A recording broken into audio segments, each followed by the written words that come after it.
Oi, Vinia. Oh boy, got a little bit distracted into something else, but yeah.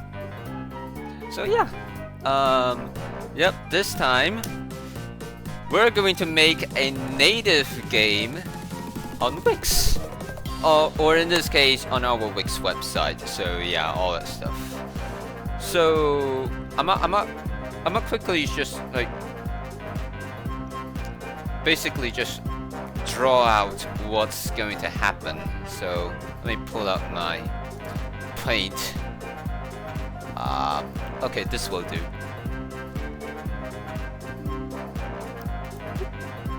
There we go. Okay. So basically, the game that we're going to build today is going to be, how should I say this? The rendering method is heavily based on text and emoji. So, let me create a new canvas so I can start drawing. So the basic main idea is you're going to have a whole grid, and then you are going to have objects. It could be anything else, whatever, right? Triangle, square, whatever it is, right? And then you're this little player down over here. So what you can do is you can move left or right whatsoever, and then you can press a button, you attract stuff, and then you go around, and then you press another button, and then you eject it back over here. Your main goal is going to have multiple same items clumped together, and then they'll get destroyed, and then they're gone, right? So your goal is to achieve a specific threshold without letting the whole thing crushes you down. So that's the main idea. Alright, back to Wix. So as you can see, now we are on our game website. In order to get over there, if you go click at the link in the bio, you should end up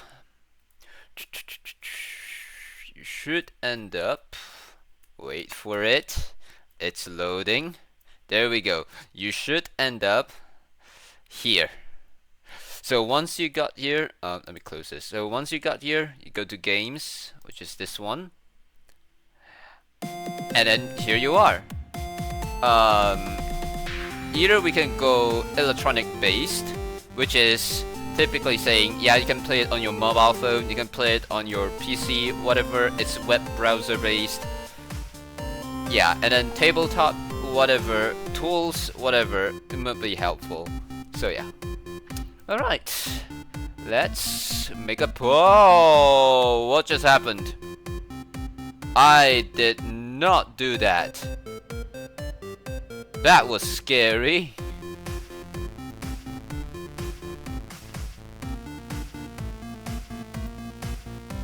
Come on, I did press on the page. There we go. Alright, let's see.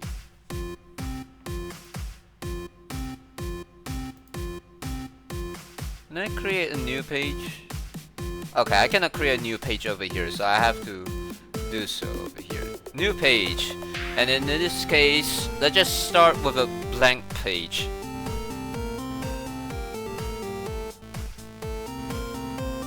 Oh yeah, I can just...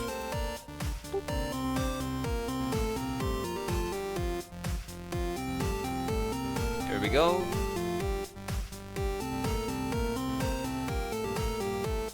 Yep, and then now we're in a blank page. Alright, cool. What should we call this?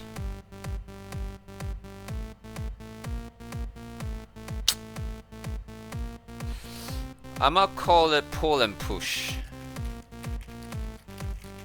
for now. Like, if you have any better names, please type it in the chat. I need to know. Alright.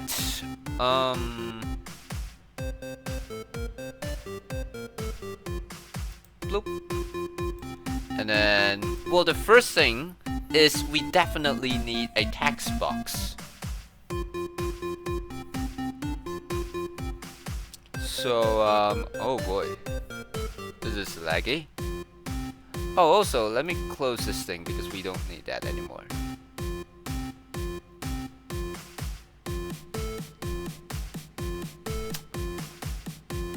Wow, page unresponsive.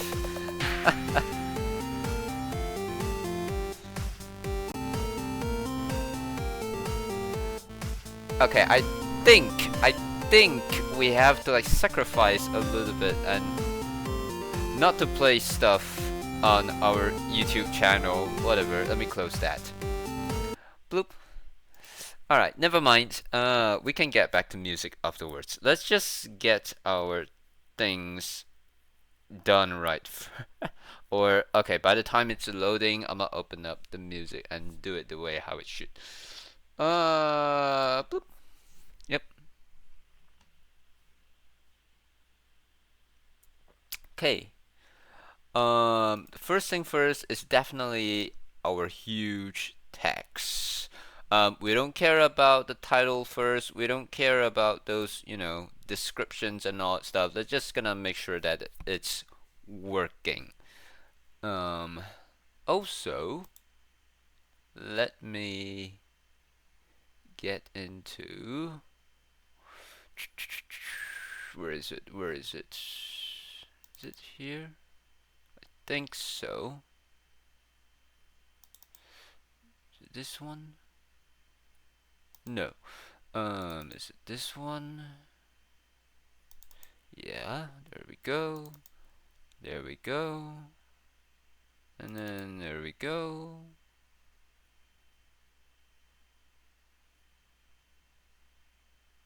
Okay, hopefully this is the one.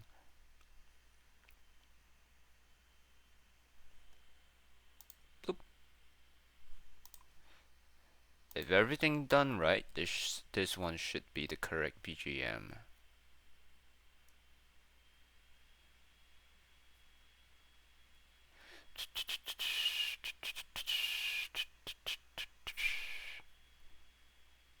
Okay, let's just put this thing aside and then we'll come back to that.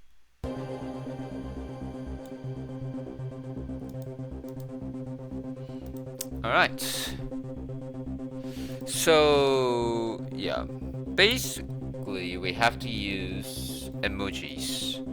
So let's just came up with a list of renderable emojis.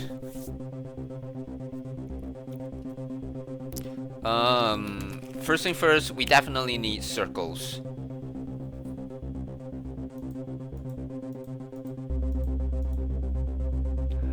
Great, we already got 6 of them. Nice. Next, a list of squares, I suppose.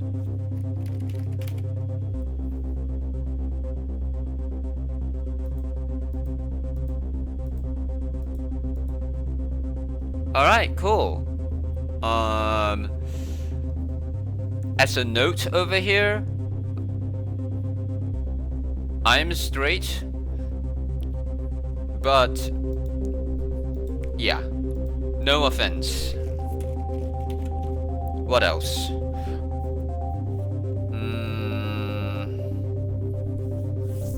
Okay, we definitely need some power up, so we'll see what we can do afterwards.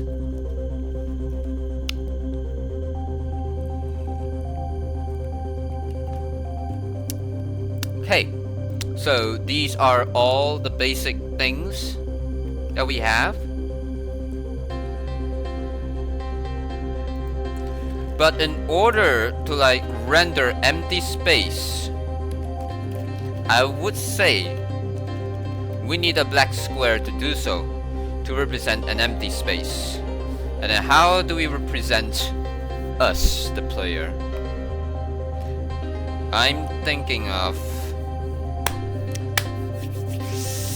Ooh, you know what? Time to scroll through a list of available emojis.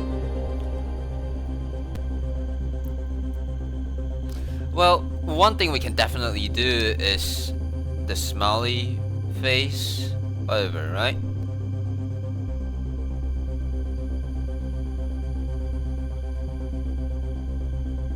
Should we go with a kitty cat? Yeah, why not? Right? Cute cat. I love cats. Alright, so I think we got our palette ready. Let me just bring this thing down.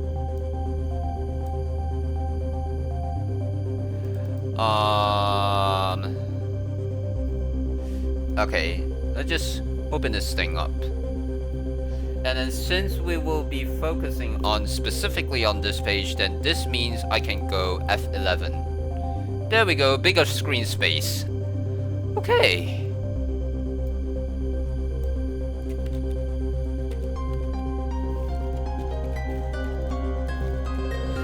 So down here, this is where our code will go. Now, luckily, JavaScript is capable of rendering emojis and all that stuff. Like we just saw that how we did that back at ASCII. So Control C, Control V. All right.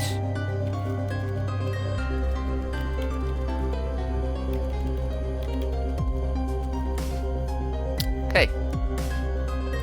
So first thing first, we definitely need some kind of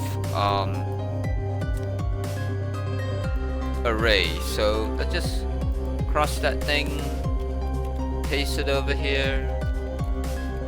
Okay, so in this case we may just say var, let's just call this thing board array. For now, let's just say it's an 8x8 matrix. Great question now becomes, how do we make an 8x8 array? As you can see, I'm not a certified coder, but I'ma look it up now. You know what? It's time to bring in ChatGPT. Where is it? Where is ChatGPT on my phone? Ah, there we go. Alright. In JavaScript, how to make an 8x8 array. Yep. All right. Let's see what JavaScript will give us. Oh no. Let's see what ChatGPT can give us. Ooh, yikes. Okay.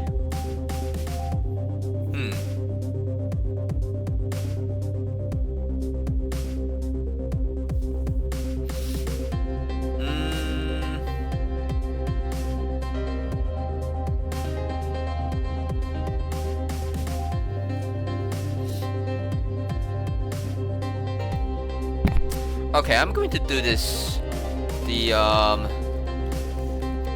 unhealthy way, as I would say it,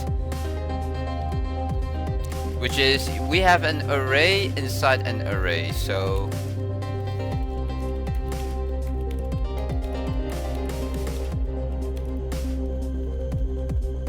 and then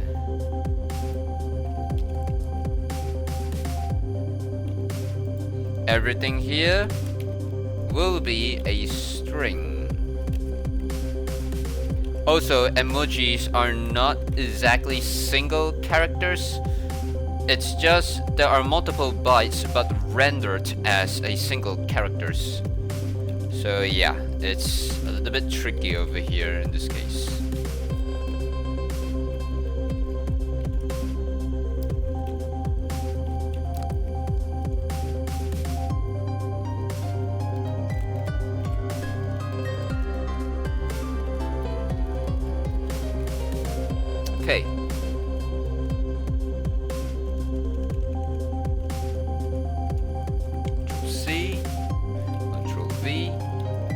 Now you might be thinking, hey, why not do this in native JavaScript instead of Wix?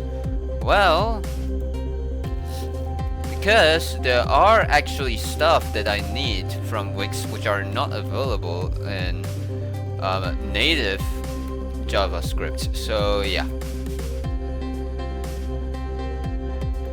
Alright, so for now, I must say var, and then I must say player position X. For now, I'm gonna just say 0, right? Now, come to think of it, no matter what we do, player will have to stay over there. Okay.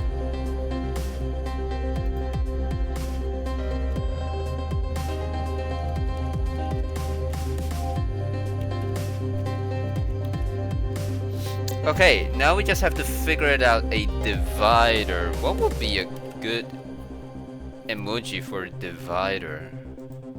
Because we have to like divide what is on top of the board and divide what is being after, you know, what we pulled.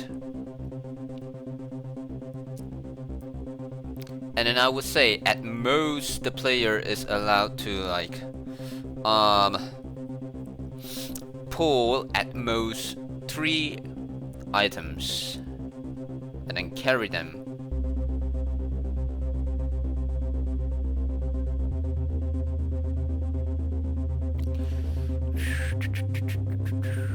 What would be a good divider? Oh lord, it's not rendering? Okay, there we go. Yeah, it just takes a while to render. Not a big deal, hopefully.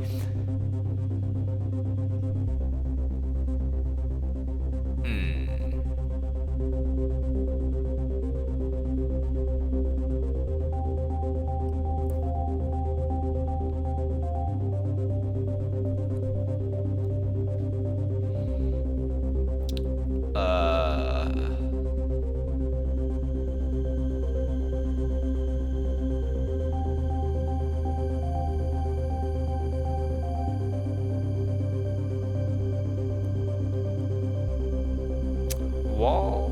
Is that a good idea? Probably no.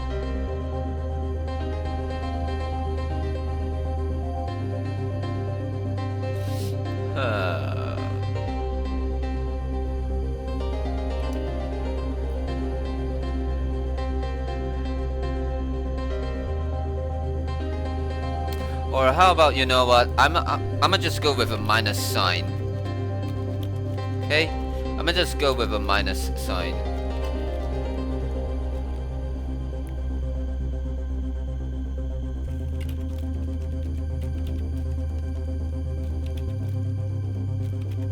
And then soon afterwards, we have to make sure that the font of our text box is Consolas, because Consolas is monospaced.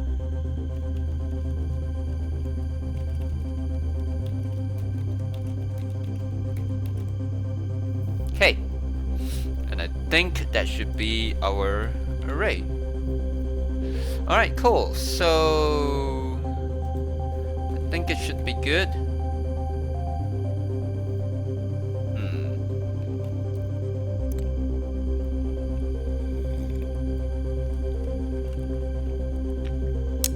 Excuse me. Okay, so the first thing we definitely need to implement is how do we render the entire board. So let's go minimize with this one, and then let's just make sure that everything over here is Consolas. Okay.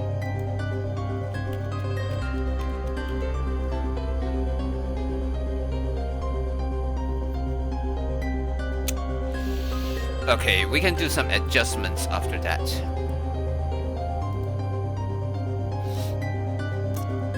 Alright, next thing.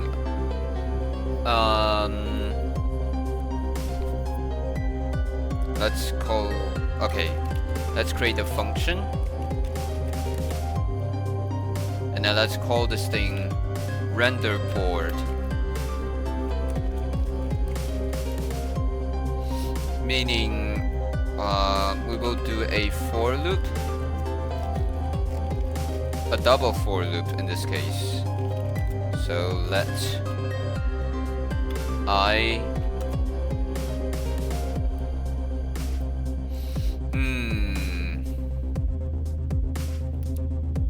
starting from 0, I smaller than board array length, which is the first layer,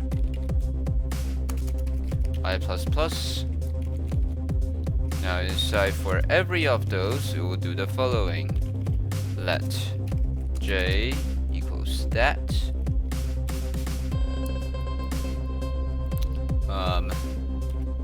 J less than board array, get the ith row. That will give us another array. Then we can have length.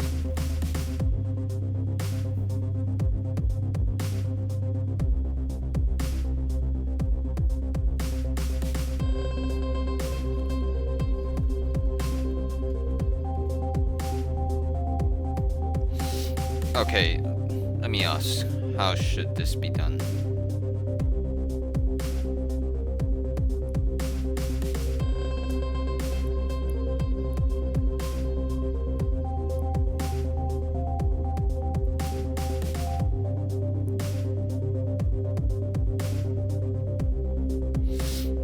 Okay, let's see.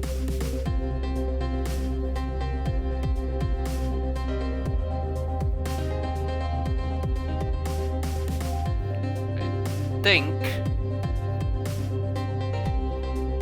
I'm doing the right thing over here. It's just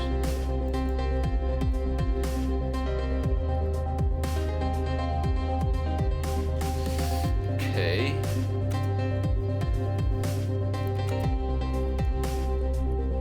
Oh, okay. J++.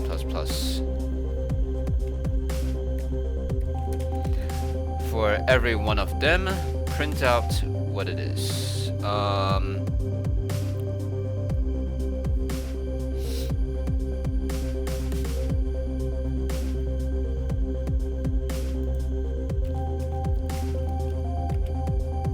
Let's do let temp box be an empty string, and then we can say temp box. And luckily, because temp box is small enough, so we can use the intuitive concatenation algorithm. Because if you watched the few previous episodes of this stream, which is we were dealing with ASCII, we need to come up with a new algorithm in order to speed up the process. But yeah, temp box is temp box plus board array. The ith row, the jth item,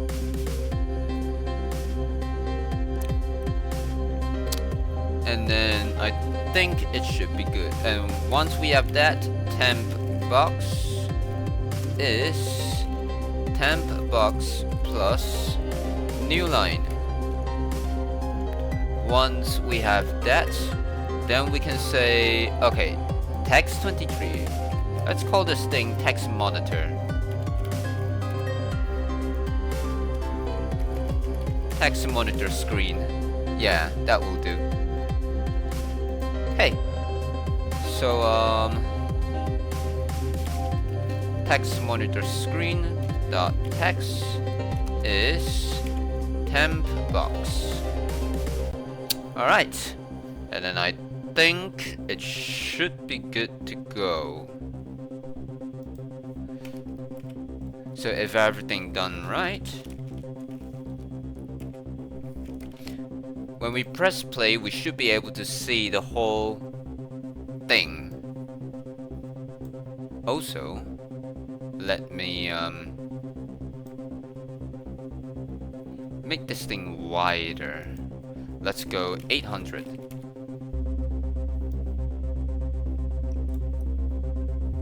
Alright, let's go preview. If everything done right, we should be able to see the whole thing. Oh! New robot. Yes, I'm reading. Well, should I call this thing comments? Well, I usually call this thing chat or whatsoever. Well, unless I'm missing a lot of stuff though. But yeah, whatever. When I look at the list, this is the only thing we have. So yeah. Oh. Alright, good. It's rendering. Sort of. 1, 2, 3, 4. 1, 2, 3, 4. Another one. 1, 2, 3, 4. Okay. The one thing for sure, we definitely need to like decrease some of the stuff. Alright, back to editor. Alright, so at least it's printing stuff, so that's good. Now, one thing. Let's edit the text. And then we can go, I remember there is something like spacing.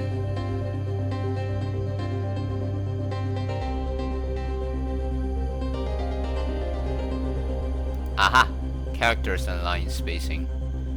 Character spacing, let's do... Yeah, that looks pretty good. Okay.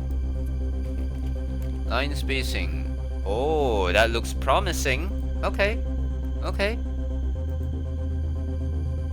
You know what? Perhaps that might be a little bit too much. So let's go back to spacing. Let's go to 0. Let's go with 1.2.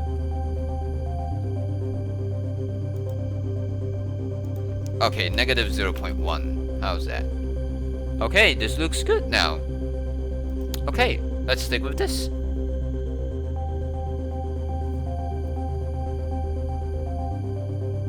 Okay.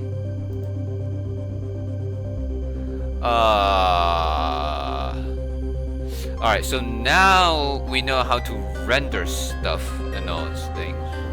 Okay. Now the next thing is we need to control the cat. So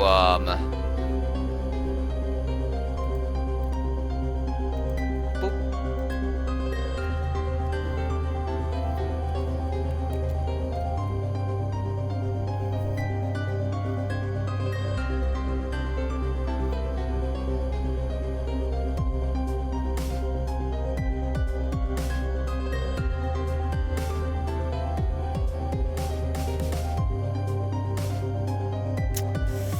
Okay, let's...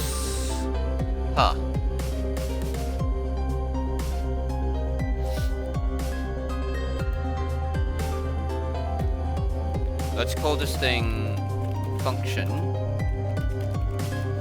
for, and then we call this thing player move. It's either left or right. So let's go direction. Alright. In direction, so we know it's an input. Okay, so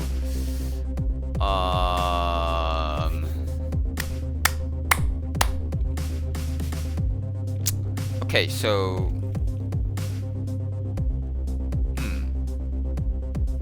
if in direction is left, then player position X. Oh, and also and player position X is bigger than 0, meaning it can still move to the left.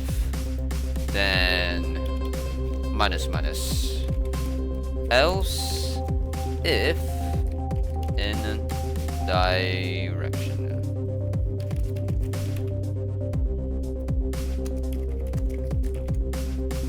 R,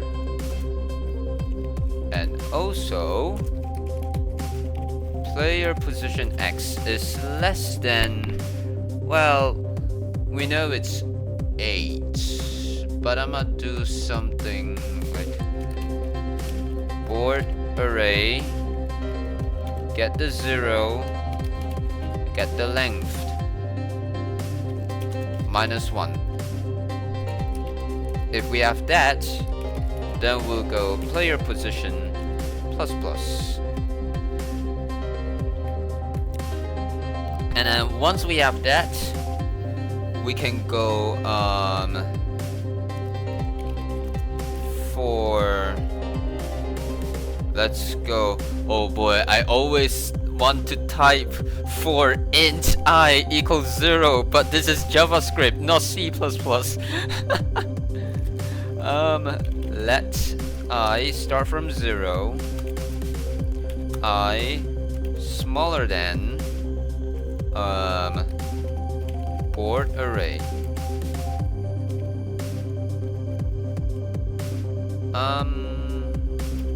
0 dot length, which is typically saying the width. Wait, you know what? I'm gonna do this thing easier. So let's go var, and then let's say board width is board array, get the 0th element, get the length. That's it. Okay, so we have that. So over here, let's just go with board width. Alright.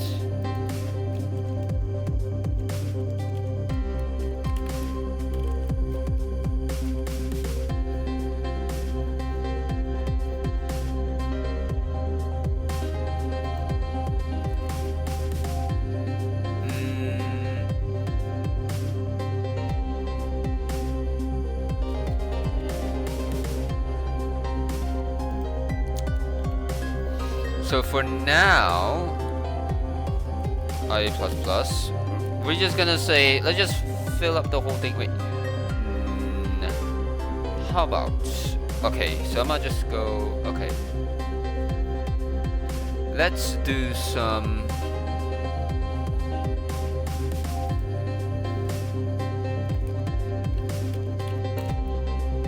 block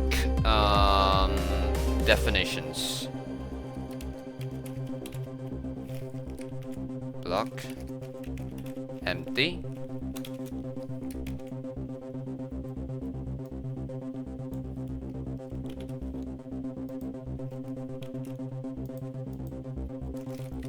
Let's also do var block cat,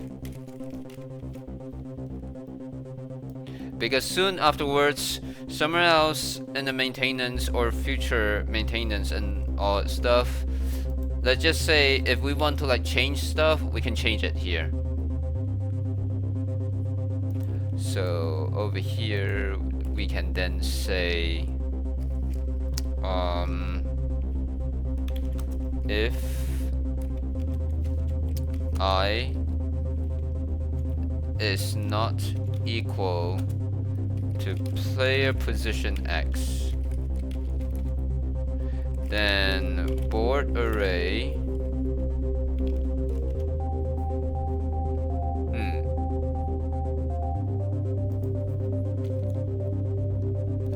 okay, let's make this thing easier. So let's also say board array last row will be board array, okay, and then we'll go board array length -1.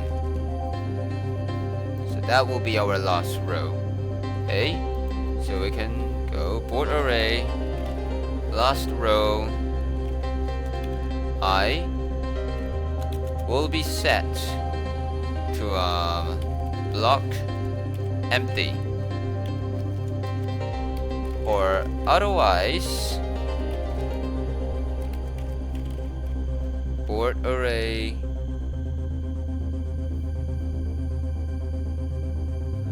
oh boy, this is an interesting stuff to think of.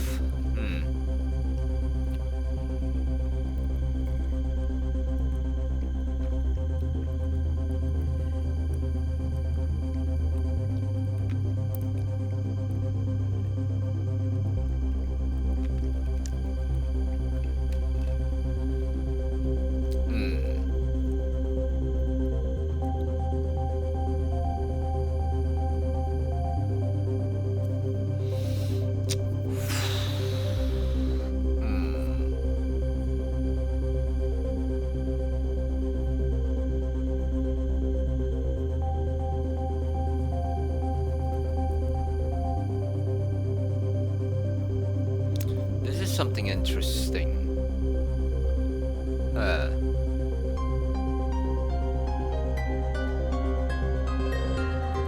So when I press the button, the player can move left and right, but along with what they've pulled. So that's something interesting to think of.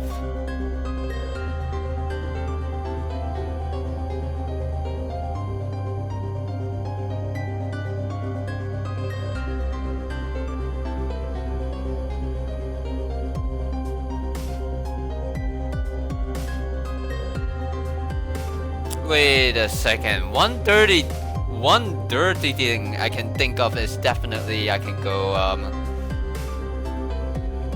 wait, I can just use pop and push, shift and unshift. Yeah, I can do that. Okay. So if we're going to the left, then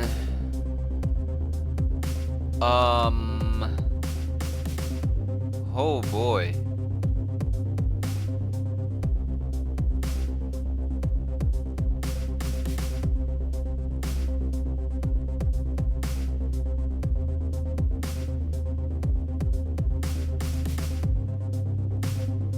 Or wait, let me think.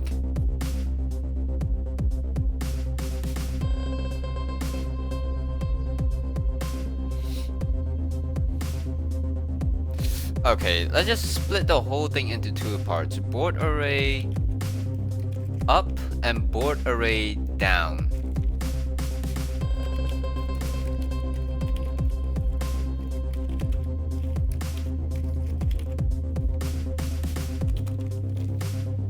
So there we go. Now let's just like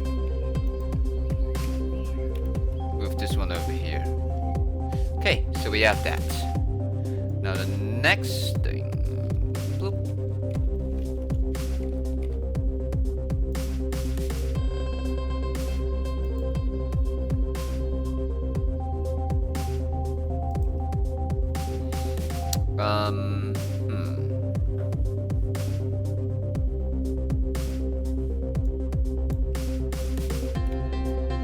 Also, let's put that right there. So that's the initial state.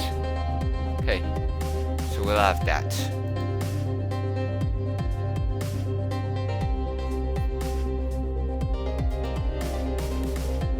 Board width. Okay, we have that. We have that. So render board. Okay.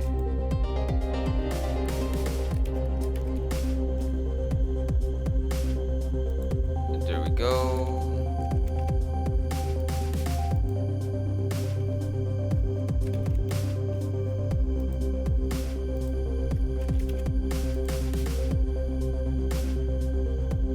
Okay. Now once we have that, temp box is temp box plus a whole bunch of minus sign.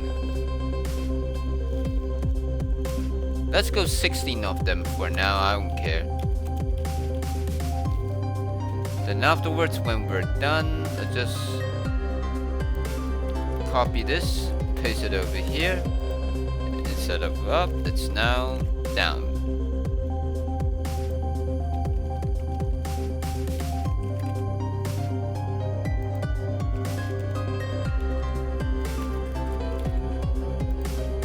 Okay, I think it should be good.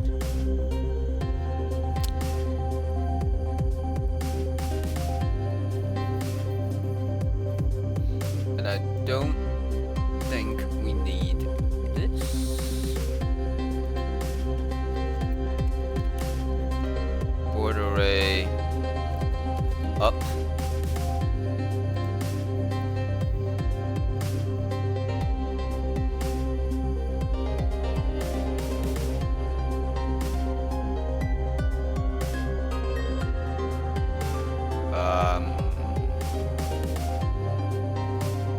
Clear position.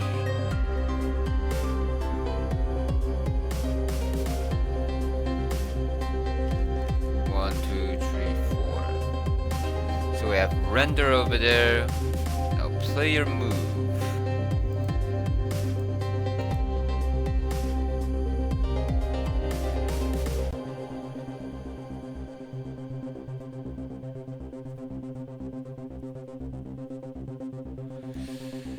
Okay, then I might just do this. Instead of that, I'm going to use something kind of stupid, as I would say. So I'm gonna do for let I start from 0 and I lesser than board array down length I plus plus, meaning for every row, if we're going left, then this means that we will shift. Okay, so we will go board array down I dot shift, remove the first element,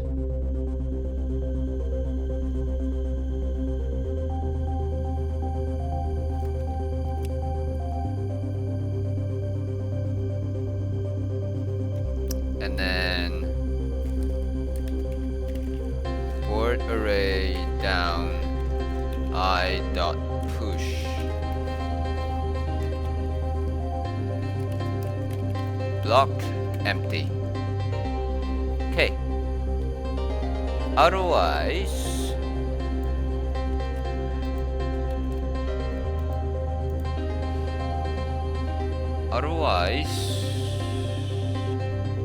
instead of shift, we need to go pop and then unshift. Inserts new element at the start of the array and returns the new length of the array. Oh, okay.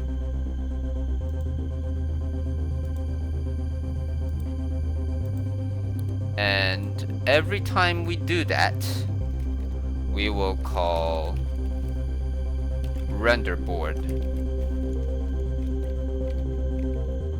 Okay, so for now, let's just go minimize, and then let's go with a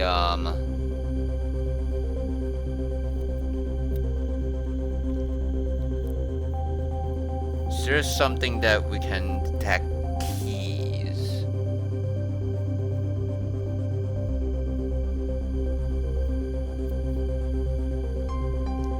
Input Or can we go? Yeah, let's use some of the designs that we have. Let's just grab this thing over here.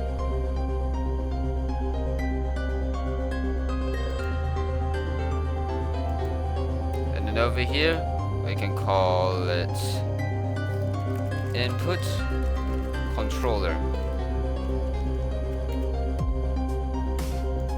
And then we can go on key press. So if event.key press gets a string representation of the key that was pressed. Oh, I think this will do.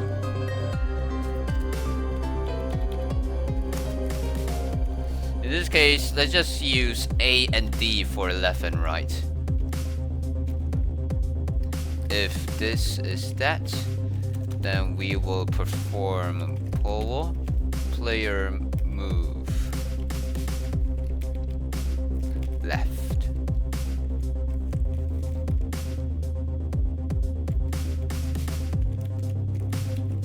Or otherwise, if it's a small d, then we will move to the right.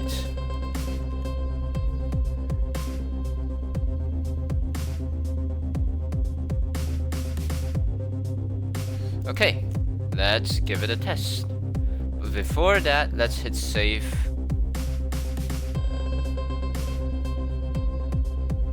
Done, and then let's preview.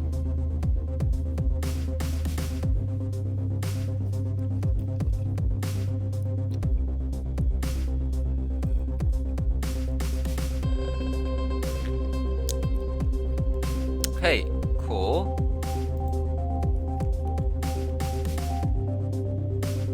Ooh, okay.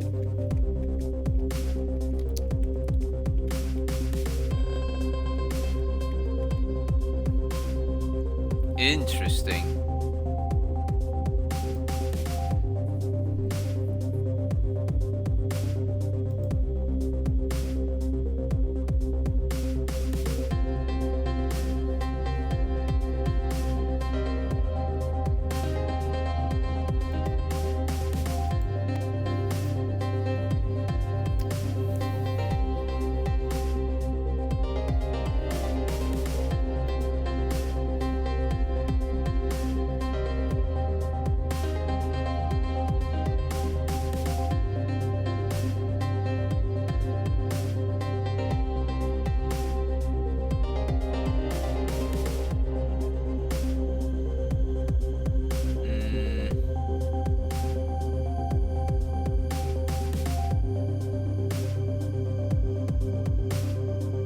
Okay, one thing we definitely need is player position X minus minus and player position X plus plus. That's for sure.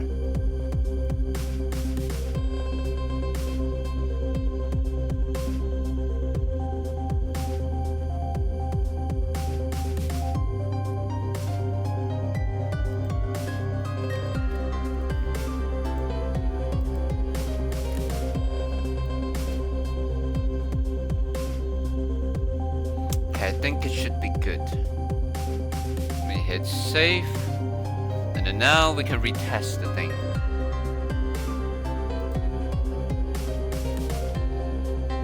So at least we know the key press is kind of working.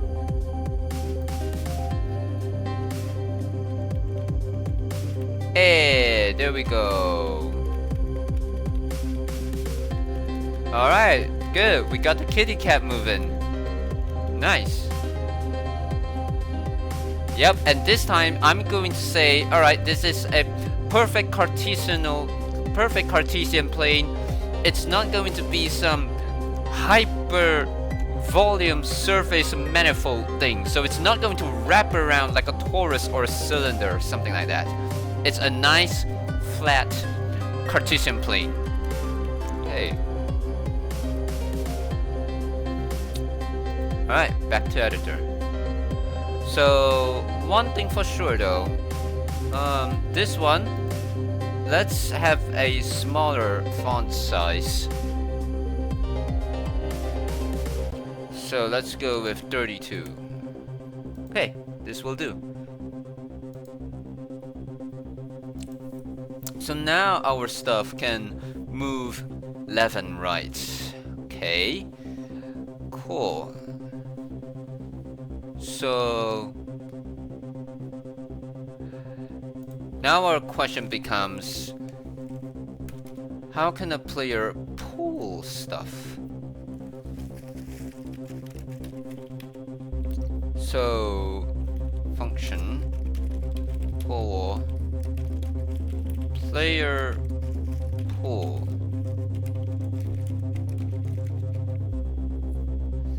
So up over here.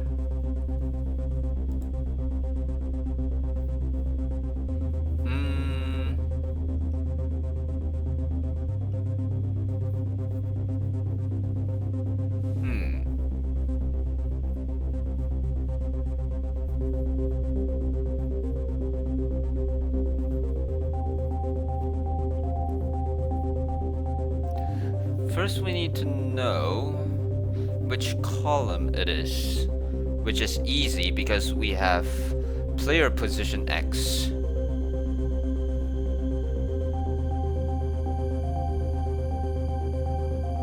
Okay. So you will go with var. Now looking at row. So in this case, let's go for board array up.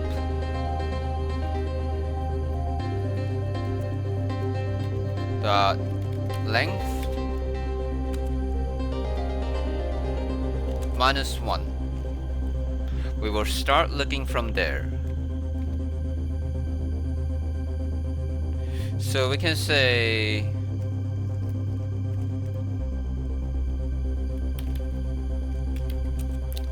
while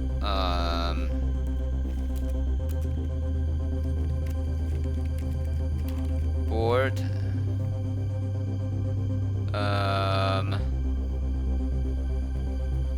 up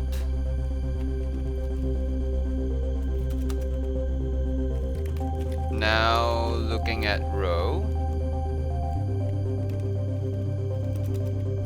and then over here we have player position X.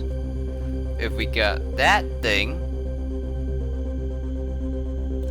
if somehow it's an empty block, then we will keep on looking.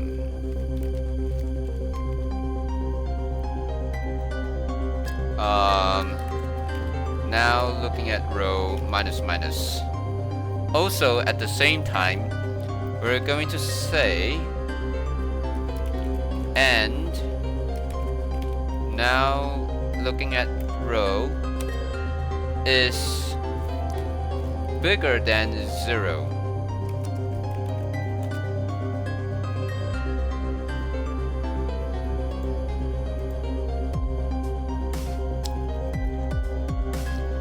So we can say if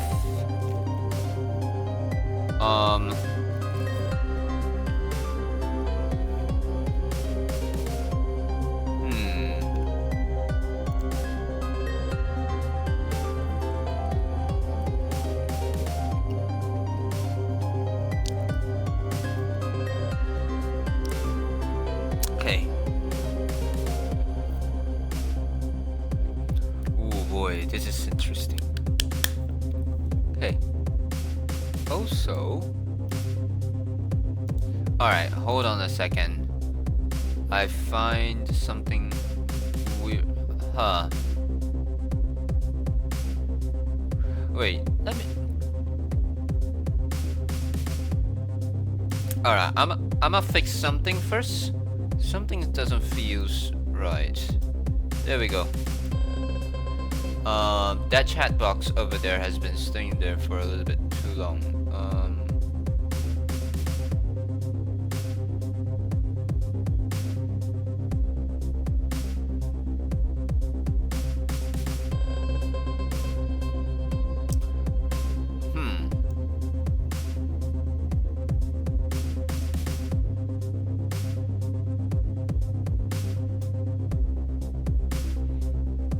Okay, I think that will do.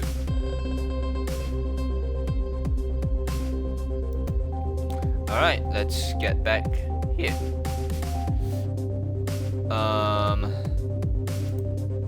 Alright, there we go. Better.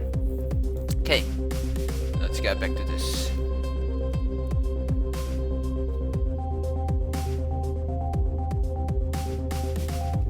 If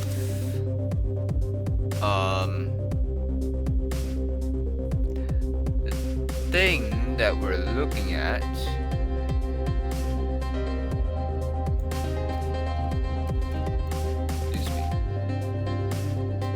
if the thing that we're looking at is not empty, then meaning it's pullable.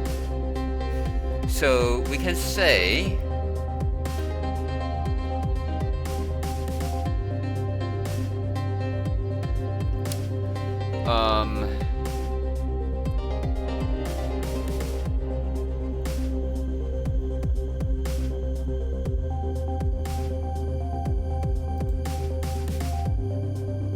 okay, so over here we can also say player item count.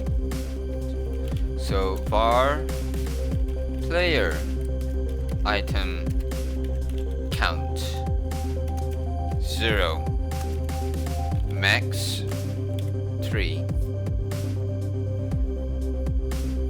So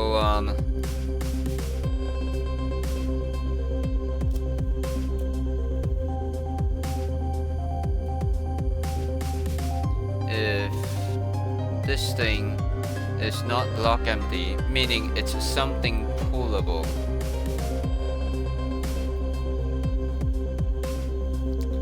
then we can say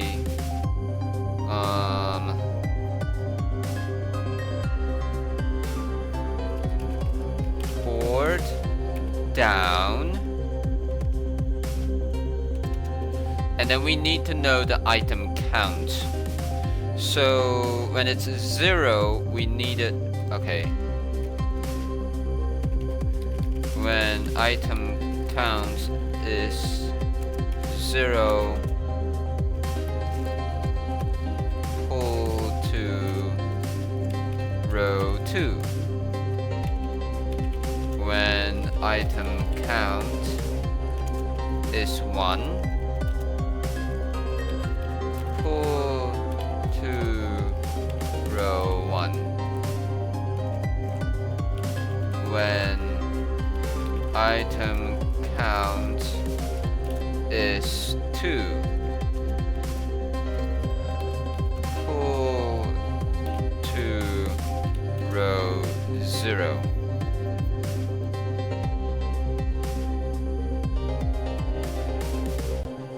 So all of them add to 2. Okay.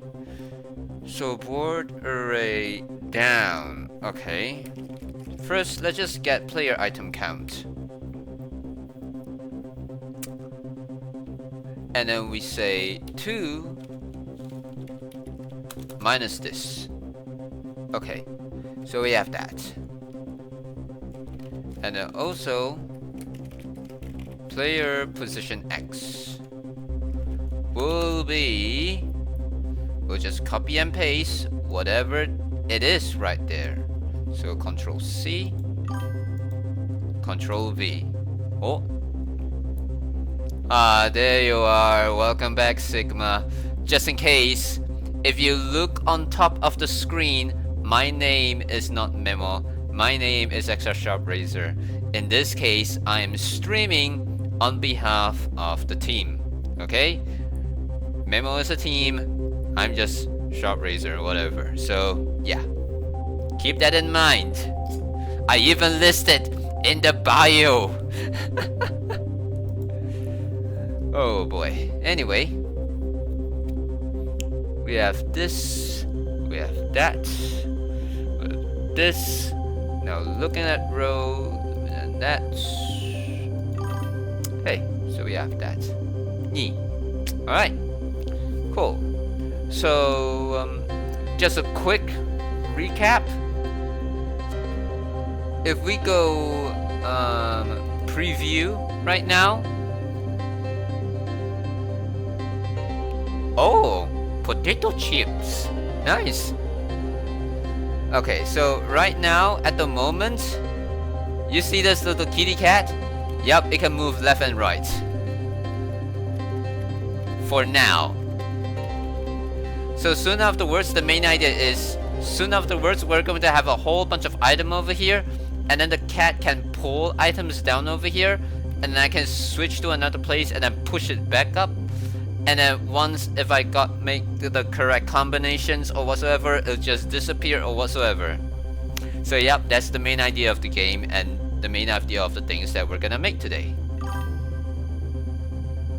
Oh, barbecue chips. Oh, wait, is it Lay's?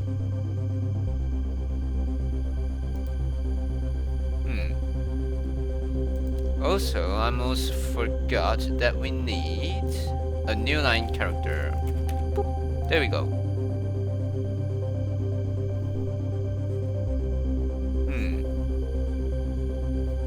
Alright, so once we have that. Yes? Yeah, there we go. Because guess what? I usually have that as well. And they're actually not bad. Yeah. Alright, so once we have copied from that, and then we can say, then this thing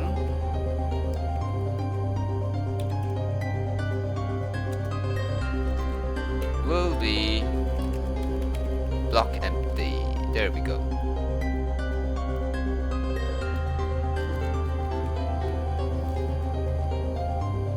Also, I must say, if and only if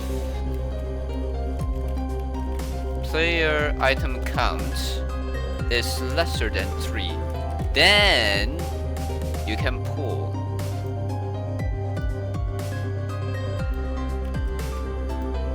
So I'm gonna just paste it right here. There we go. And also at the same time, I must say, player item count. Oh wait, let me go.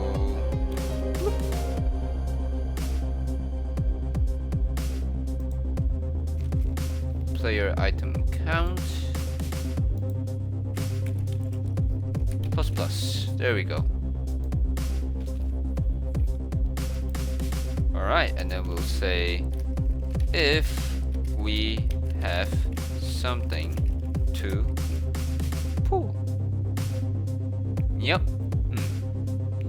They're literally the best, and the sprite is yours to go. Or apple juice. Yep, exactly. Yep, I always have that on my list. But yeah. Well, actually right now I'm having apple juice, so yippee. Alright.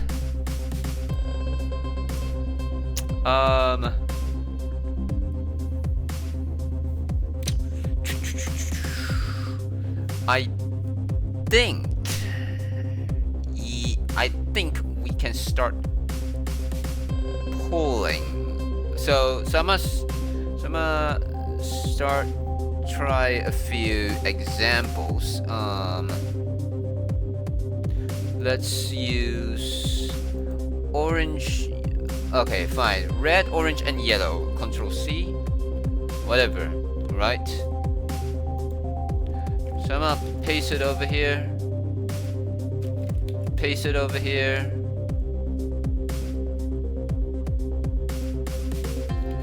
Paste it over here. Alright, so this will be red. This will be orange. And then this will be yellow. Alright, let's give it a go.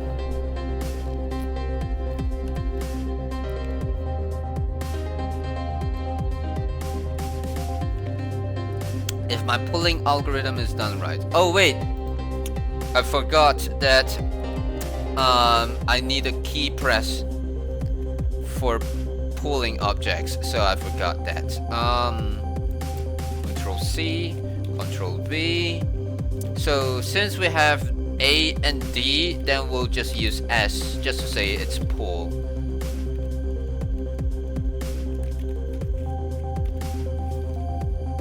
Player pull. Here we go. Alrighty. Preview.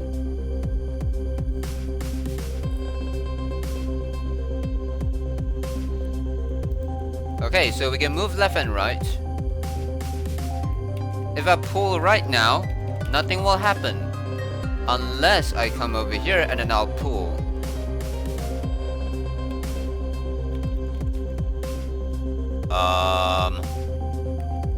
Oh, whoa.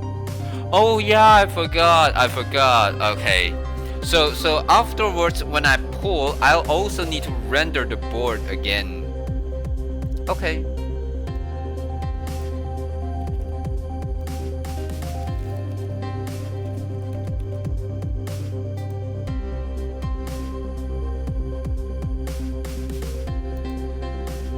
So, let's see. Alright, so hopefully this thing will work. Pull. If I now pull, nothing will happen. Unless I come here and then I'll pull. And then if I pull again, nothing will happen. And then I pull again. There we go. We're getting somewhere. Let's go. Make something happen. Well, we're not there yet, but now we're building the basic blocks. Then we can let something happen. But we're getting there. Alright, so now if we know how to pull, then we need to know how to push. So I would say push is almost something like the total opposite of pull. So I think it should be helpful starting with copy and pasting this whole thing and then manipulate it in some way. Oh, you're making a PB&J? And not bad. Huh. How many of them you're making? Alright, player pull, player push. Alright, so if and only if I have more than 0 items, then do the following. So now looking at row. So this time we're looking from yeah, okay, good. So if at this row it's being empty,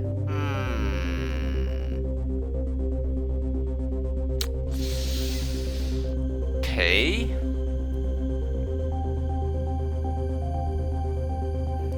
If it's being empty, then okay, we will keep on looking at the top until we hit something.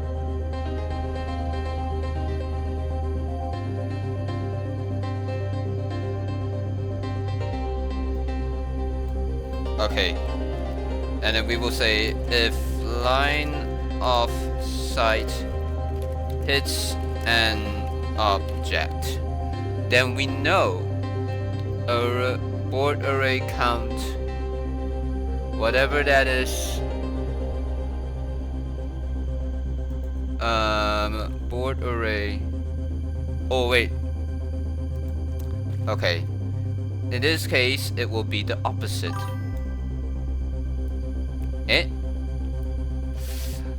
I've had 4 today, about to be, oh wow,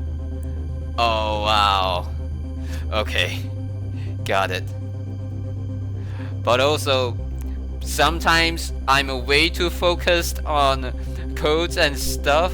Sometimes I forgot to take a look at chats. the reason why I'm able to like focus on this thing is because in the settings or somewhere else, whenever there is a new message after the cooldown, it will play a sound effect, so I know something's new coming in. But yeah. But I would say it would be good if no matter the cooldown or whatsoever, it will keep on like ringing the notification bell, then that should be good. But yeah. Also, let me cut this thing. Boop. Alright, so board array up. Now looking at row, but also at the same time +1. And then yes, it is possible that we will overflow, but we will not take care of that for now. Yeah. Cool. Yeah. Alright. Player position X. Okay, same thing. Okay, good. And then we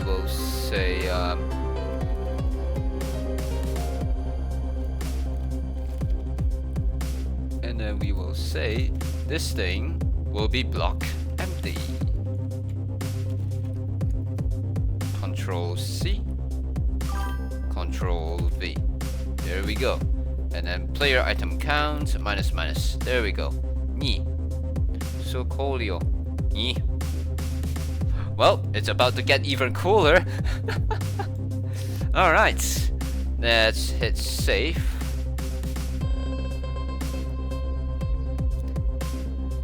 And then we can give it a test. So let's just have more colors. So let's go with Control C, and then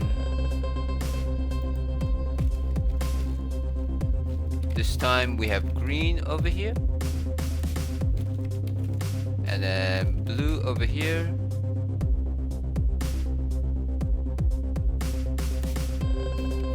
and then purple over there, if so. Alright, let's go preview. Is this senior design? Well, technically speaking, no. But it would be cool.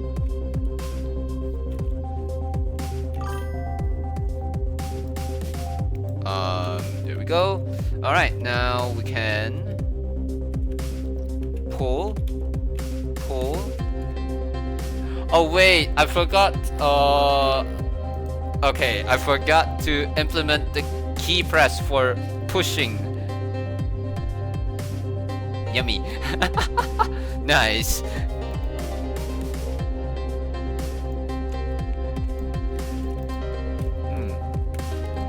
Yep. I never say that I'm intelligent, so call me dummy as many times as you want. But whatever. Push. There we go. Alright, let's go preview.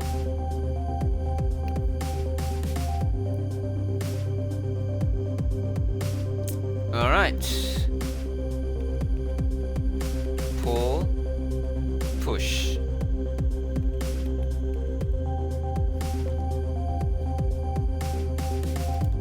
That's not working. Did I got the key binding? Well, the key binding is correct. Player push, okay.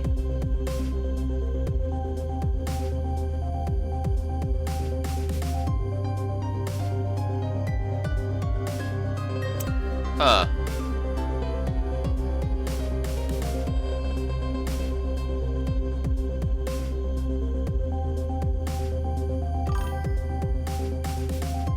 Dumbo.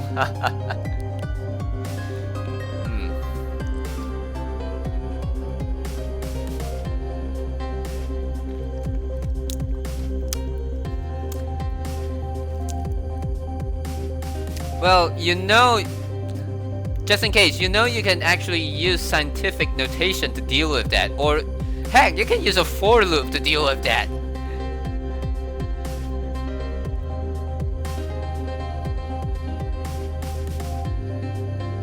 What else?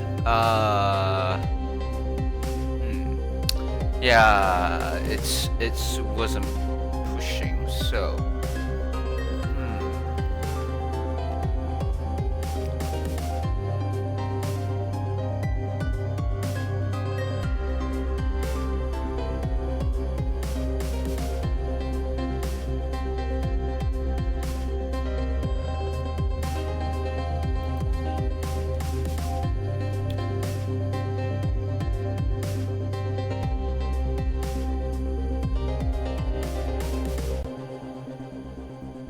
If it's equal to 0, then we need to stop.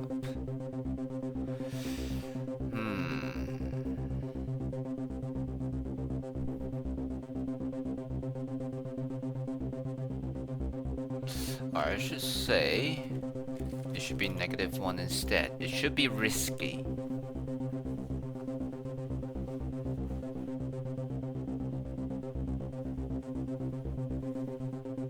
Okay, looking at row,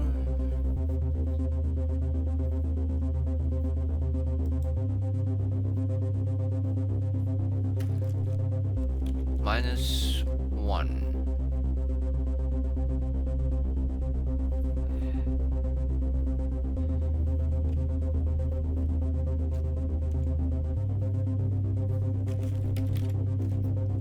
If it's that. Assume we have a whole thing. Oh, if only there wasn't a limit on how many charts I could enter in a message. Oh, you gotta go? Okay, mamai. Ni.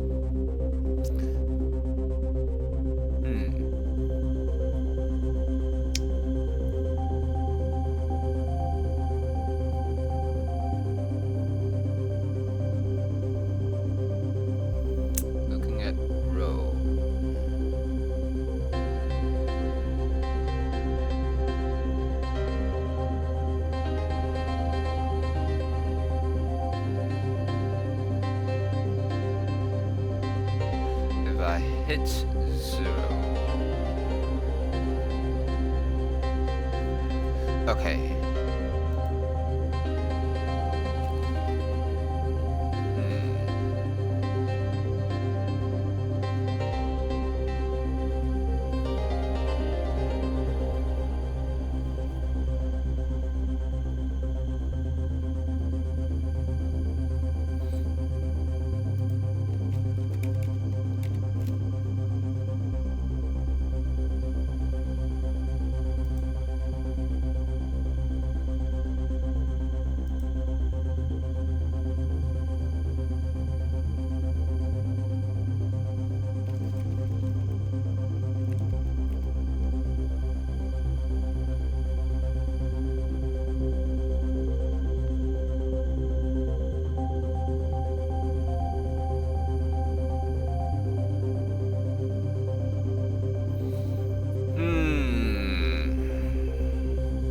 This is an interesting thing, though.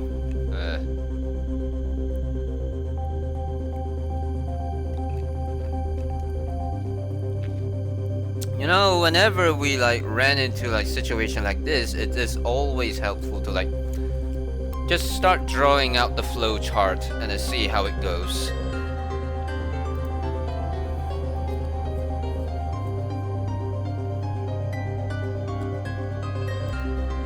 All right.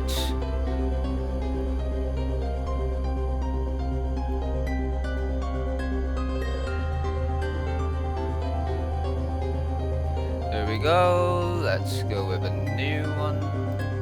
All right. So assume that we have this one, this one, this one, this one, and then let's say we have an object. So the moment when we push, it should be this one over here. Okay.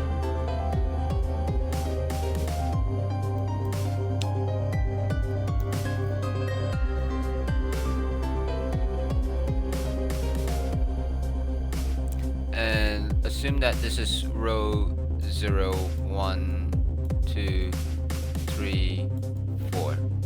Okay, we have that. So we start looking at over here.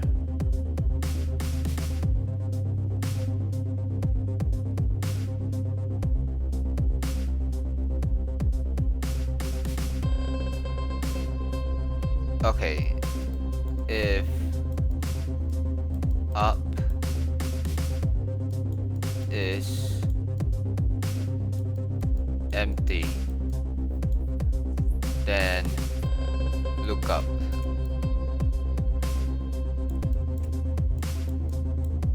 Over here we say yes, then go up,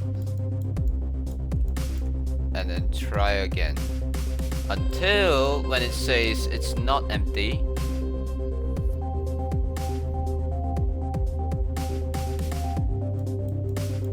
Then we will say stop. But assume that this is empty, then eventually it needs to stop over here. So afterwards, once we go up, we need to check is now 0.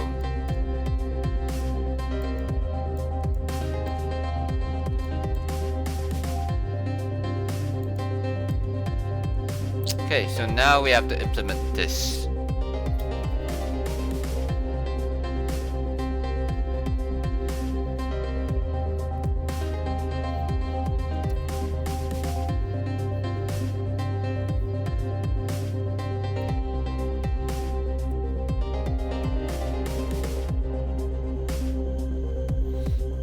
Okay. Oh wait. You know what? You know what? Why should I didn't use obsidian? Yeah, I can bring that thing up.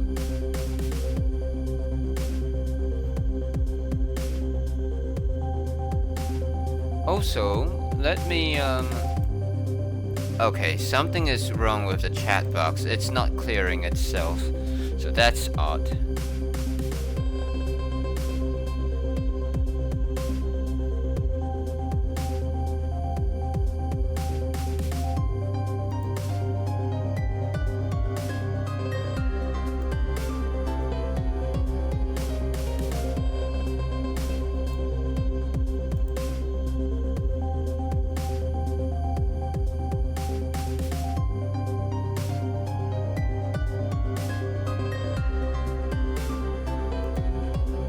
Okay, there we go.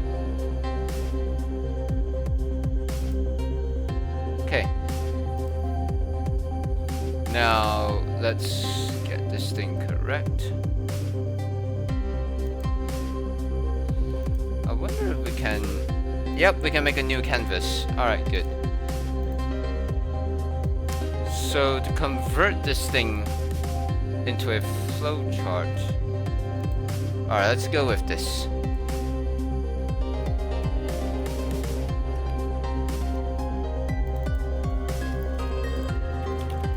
If up is empty, if yes, then go up, and then repeat it again until we say it's not empty, then stop. We have found the thing that we need. So go. But eventually we will hit the ceiling if everything is, you know, empty. So after going up, we will check again.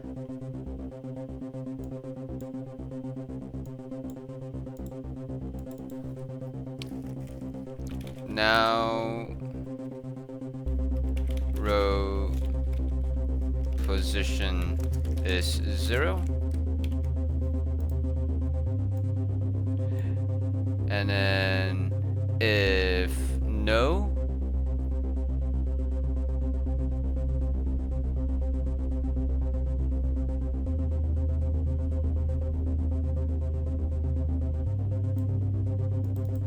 then we will check.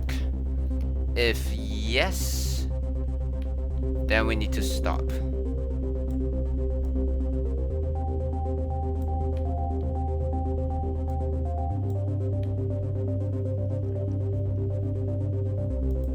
Also, well, instead of stop, I'll just call this thing done.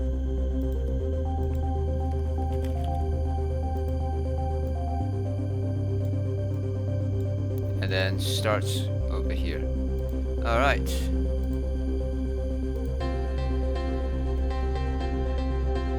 Alright, let's see if we can like organize this flowchart in a better way.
Okay, I think this should be it.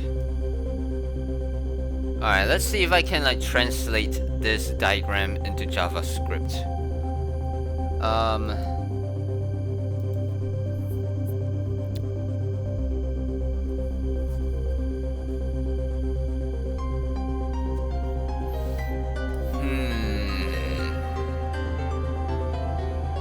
It feels like a while. So while we're up, looking at now, -1 if it's empty.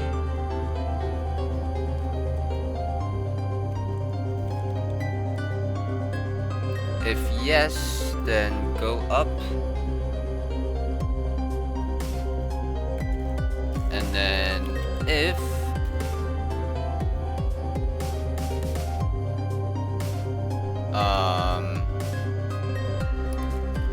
now looking at row. Okay, over here we can say var job done. This is always a small mechanism I always use. It acts like an emergency brake or something.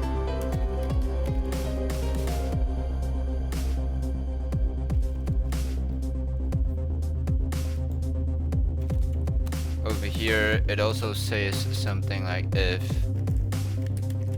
job done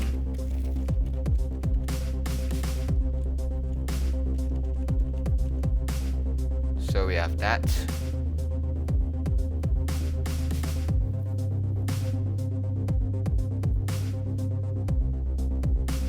After going up,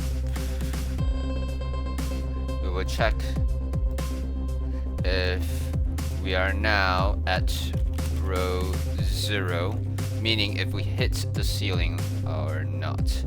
If no, then ignore it. Otherwise, we will say job done is true.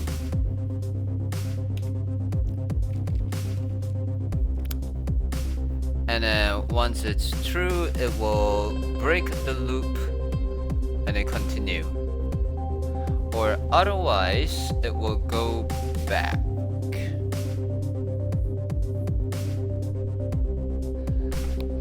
Until when it finds something that is not equal to block empty. Okay.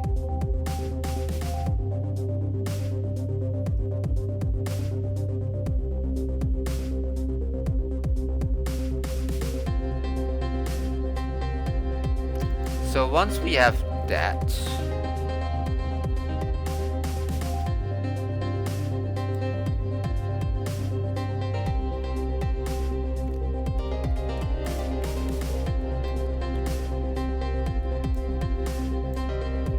go. Word array up.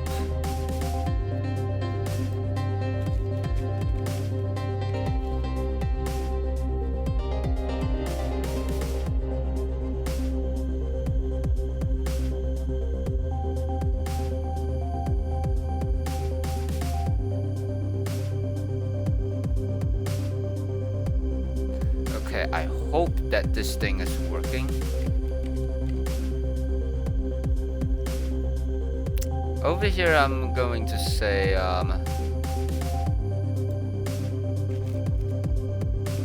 console.log player goes left. You know, just to make sure that it's working.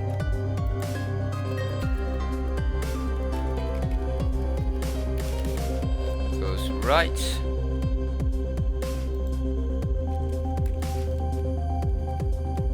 Player try to pull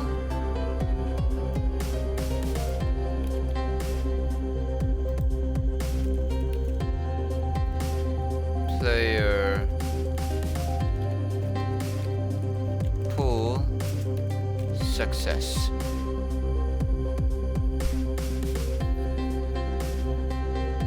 And then over here we can also say player try to push.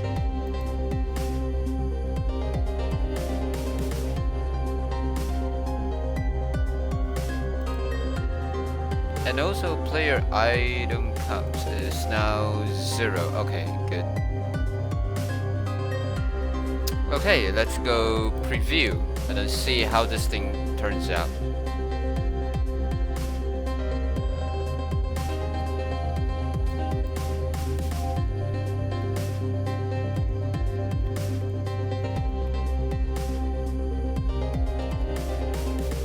Okay, it does detect the key press.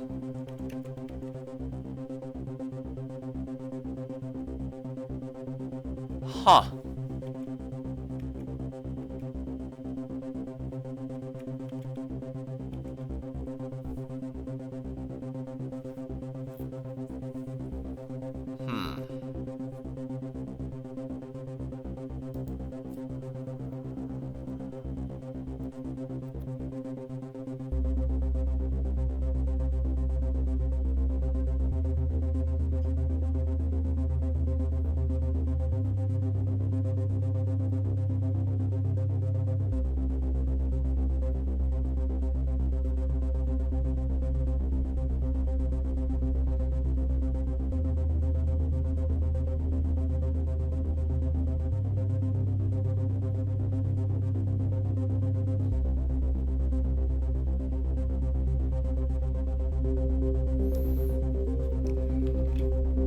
This is not easy.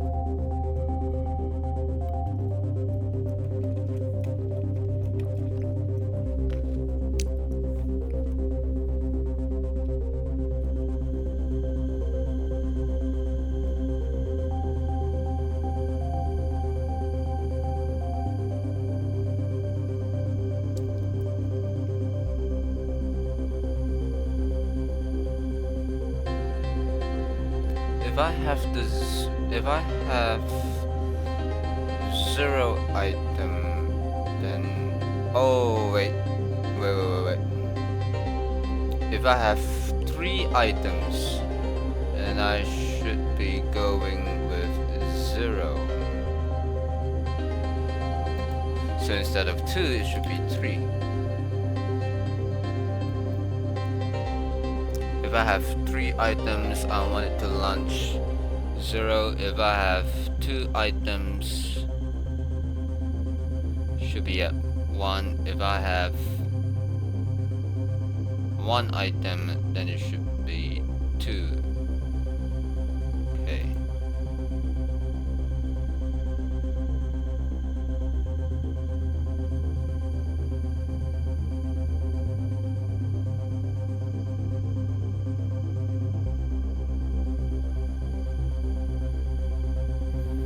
Okay, we're one step closer to correctness.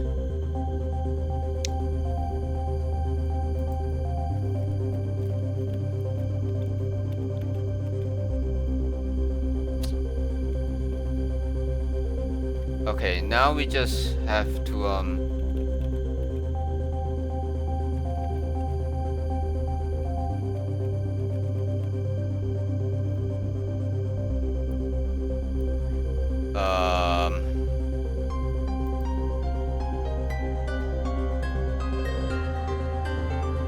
block empty. Yeah, we need this.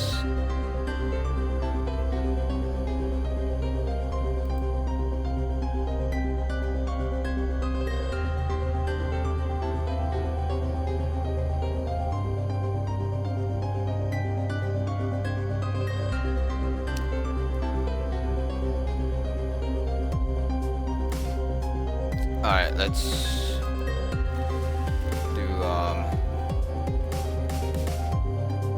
player item count is player item count to string. There we go. And then we'll just copy this whole thing.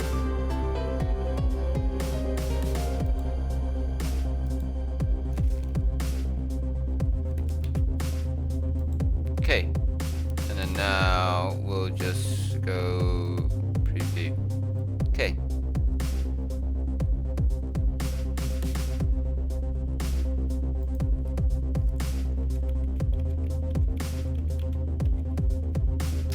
Okay, cool. Alright, so now at least we can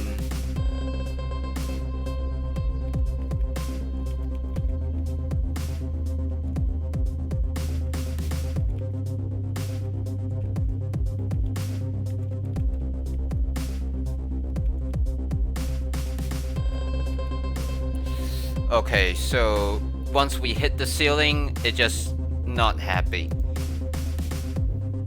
But why?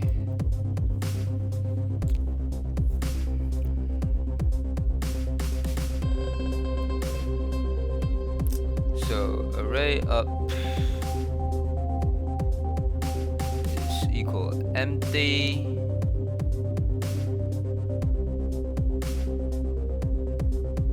Now looking at row minus if it equals 0,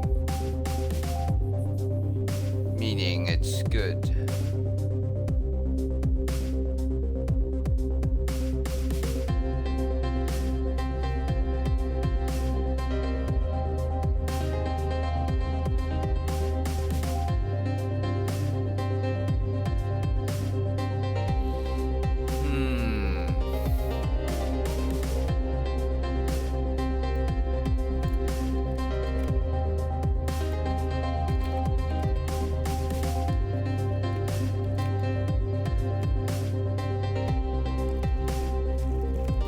Now looking at row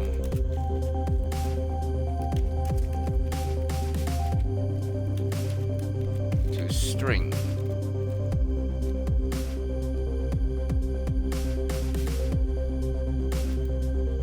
Over here we will say console.log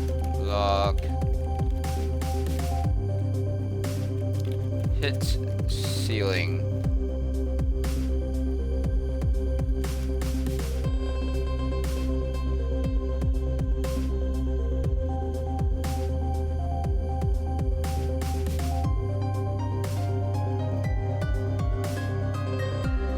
Alright, let's go preview and then we'll see how it goes.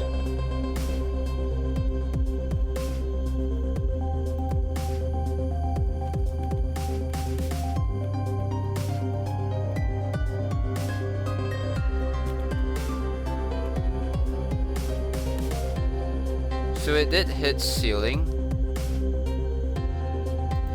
but it didn't push. Okay.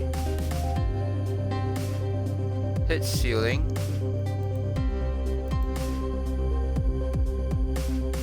So now looking at row over here, this one should be 0, and then some number.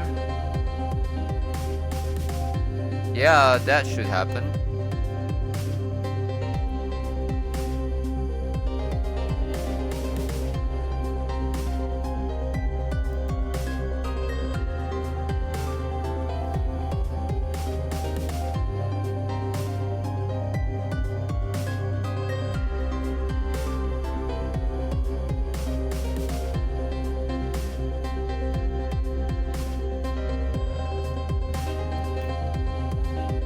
Array down.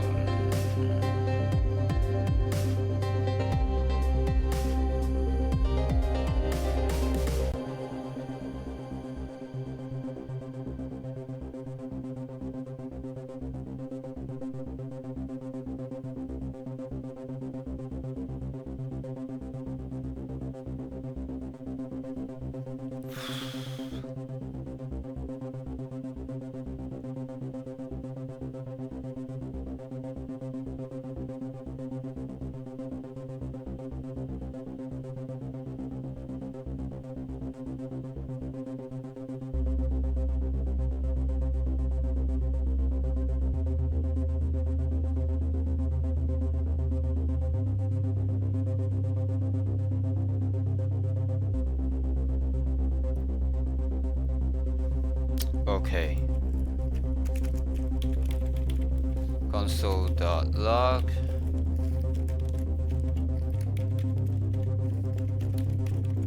Pushed to upper.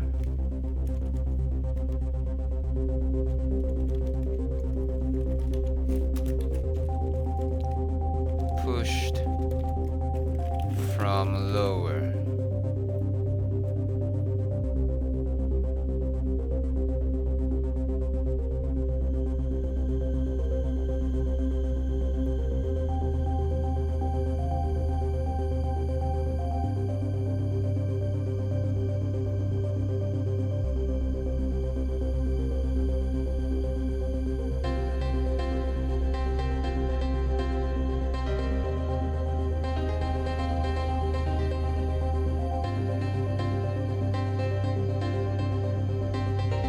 Alright, let's go preview.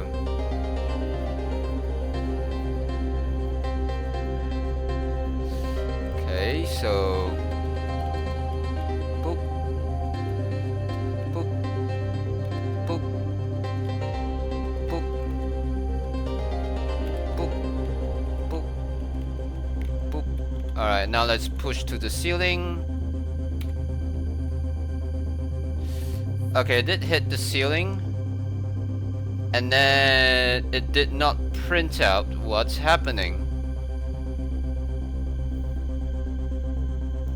So this means that it says it hits the ceiling. Oh, does it got stuck inside the while loop? Possible. So how come? Let's see. It says it hits ceiling, so job done is now true. True, but false.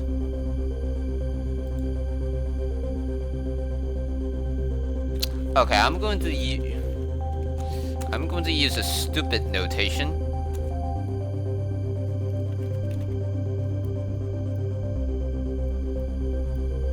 I should say when job done is still false.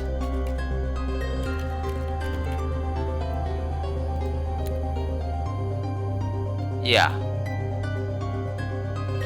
It would be a stupid notation though. Let's go preview.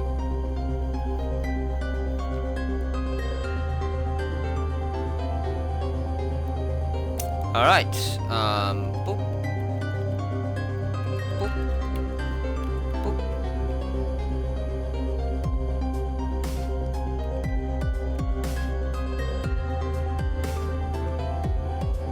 And it always got stuck at hit ceiling. What's going on though?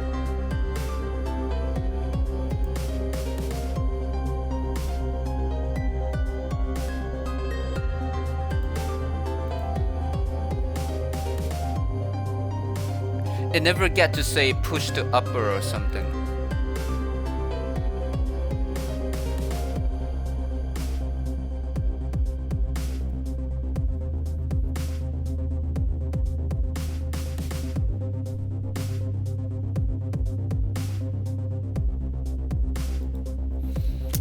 Oh boy. Console.log. While loop. Start.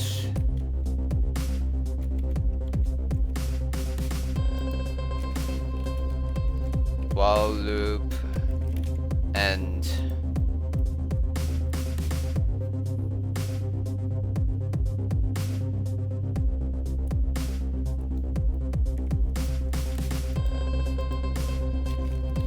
Over here, a while loop break.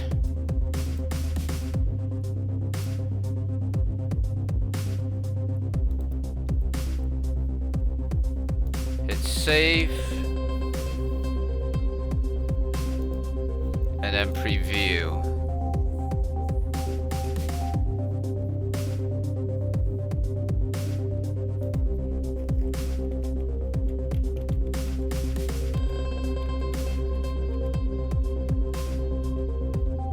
Okay, it says while loop end,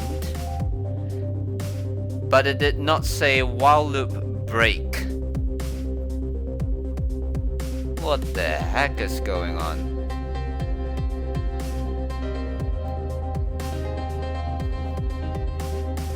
It says while loop end, but it did not say while loop break.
Well, you know what? Time to throw this thing to ChatGPT. God damn it. This is... should I go F11? There we go.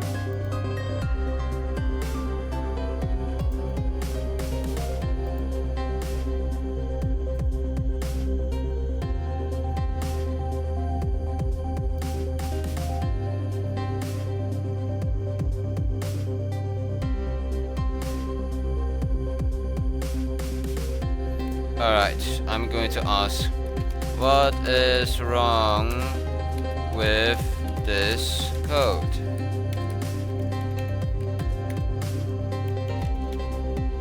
And then we will come over here.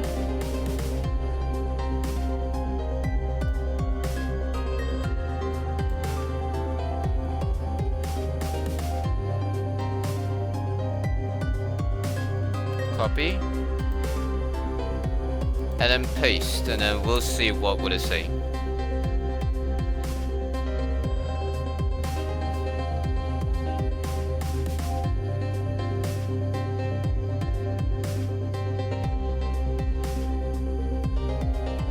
Looking at row is... it's already dead already.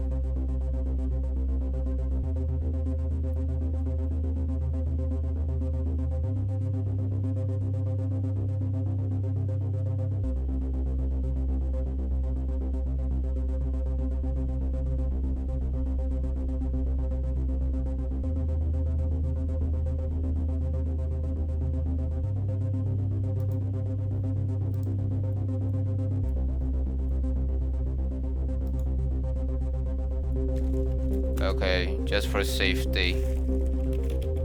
Now looking at row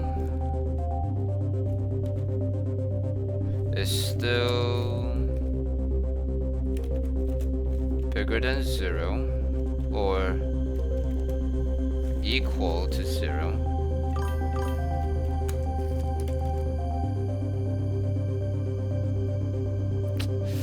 Let me remove that.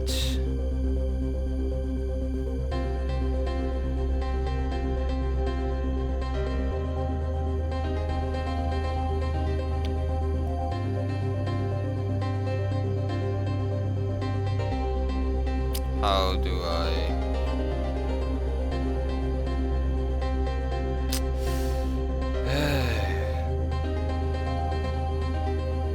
How do I...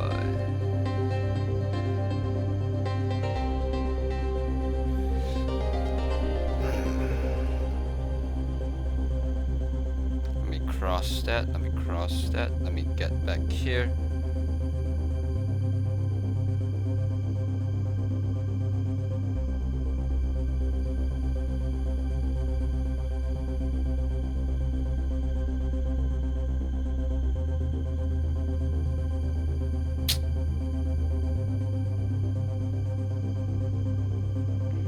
Do it.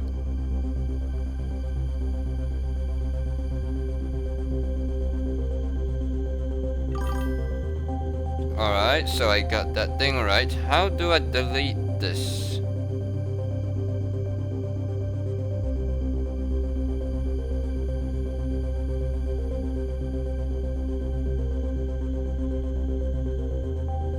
There we go.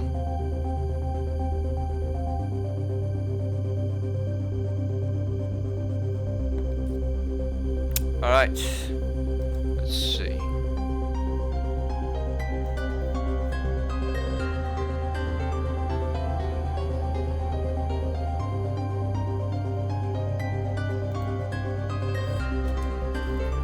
It is guaranteed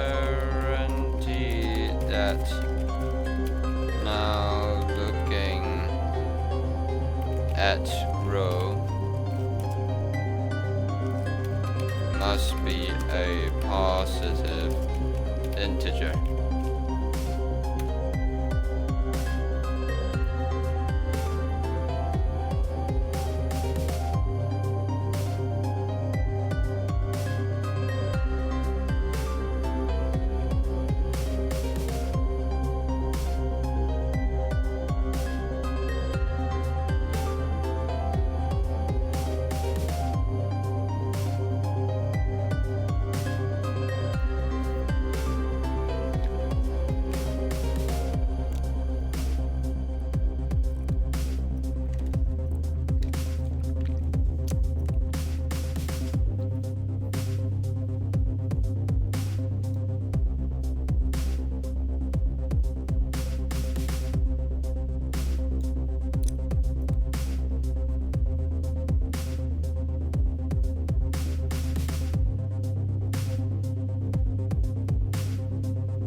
Equals to 0, then just A.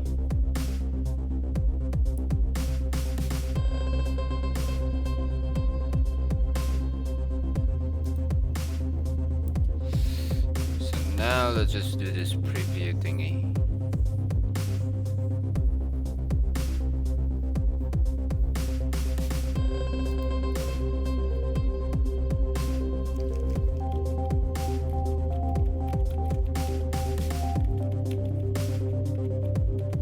Okay, cool. So now,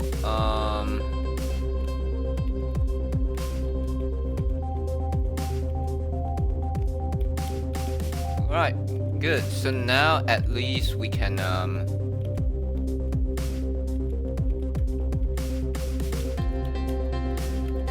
push things to, ceilings.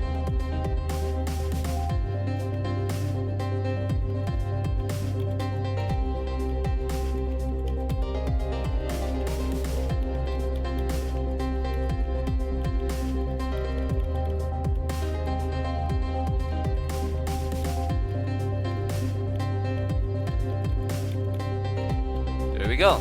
So yeah, we can do that. Just in case, let's just hope that we're on the right track. So I'm gonna just do.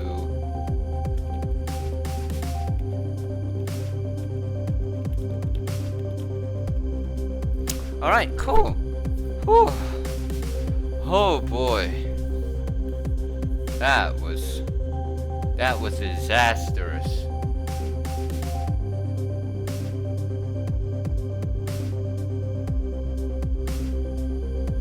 Whoa, console log is still printing?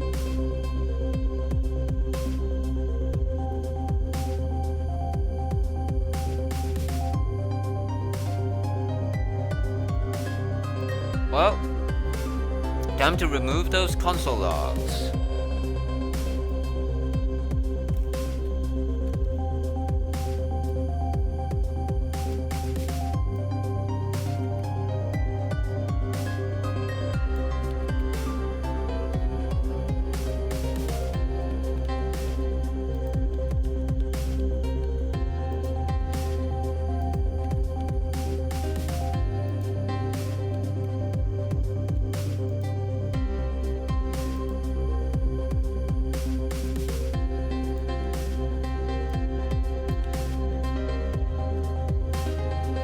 Okay. So now we have player move, player pull and push. So that's good.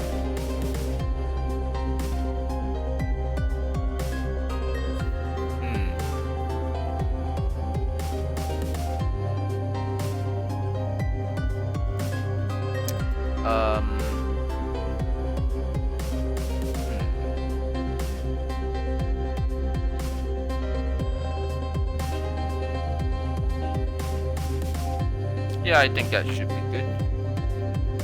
So now we just have to like figure it out, how to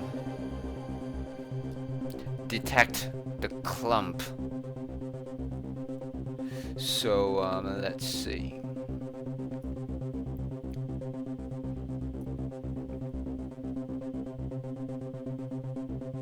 Well, first thing first, I'm gonna just remove that. Remove that. And then just cut. Paste.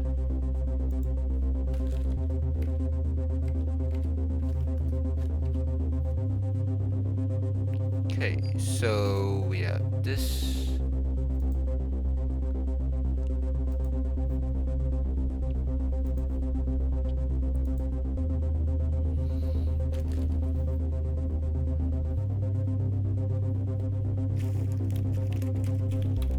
Let's do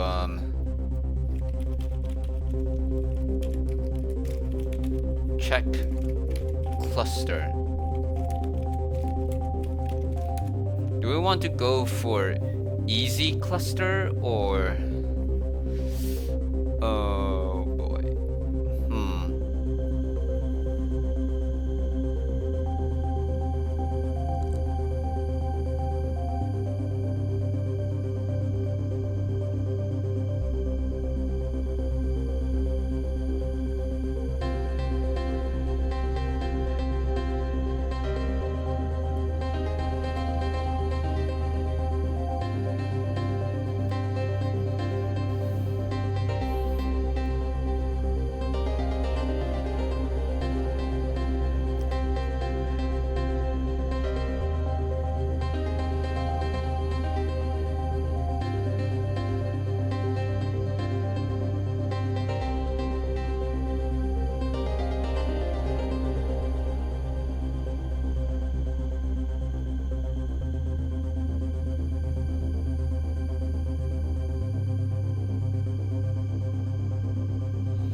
Alright, this is an interesting one.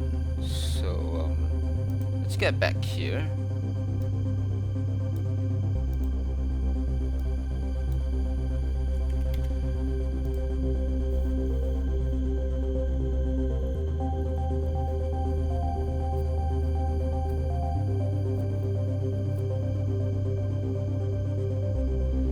also draft. Ah, okay.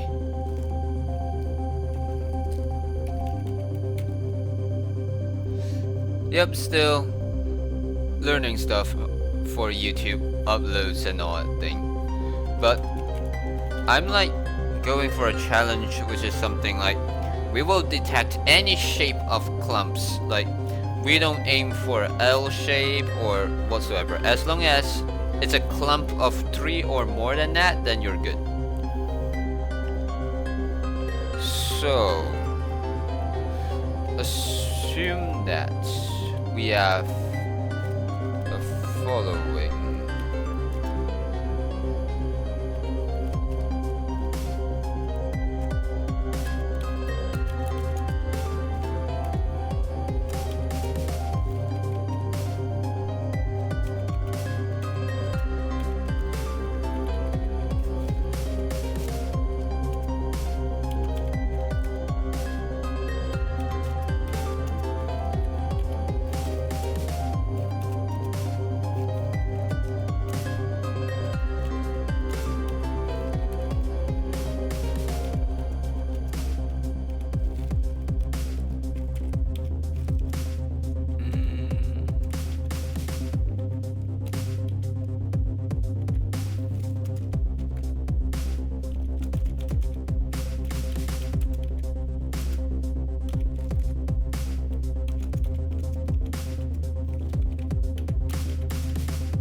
Alright, so now the new problem is how can we identify the clump that is made out of the letter A?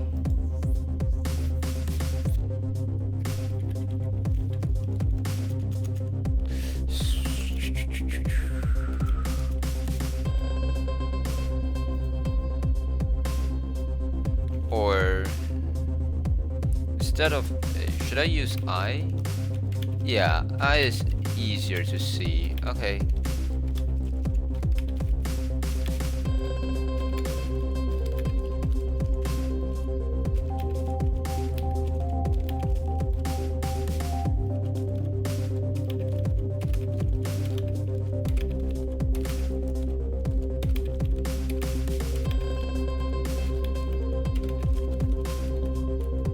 Or instead of 0, let's just use this single dot. That should do.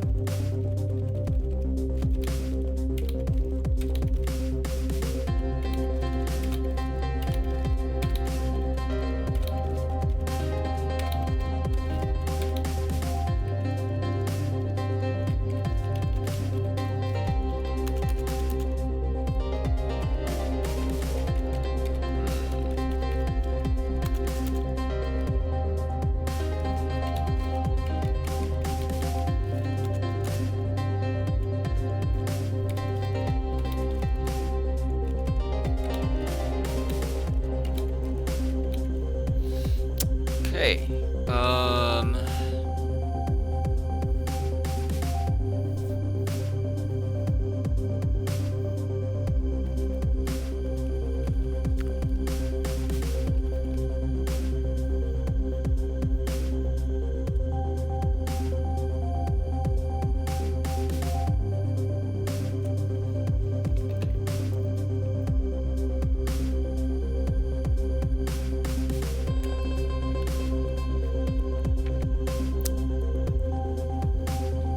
Assume that we start from here.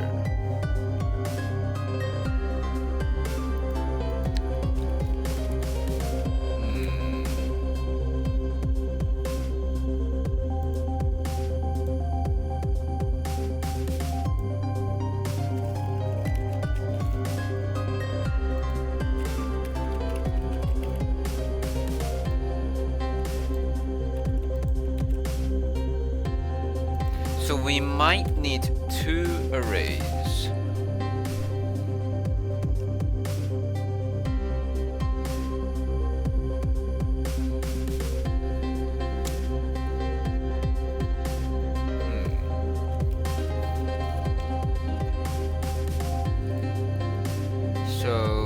start from here, and then at least we know the neighboring is the same.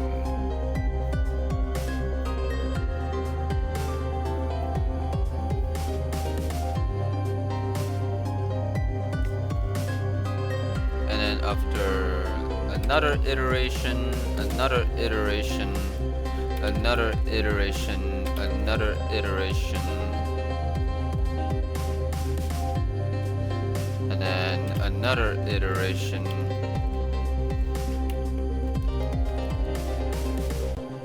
another iteration, another iteration, another one, another one, another one.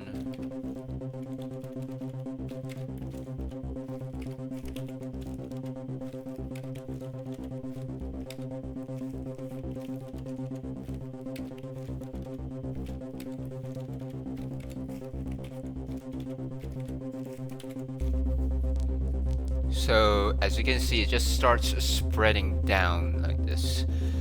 So it somehow feels like,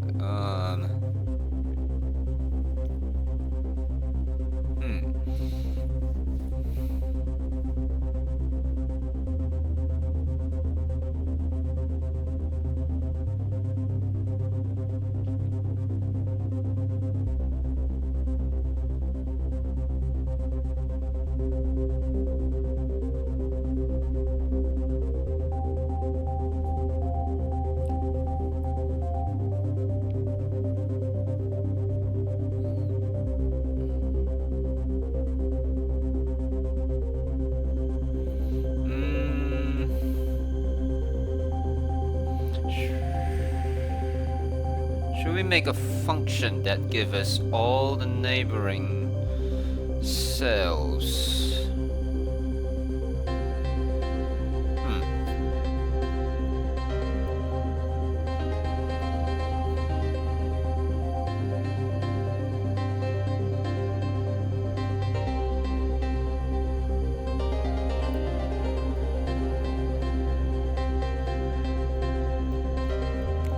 Okay, let's try that.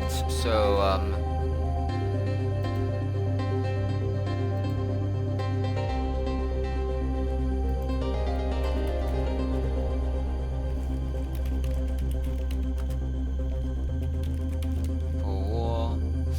should we let this thing act on the monitor or on the cluster identifier?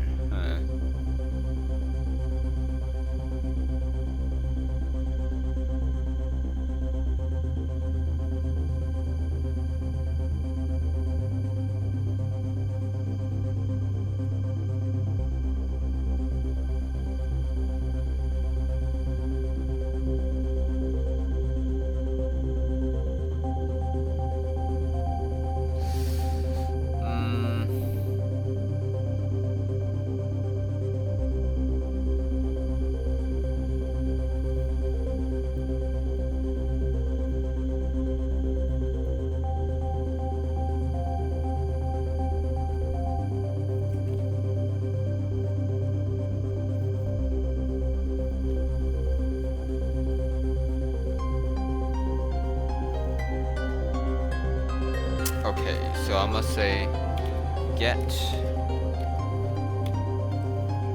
neighbor board. I position, J position.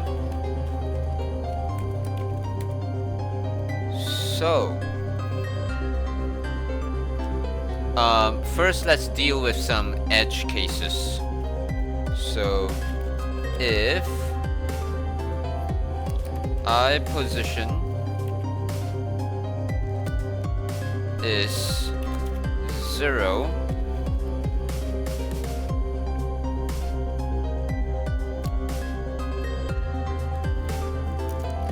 and J position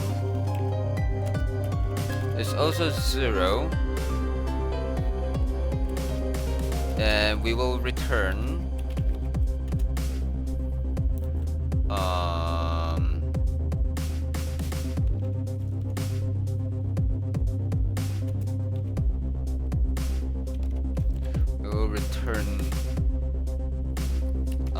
position,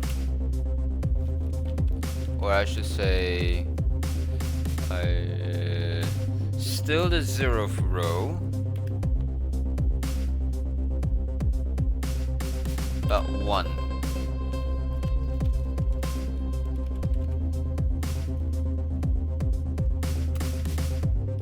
And then our next item, it would be row 1 but 0.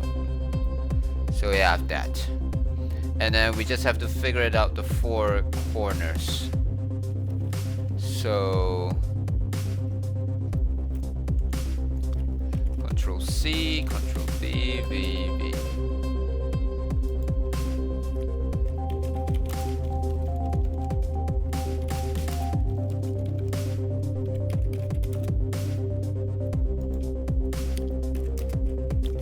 Over here we have width and height.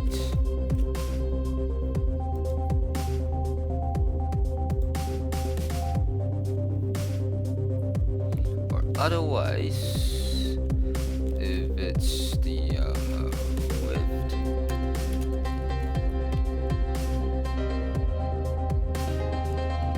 zero,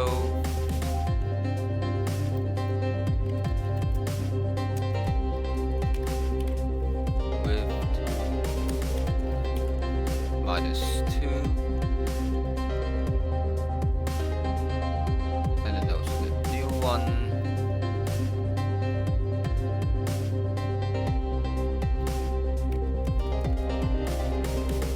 With minus 1.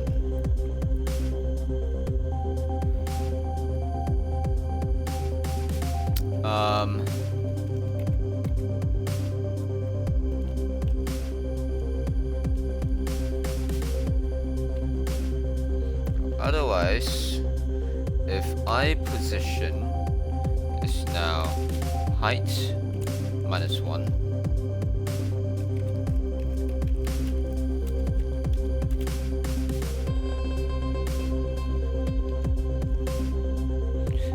zero, or minus 1. There we go.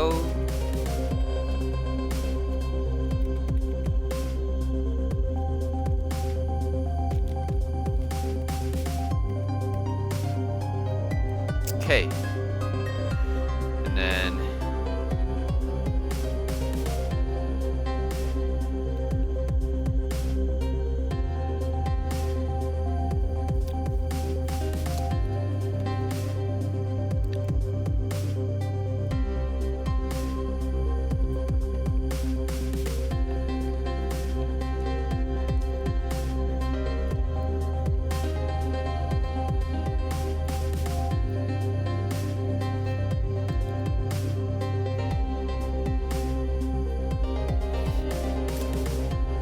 we have that, we have this. Now another corner. So we can have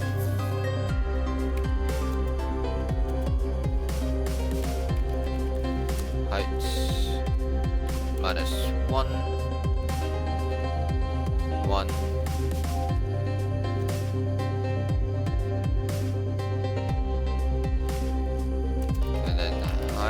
Minus 2, but 0. Okay.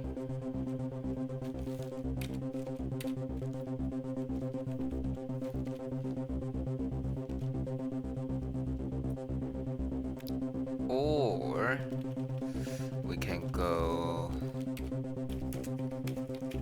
height minus 2, height minus 2, and then the last one, it would be width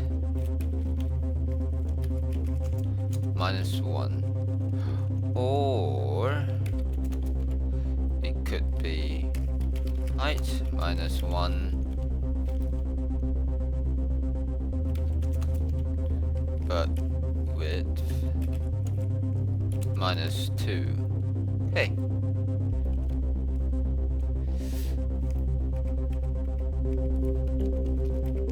So these are the cases such that it will give you a corner.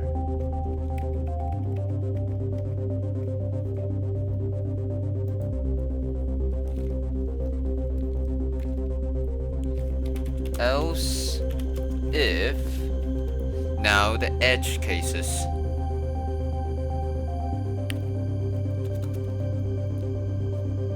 Else if I position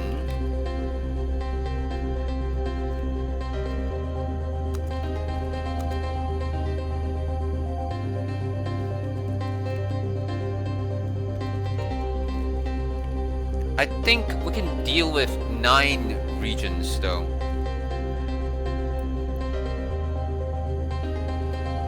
Okay, if I position is equal to 0, then if J position is also equal to 0, then it will return this.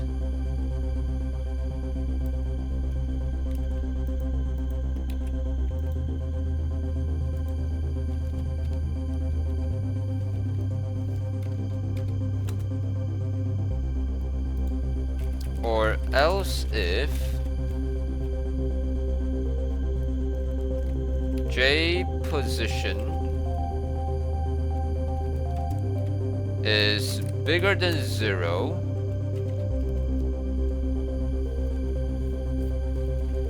and also lesser than width minus 1.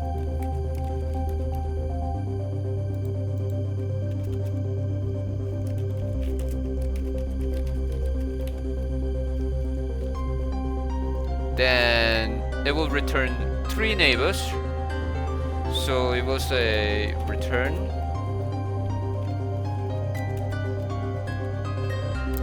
the one on the right, which is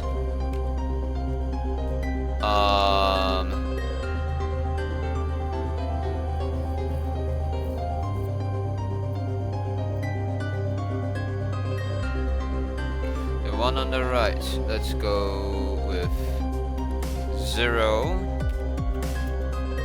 And then J position plus 1. That's our first neighbor. The second one, let's go with the left. So it is still 0. The second one, it should be J position minus 1.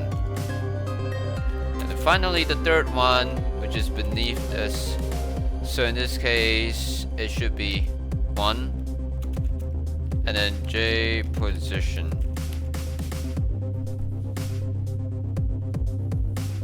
Okay, I think it should be correct. So else if J position is now with the minus 1. So we put it right there.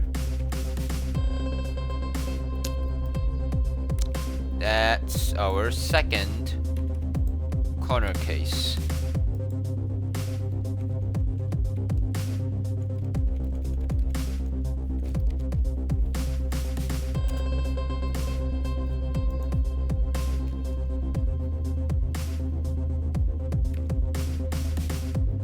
Okay, so that's for that. Or else if I position is bigger than 0, and also I position is lesser than height minus 1. And then we will say if J position is 0,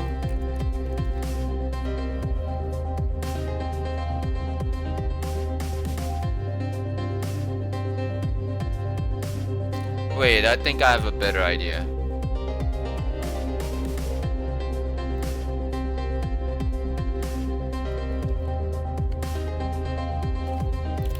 So we will say var, and then we will say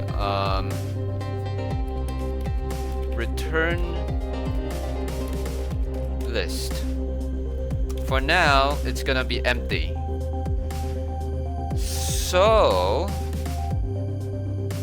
we're just gonna say return list dot push. First, let's go the right hand side neighbor. So right hand side neighbor, it should be I position stays the same, J position +1,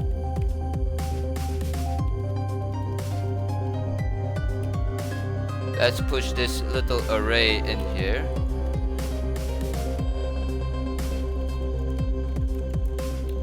The next thing is I position -1, but J position stays the same. The next thing is I position stays the same, and then J position -1, which is the left neighbor. And then I position +1, J position stays the same. Now we just have to check if any of those numbers are like out of bounds, then we just discard it.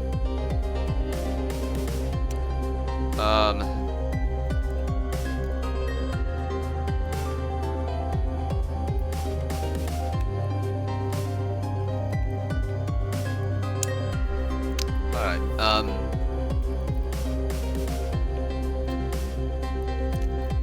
now we will say for ij what, like m, I don't know, for let m starting from 0, m lesser than return list dot length m plus plus if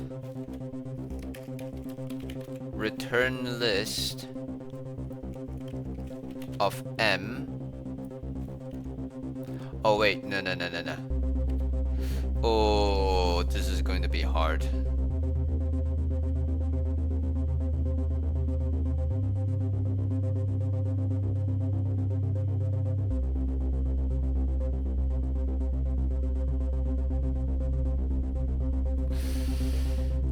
Okay, you know what? I'm gonna do this. So I'm gonna say if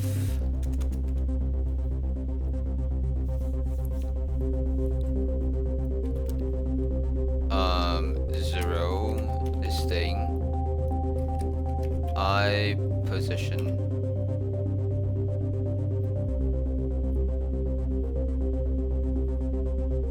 we just have to like change if all of these expressions are still in range.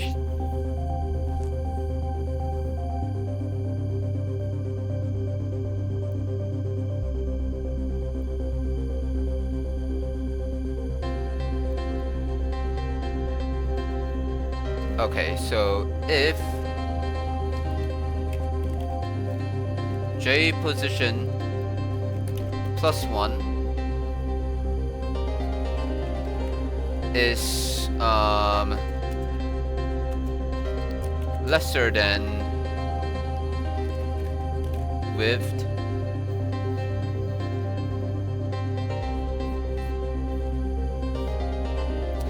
so let's say our width is 8, then our J position, let's say we know it ranges from 0 to 7, so let's say 6. 6 plus 1, 7. 7 less than 8, so yes, include that. So that's the normal, correct situation. However, if our J position is 7, meaning it's right at the edge, 7 plus 1 which is bigger than 8, then do not include that. Okay.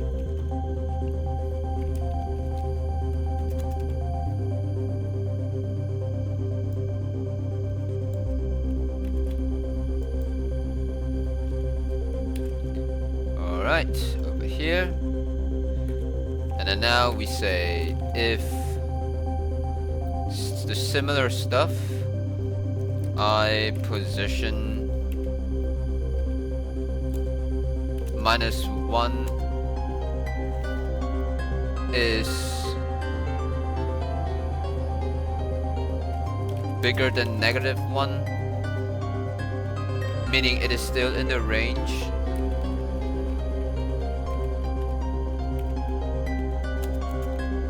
Then yeah, include that into the list.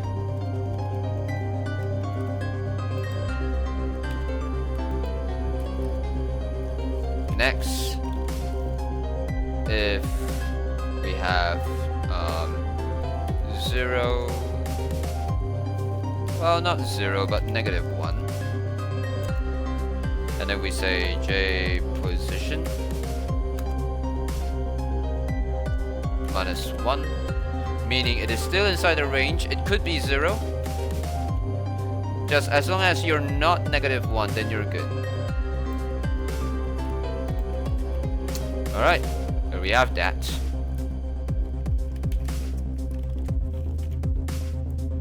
Next, if I position +1, oh, okay. I position +1 is lesser than height, then we can add that to the list. And then once we are happy, we can return the list.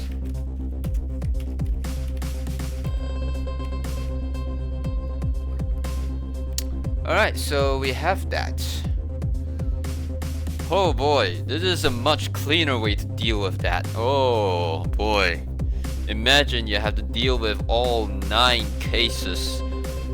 That is pure hell. I'm not dealing with that.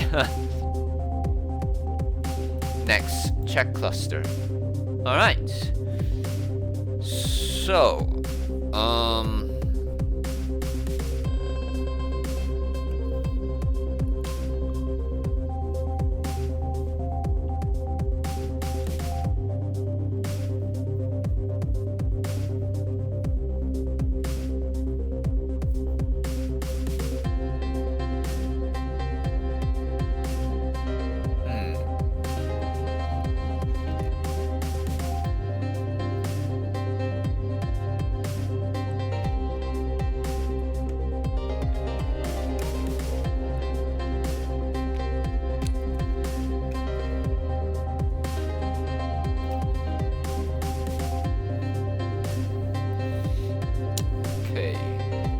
I think we need a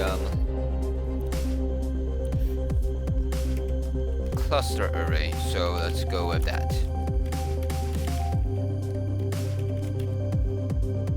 Cluster array.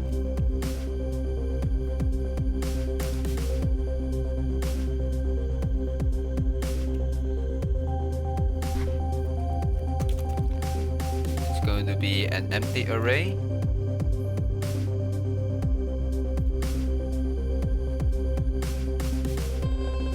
And then we're gonna do this for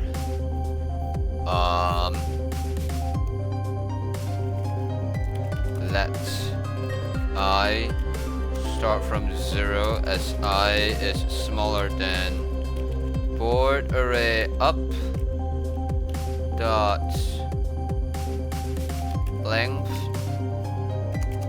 I plus plus.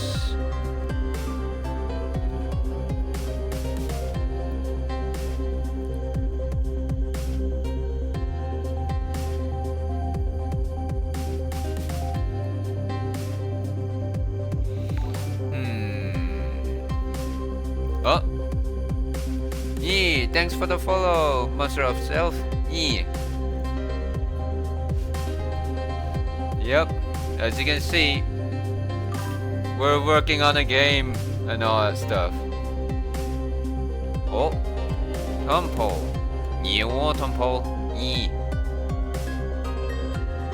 But yeah, as you can see, like, you know, most of the time Wix is meant for online website shopping, whatever website builder, but now it's a game engine. So we have that. But just a quick demonstration, just to let you know that what we're building. If I were to hit preview, what we have right now, what we have right now, oh, it's not exactly running?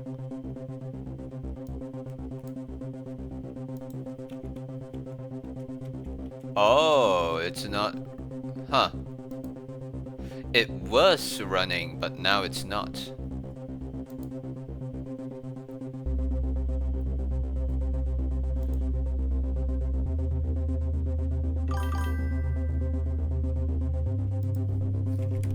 Alright, let me just finish that unfinished for loop first.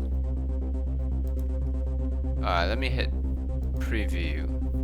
Because if everything should run well, we should not exactly see this. Ah, there we go. Okay. So right now, at the moment, you can see we have a little kitty cat on the left. I'm controlling it. Left, left, right, right, whatsoever. Right? At the same time, I can pull stuff. I can push it.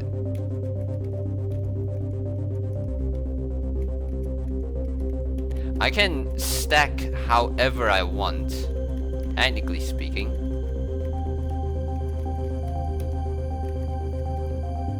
So the main goal or main idea is I have to like stack and arrange all of those blocks such that they end up with a cluster of more than 3. If they manage to end up with a cluster that is more than 3, then they will self-destruct and clear them out. So the main goal for the player is to arrange them such that to clear out all the boxes before getting crushed. And then you win, whatever. So now we just have to figure it out. How do we identify a cluster? Yep. Passionate?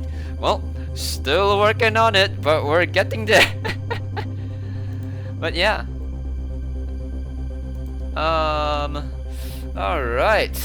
Let's see. Cluster. So the first thing. Oh lord. Okay. Is to definitely come up with a temporary array. So we want let temp array be another array, and then for let j oh cool. Well, just in case, wait, have you joined our Discord server? Because if you take a look at our links in the bio, there is a link to our Discord server whatsoever. So yeah. Well, unless you're there already, let me check. Still no sign, but yeah, just in case, yes, we are on Discord.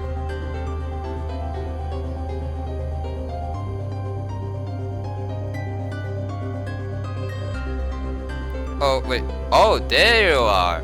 Alright, cool. Nice. Oh, you have to go. Alright, well.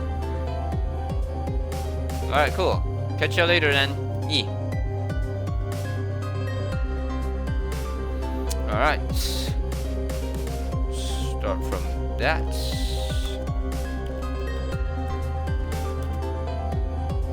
And then we'll go board array up. just pick I dot length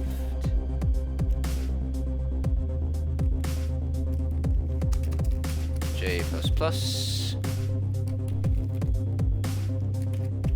temp array dot push. In this case, let's just go -1, meaning we haven't calculated that yet. Once we do that for that many time, then we can do cluster array push temp array.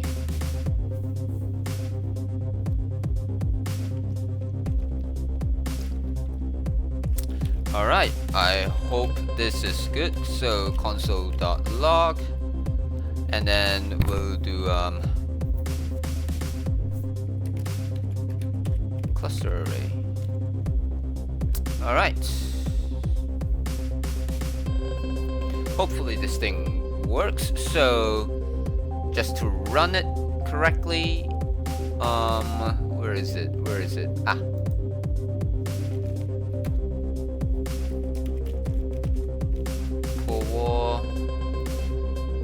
Check cluster.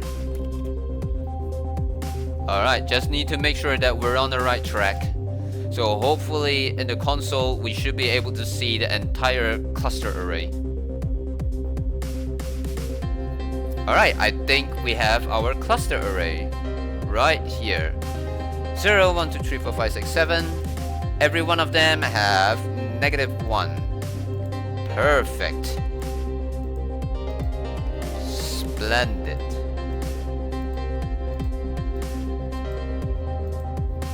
Alright, good.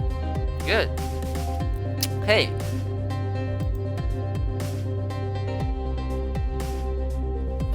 Alright, so we have that. Cool. So far away. Alright.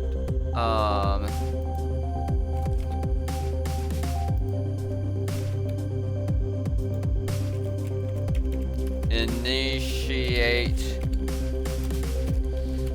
cluster array. Oh boy. With a bunch of -1s. There we go. So once we have that, now we can start identifying clusters. So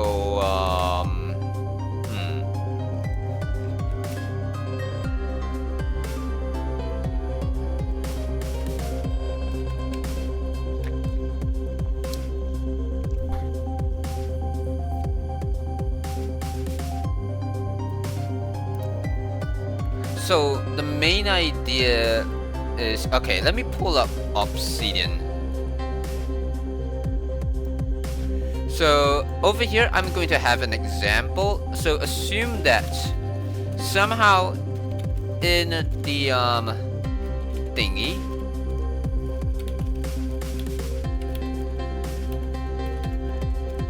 let's say that this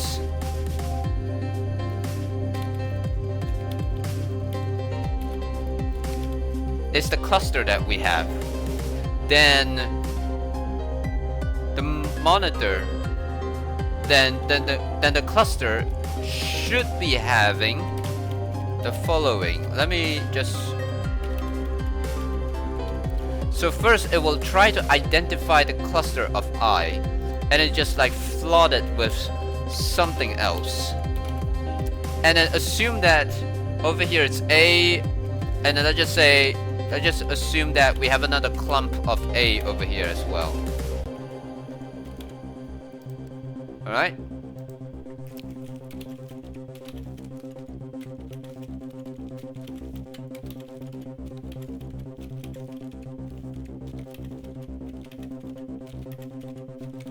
So once we have identified all the thing like flood down, we will move on. Like we were focusing on this one, we will move on to the next cell, but we can see this one has already been identified in the cluster, so we don't care, it's empty over here, we don't care, we skip, done. Next, A. Oh, alright, Time to float the whole thing. And then so we have that. And then A, alright, done. I has been identified in the cluster. Empty does not care. B, alright, let's identify that. So, bloop, bloop, bloop, bloop, bloop. And then over here. Alright, once this is done, we will check this one, and then we can see, okay, it's empty. Or whatsoever. And then so on. And then bloop, it's empty. And then once we move over here, okay, we need to identify D. So it should be something like this, something like this, something like this, something like this. And then once we have that, this is I. If we look down here, it has already been identified, so we can skip that. Empty, skip, and then so on. Until eventually, okay, the moment when we start hitting A over here, it's going to have a different index than this one. So it'll be identified as different clusters.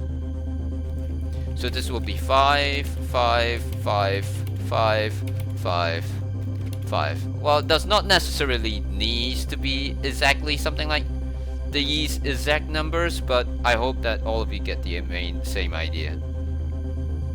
And then once we have that, we just need to count for every index. If we know that index has more than 3 or whatsoever, then destroy the cluster. So I think we can have that. Okay. Let's see if we can make this thing work. So,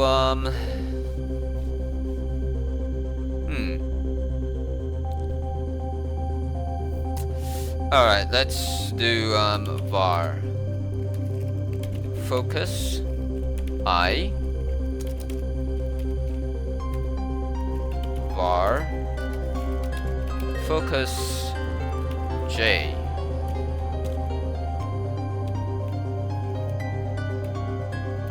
And then we can say var to-do list.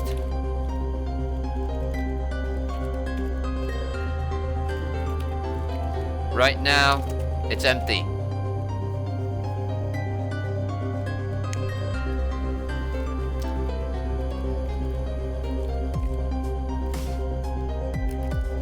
Or over here, I should say focus root, starting from 0, 0.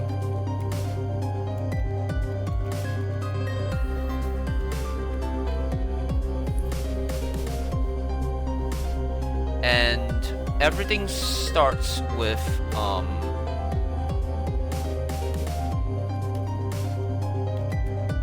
to-do list.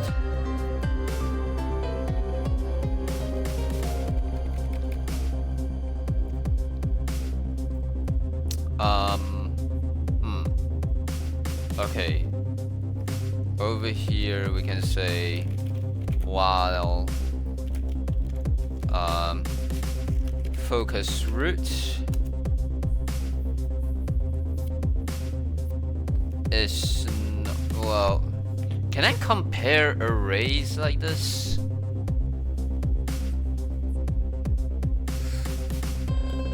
Okay, let me do this thing. The 0th is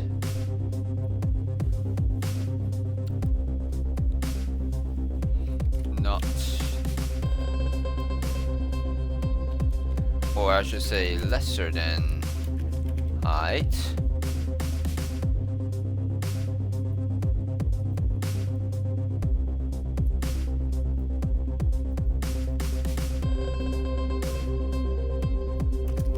And focus root 1 is lesser than width.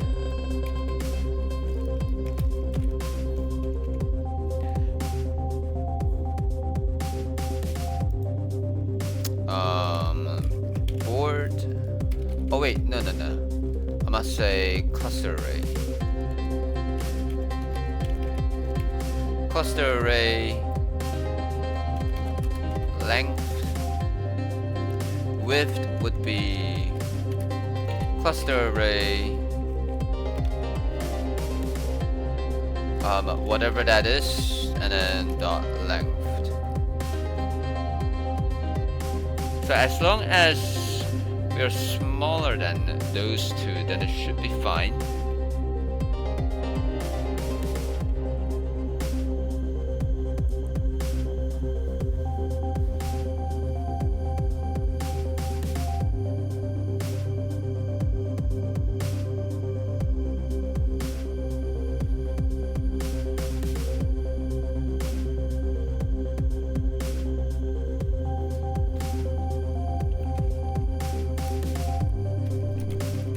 Okay, so now we're start at 0, 0, which should be this one over here. Alright, let's see.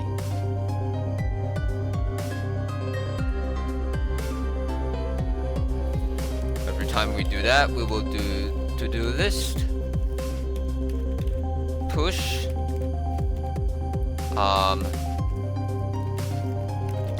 focus roots into it. Once we push this, then we can say hey, once we push it onto our to-do list, because this is almost something like breadth first search in a way.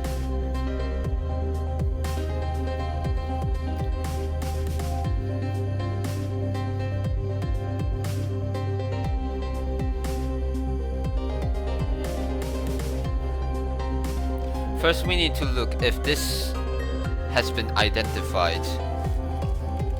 So if current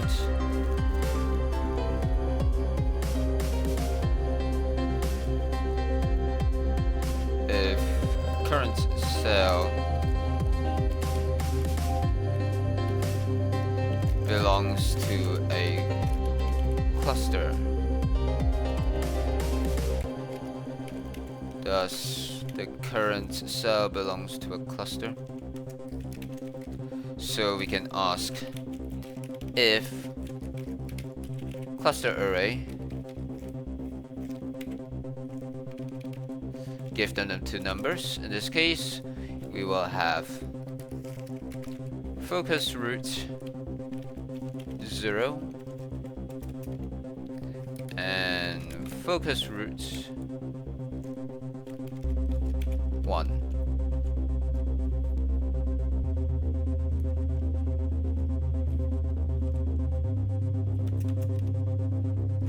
Equals, should I say -1?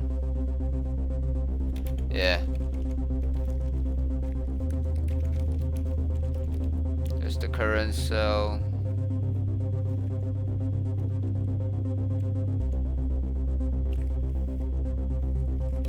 Does not belongs to a cluster. If so, give them an index. So we can say var current index, set it to 0. So over here we can say cluster array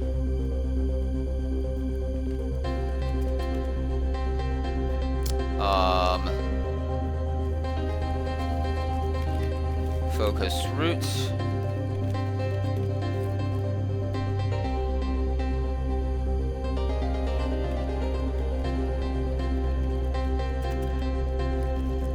and then focus array or focus root 1, meaning this current cell will be marked with the current index,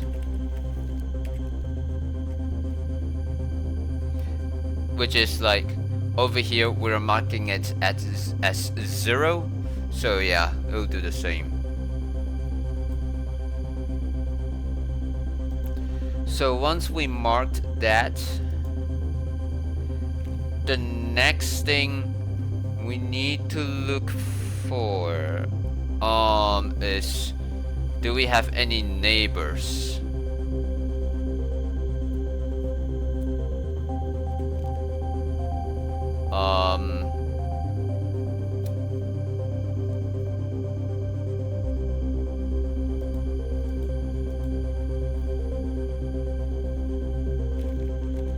Also, var would be something like current cluster content. For now, an empty string, whatever. So over here, does the current cell does not belong to a cluster? If so,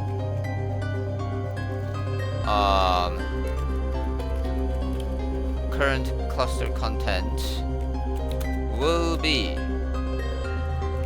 this.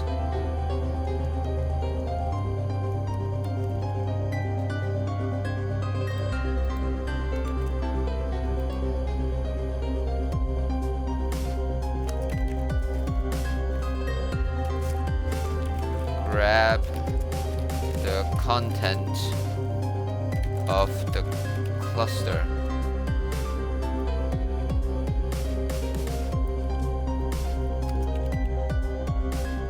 In the cluster array, begin indexing.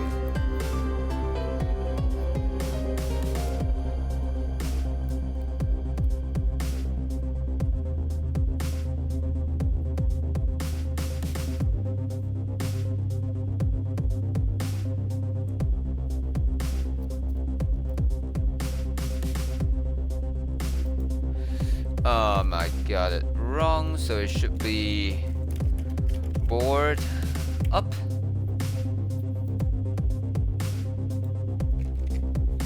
There we go. Once we have that,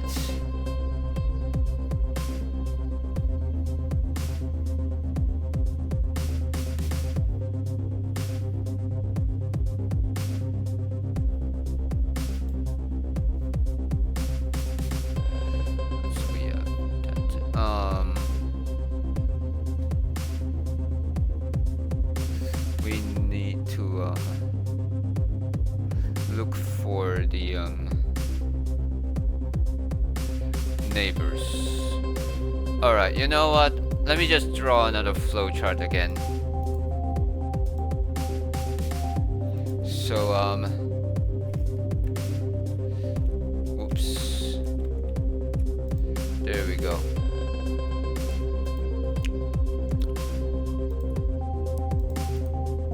Alright, so, where is it? Is this one? Alright, yes. Bloop, bloop, bloop. Let me get this thing over here.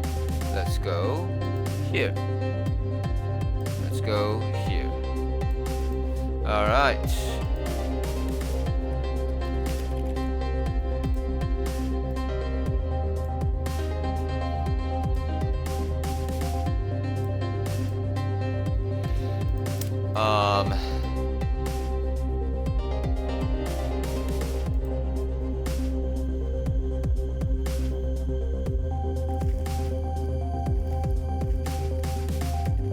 Focus cell.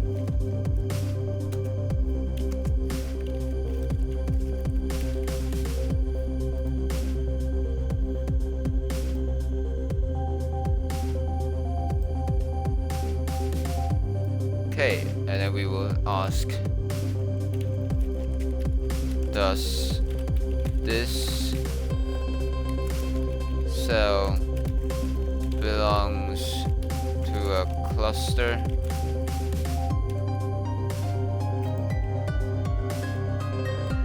So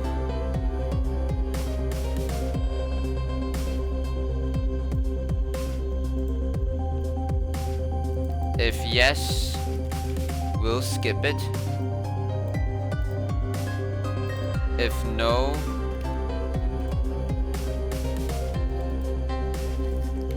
push to to-do list.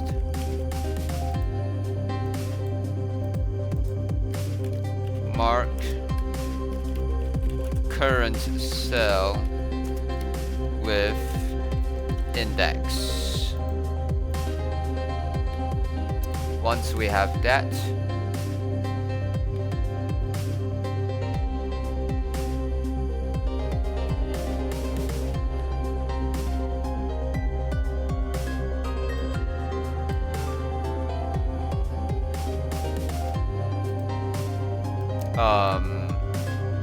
wait, let me get this thing over here. So we will mark it first, and then we will try to get the neighbors.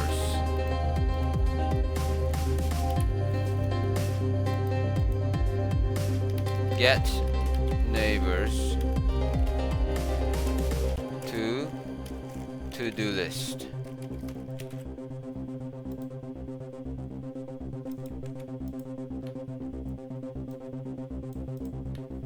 So once the neighbor is to-do list,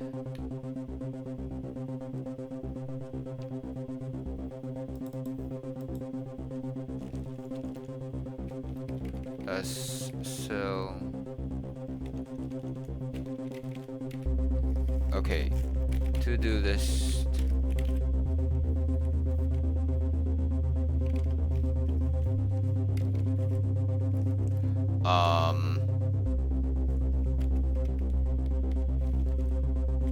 Zero.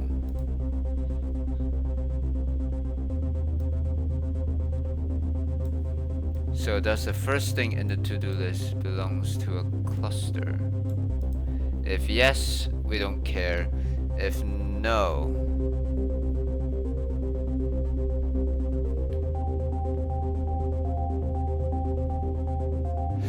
okay, I think we can just simulate it.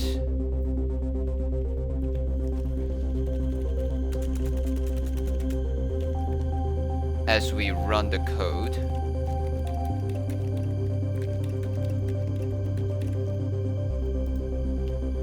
So over here, we are focusing on this one. Next, does this thing belongs to a cluster? No. Mark current cell with index. Add neighbors to to-do list, which we have this one and this one.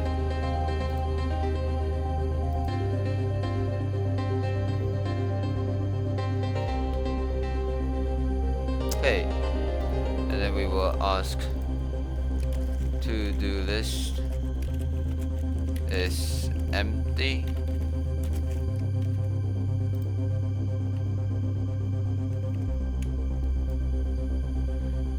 If no,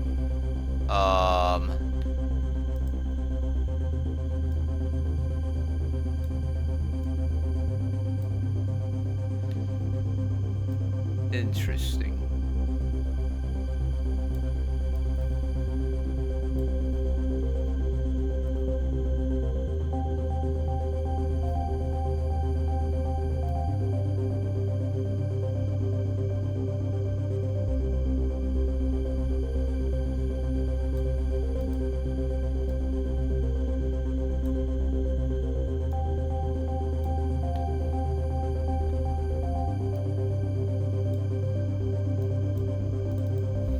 Here it's no. But if it's a yes, then something else can happen.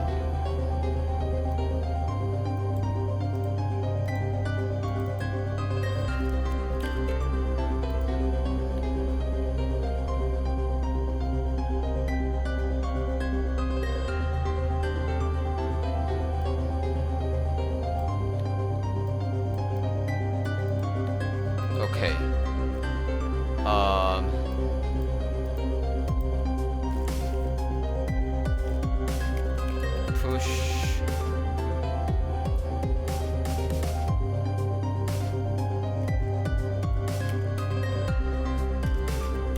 this to to-do list.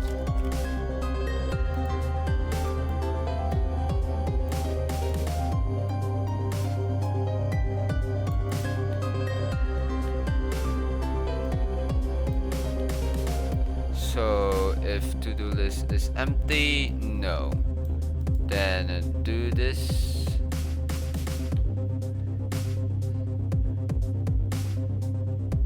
The cluster.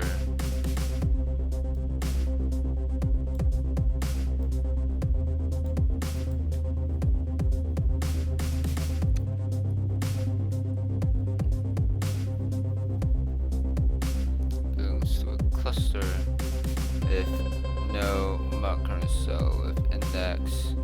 Get neighbors to to-do list.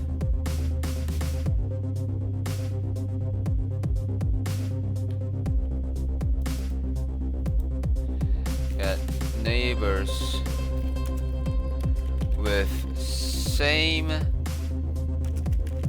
content to to-do list. So basically saying this will be sent to to-do list, this will be not. And then is to-do list empty? No. Does it belongs to a cluster? Meaning either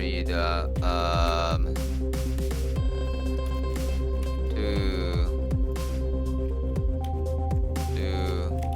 list.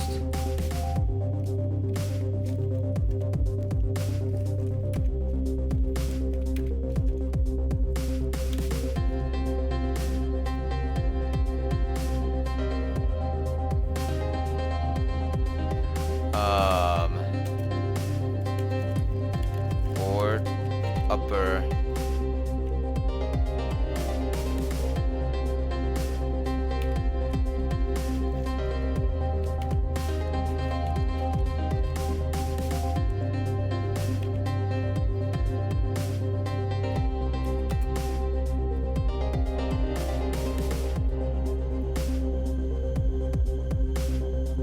oh wait, no, it should be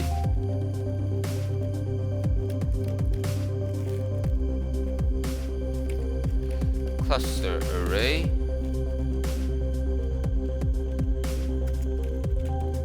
is -1. Then at this point it should be a yes.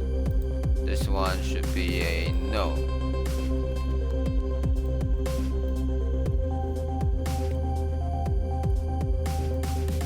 So at this point, I will use dots just to represent -1. So yes, then mark current cell with index. Get the neighbors. In this case, it will be this one. To-do list empty? No. Is this thing -1? No. Well, this thing is in the to-do list, but yeah.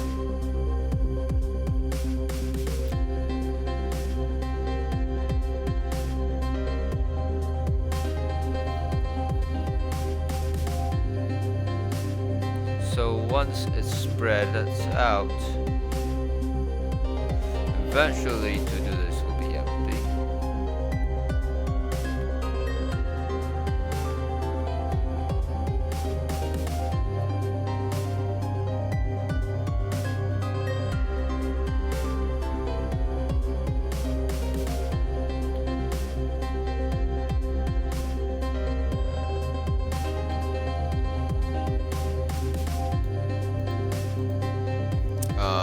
Shift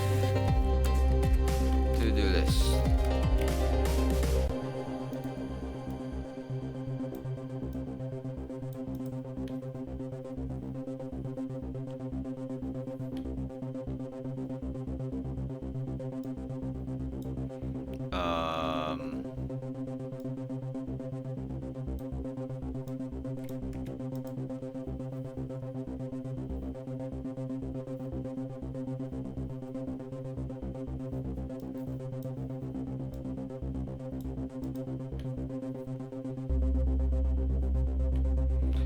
if to-do list is empty,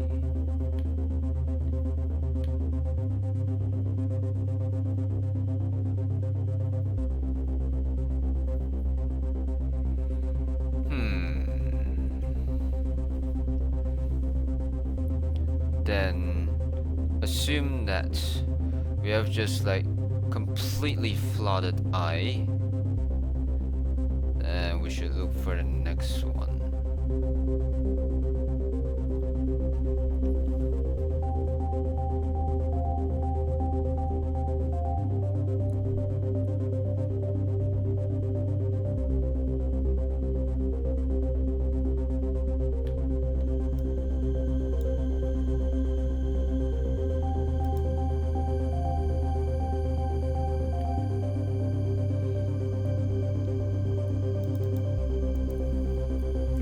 So focus cell.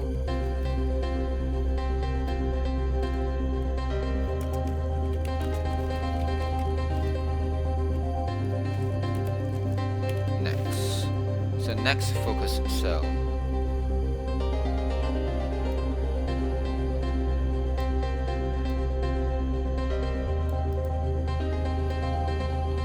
And then push. So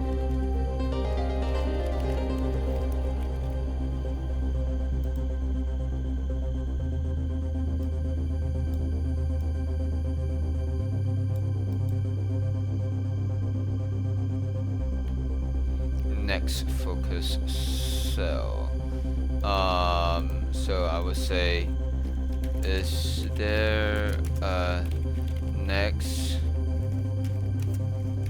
focus cell?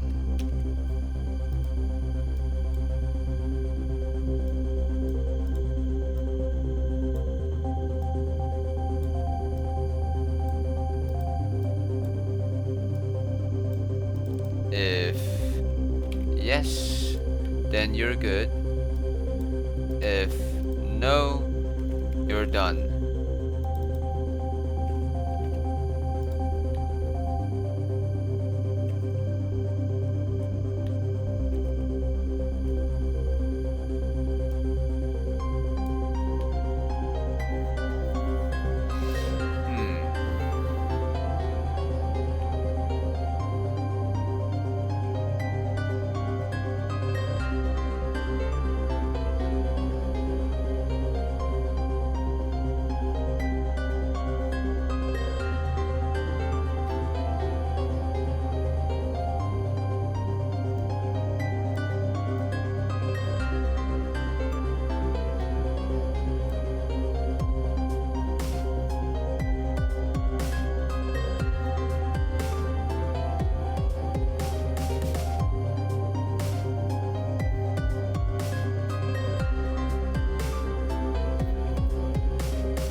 Boy, it's definitely easier to write stuff in terms of flowchart.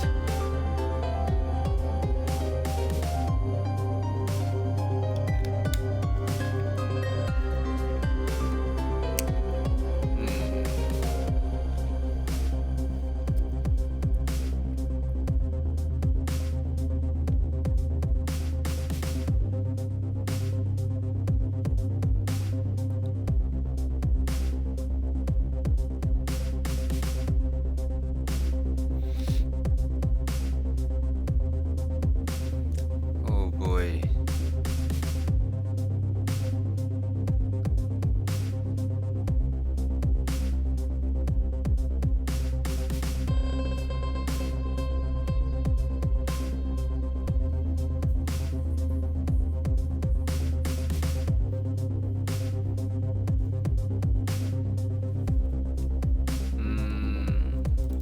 To-do list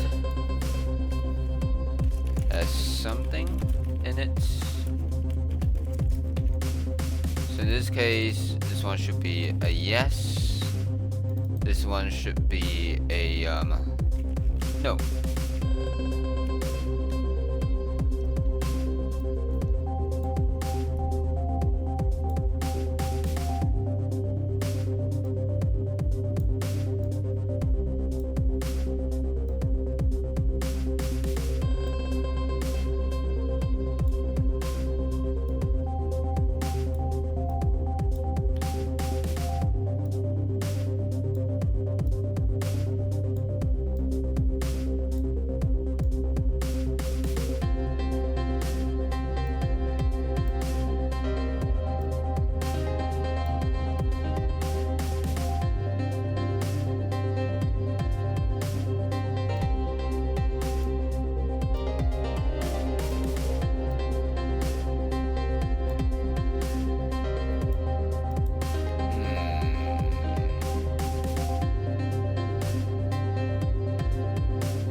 gonna be so weird.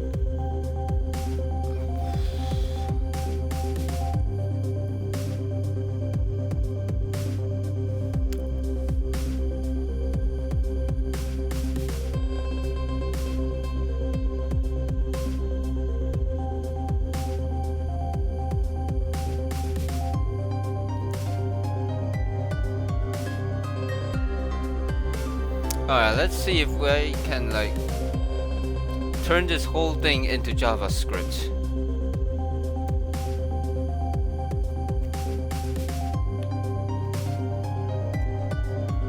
So starting from, okay, initialize cluster array with a bunch of negative ones. Okay.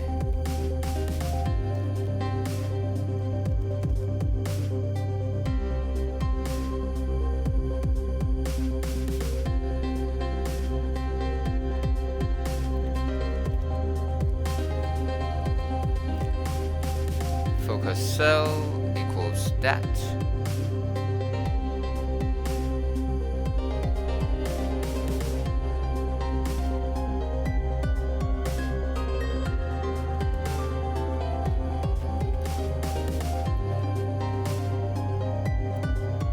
And then we can say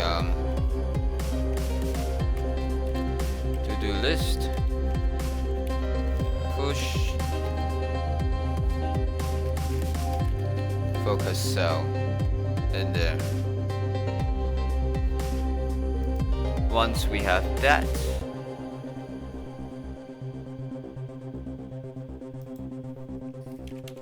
initiate Spark.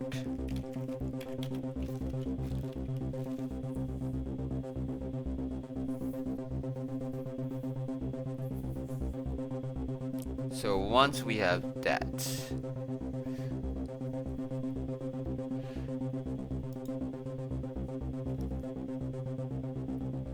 so we will check if the to-do list has something in it or not.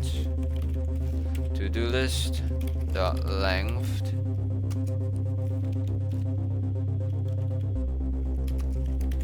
is bigger than 0 or not.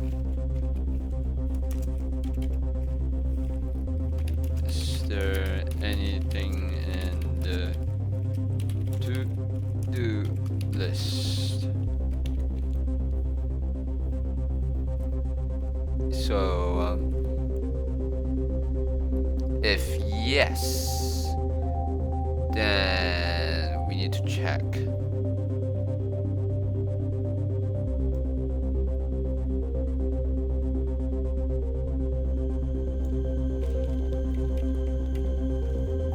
Does the current cell does not belong to a cluster? So cluster cell,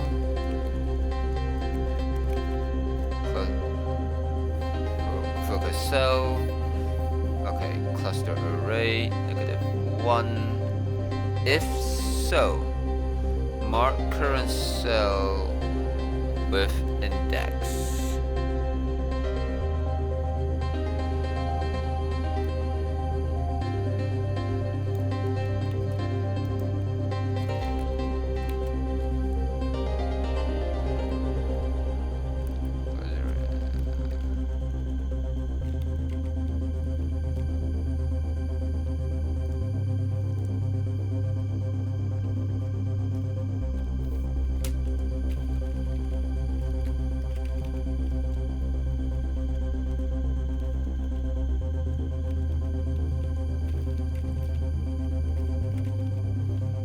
Okay, cluster array, focus cell, current index.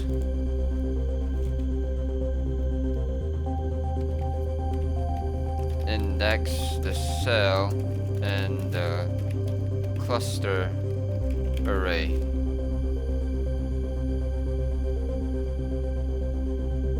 Next, get the neighbors with the same content.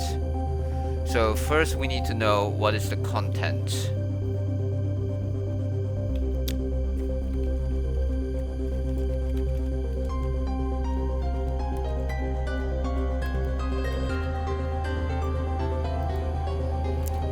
So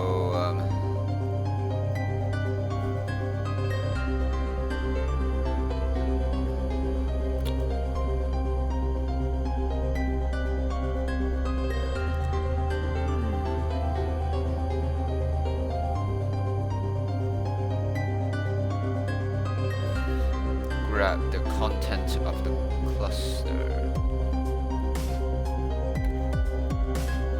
and then we will use this.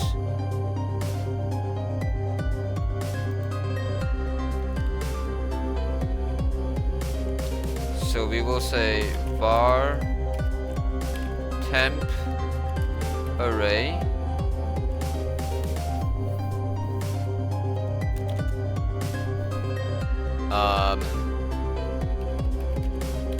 core, get the neighbor's coordinate. For now, the I position, let's go with focus cell 0, and then the J position, focus cell 1. Okay, width, it should be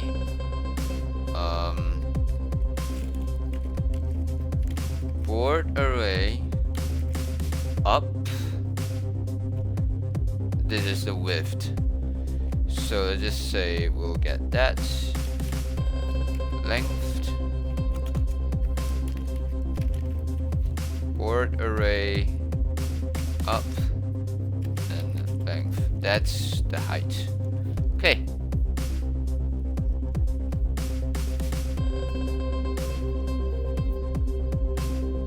So with this, that will be our temporary array. And then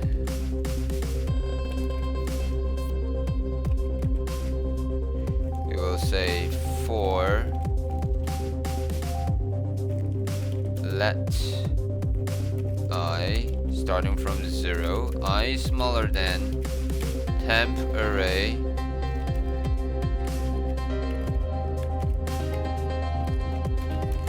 length I plus plus if in the board array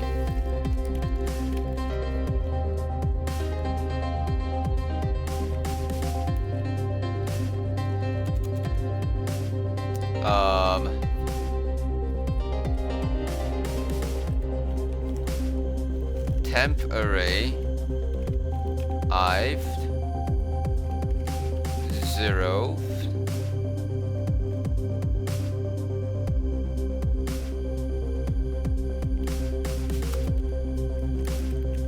temp array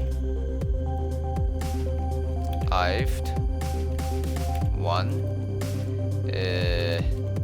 meaning if this thing, the content is the same as current cluster content, then to-do list push this current thing. So temp array, there we go. So that's pushing the neighbors with the same content. Once that is done, okay, we also need to see if it does not belong to a cluster, or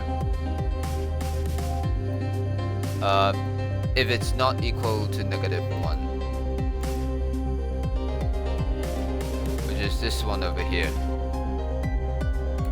Now we just need to say to-do list, just remove the first element.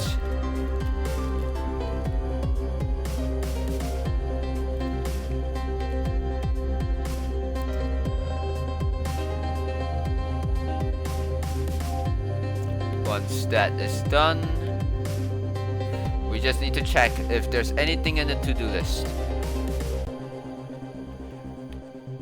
If there's nothing in the to-do list, then we can see if there is a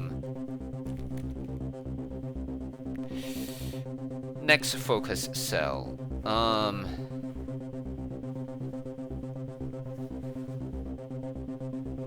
How should I say this? How can I? Oh, if there is a next focus cell.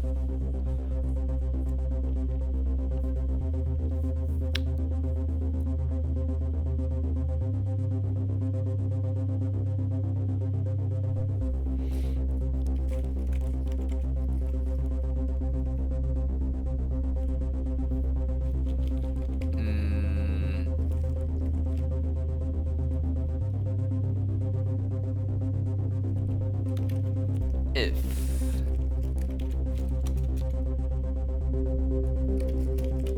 focus cell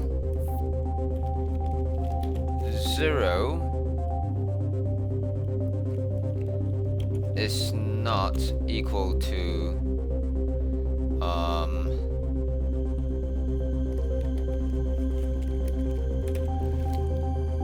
cluster array or whatever, right?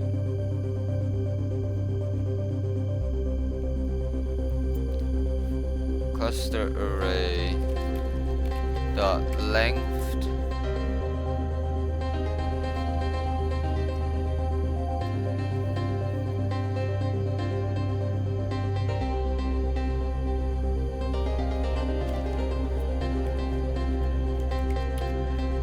if it's equal to this one and focus cell 0 cluster array get the 0th, whatever, they're the same, length minus 1, meaning if this is the last cell.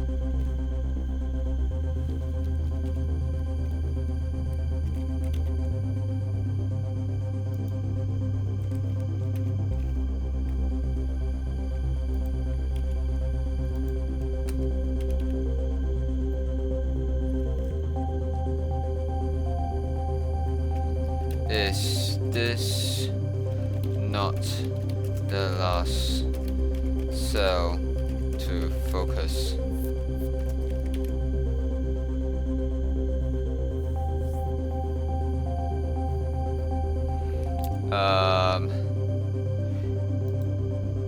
Meaning, is there a next cell to focus? If so, then focus cell 1 will be focus cell 1 and then plus 1.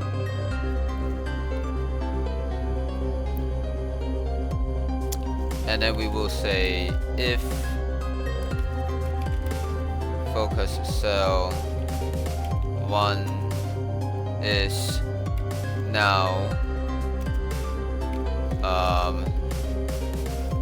okay, cluster array get the 0th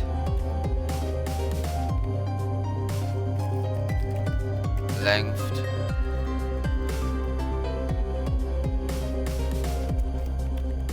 if it's bigger than or equal to, then focus cell 1 will set to 0 and then focus cell 0 will be focus cell get the 0 plus another 1. Meaning, go to the next row.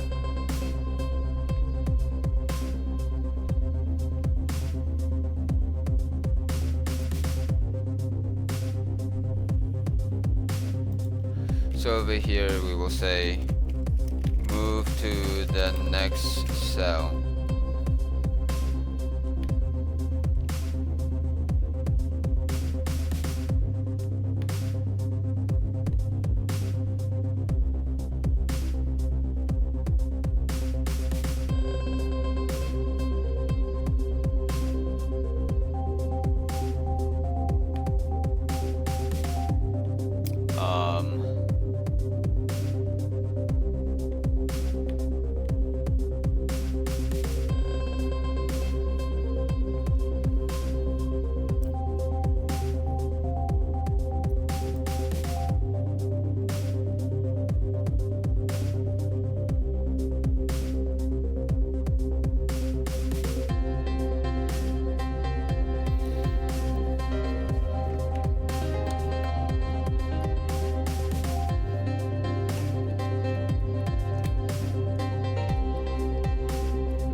Add the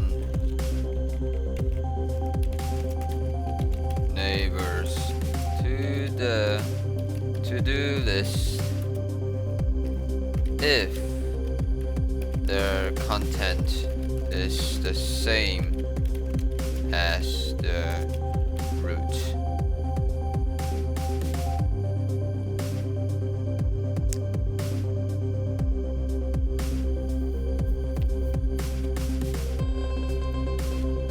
Okay, there we go.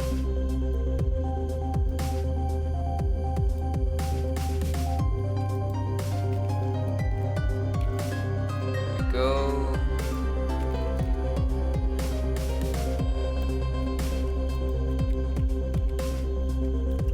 There we go.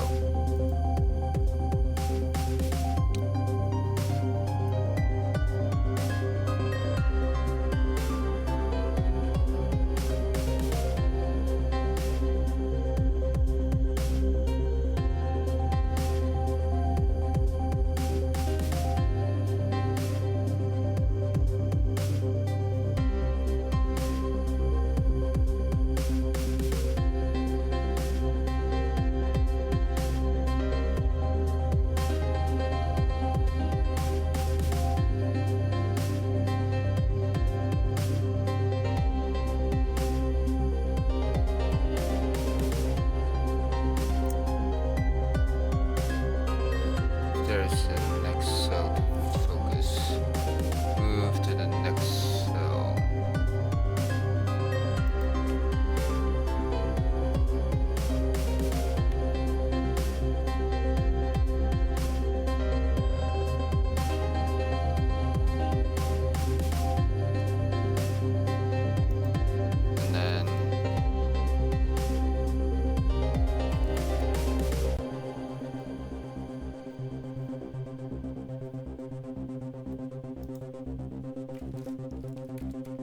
And then we can go to-do list, push, focus cell.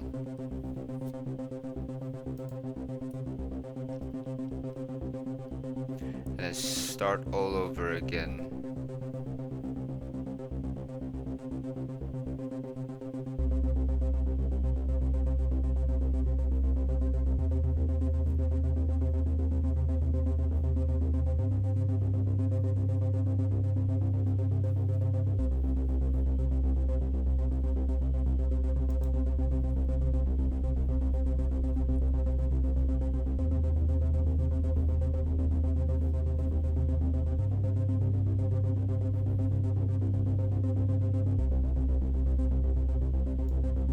Okay, so I think bloop, we need a double while loop to some extent.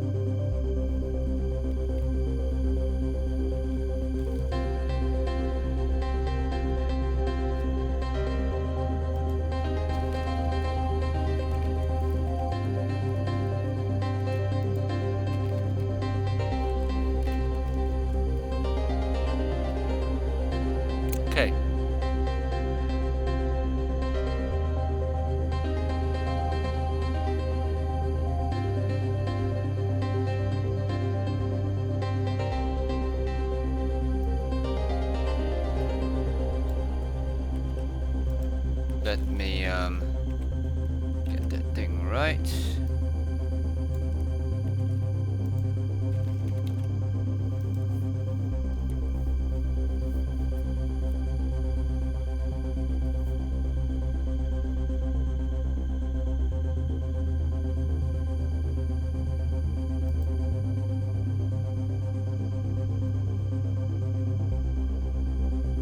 Okay, I think and hope that this is good.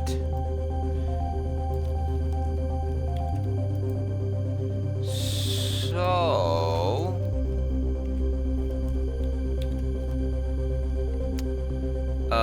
wait,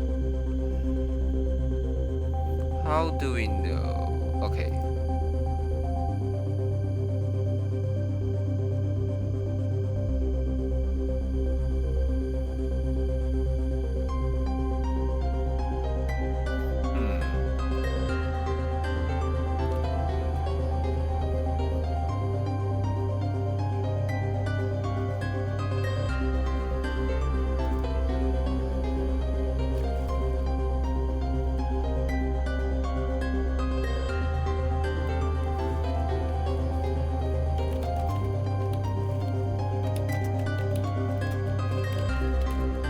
It's not empty. So over here we can say board array up,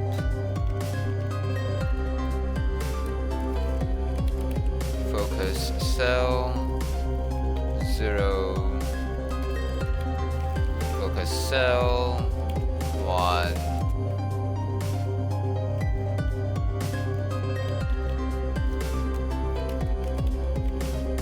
Block empty.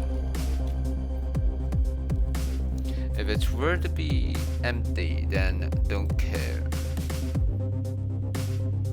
Okay, got it. So let's test this thing out. So let's try to mimic the cluster, or you know what? Let's just make a brand new. Let's just make a brand new board out of nowhere.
Finally, the color yellow.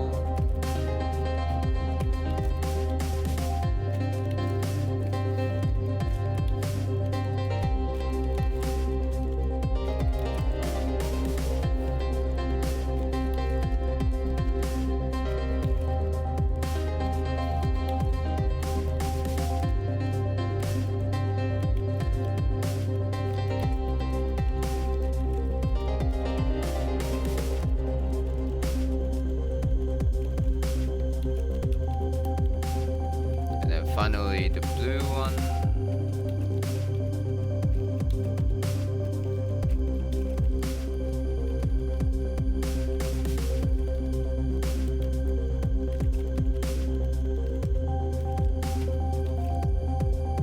Alright. I don't know what will happen, but let's just see what will the console give us.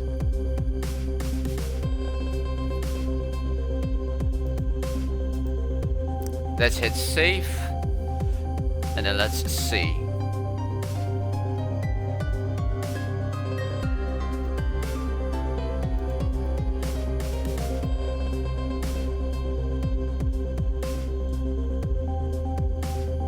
In this case, it should like console log the cluster array twice. One with the -1 initialized. Oh.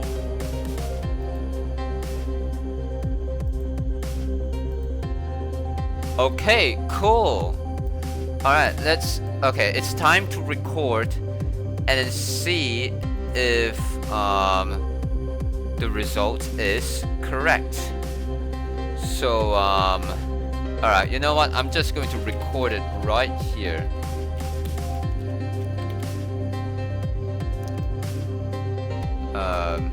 Okay, it is possible that you're not gonna see it. So over here it's 0, 0, -1, -1, and then another 0. Huh. And then the rest are -1. Okay. Next one. 0, 0, 0. -1. And then 0, 0.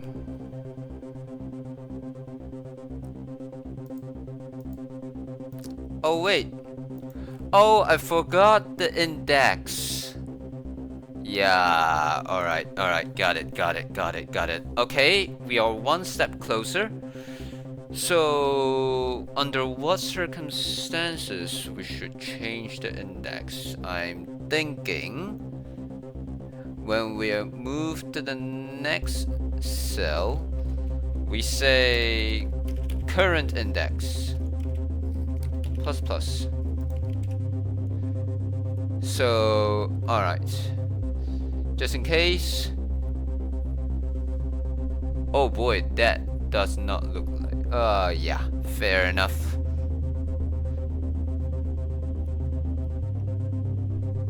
Yeah. Okay. Because all the index are all 0. Okay. Let's hit preview.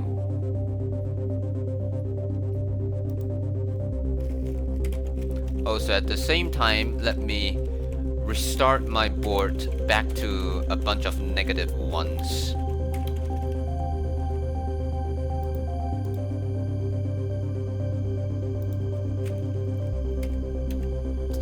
Okay. So, here we have it. Alright, row number 1. We have 0.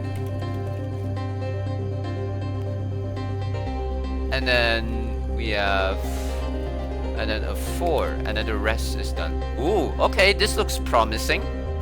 Next.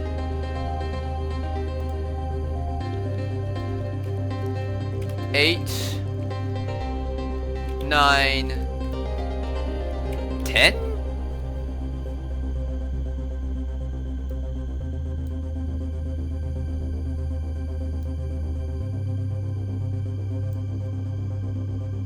Eight and 9. That should not happen.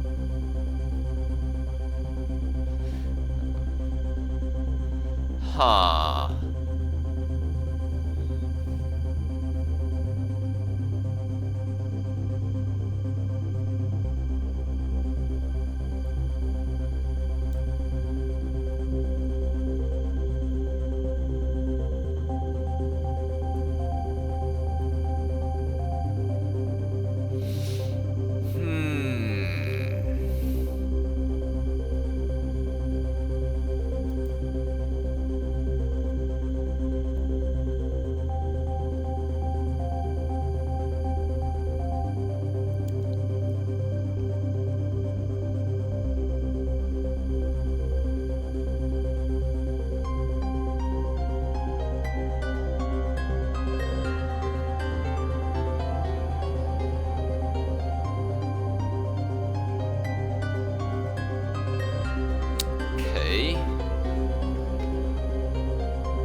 content is the same.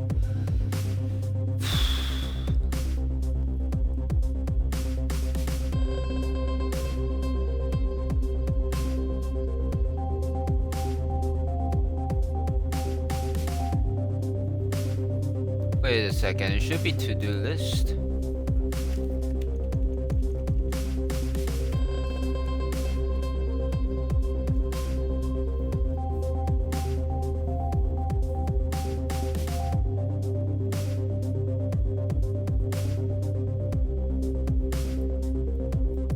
So to-do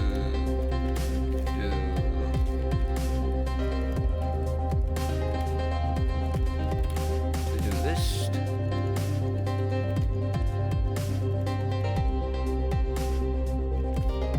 Grab 0.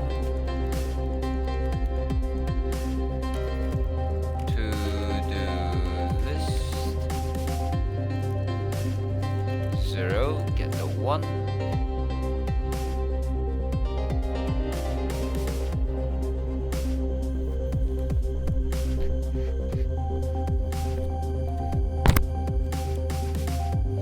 Add the neighbors to the to-do list if their content is the same.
Alright, I think let me hit save and then let's preview it.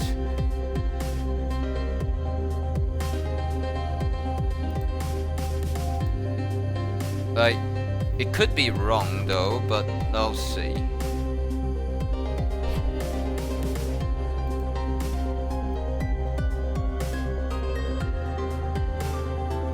Okay, so we still have 0, 1 and then 4. Okay, what's next? Still 8, 9, 10. Although this should not be 8 and 9, this should be this should share the same number though.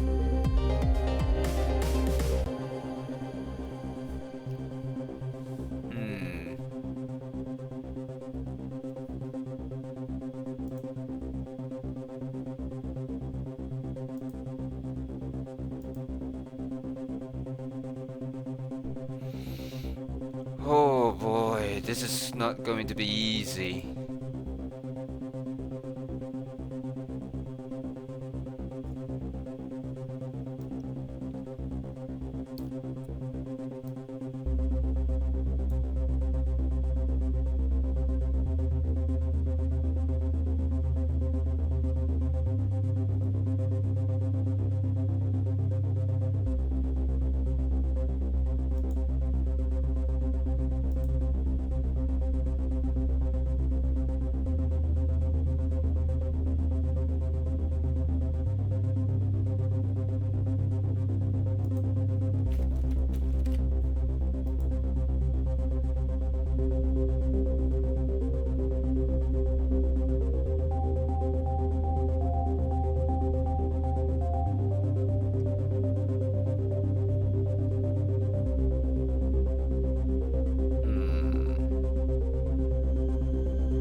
Wait a second. Where did we mark it again? Oh, over here. Okay. Focus cell, focus cell. Oh. It should be to-do list.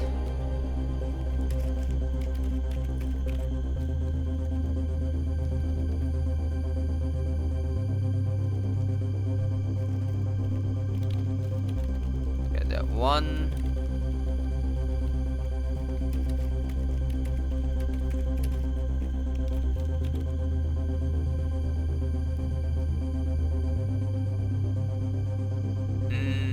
Grab the content.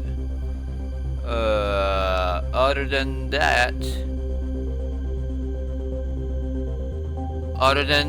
hopefully it's good. All right, let's take a look. Oh, I almost forgot. Let me say hello to Tom Paul on Discord. Wait. There we go. All right.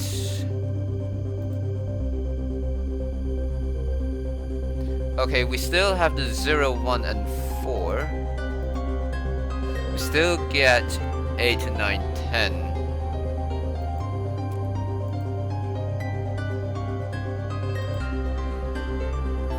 Oh, Lord.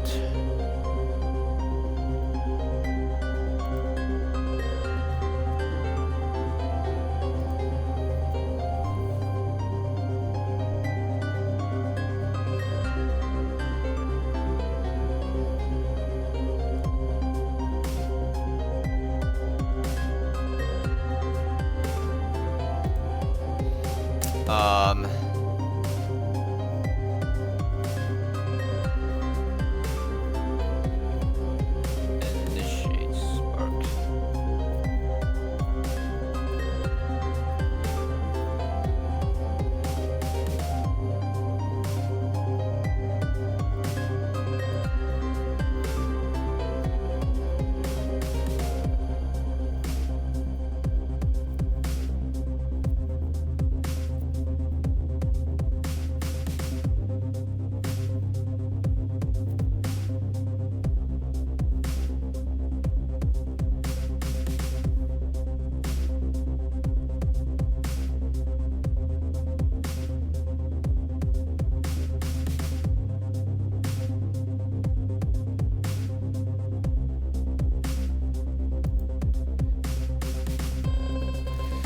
Okay,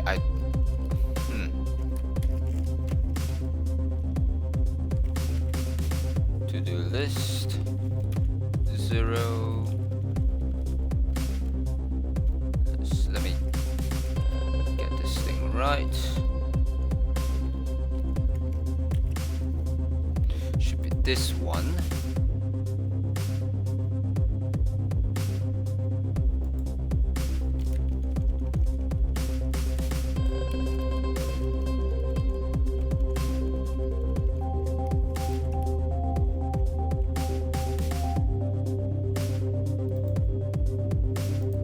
Let's go preview.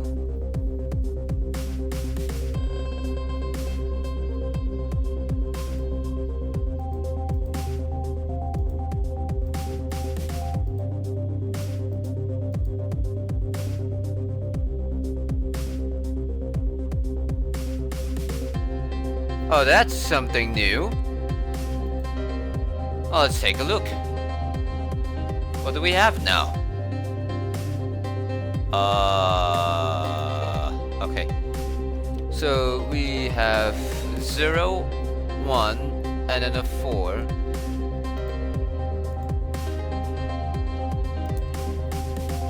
And then we have 1, 1, 10. -1, and then a 4, 4. Okay.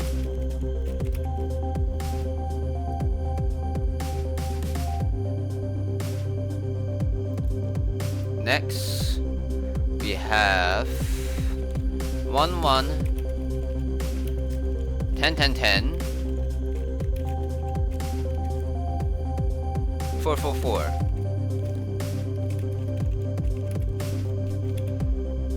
Oh, Okay. Okay, keep it coming, keep it coming. Next is 125. Huh. Hold on a second, hold on a second. Let me reformat this thing. -1,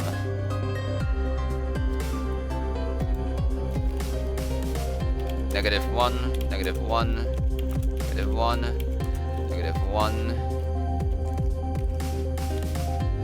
There we go.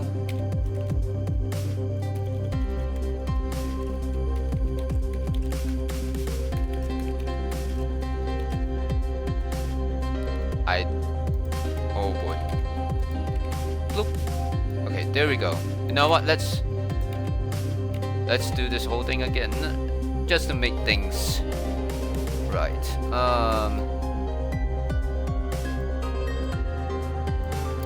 So the first thing we have is 0, 1, and then -1, -1, and then +4. Next one is 1, 1, and then 1, 1, and then 10, -1, and then 4, 4. Okay.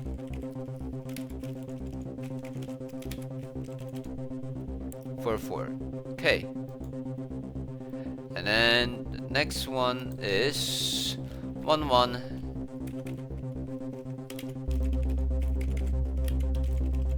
ten, 10, 10.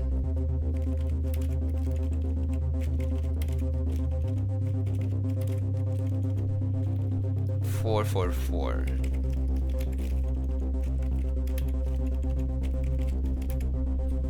Alright, next we have 1,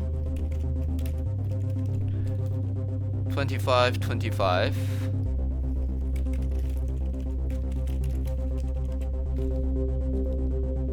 27, 4 times. Okay.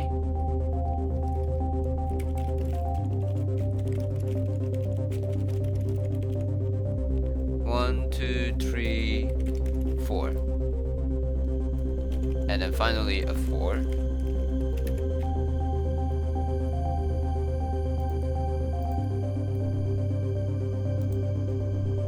And then -1, -1, 25, 35, 35, and then 27 twice.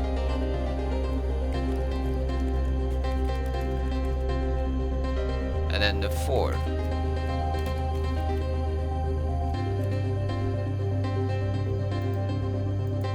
Row number 5. -1, 35,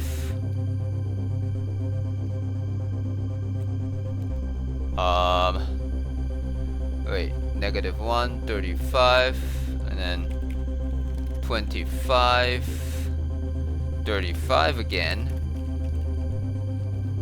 -1, -1, 46, and then a 4.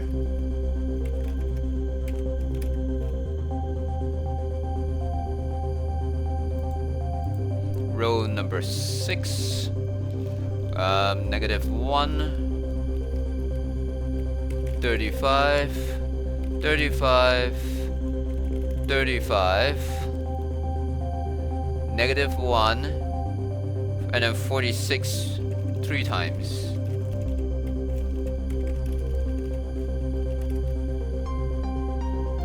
Finally, we have -1 all the way until the last one is 46. So if we compare it,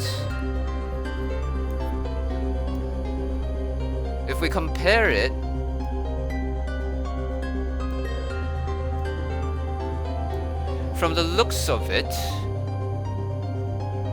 the cluster match. Oh Lord, finally it works. Oh, the cluster identifier. Oh boy, the cluster. Wow. Cool.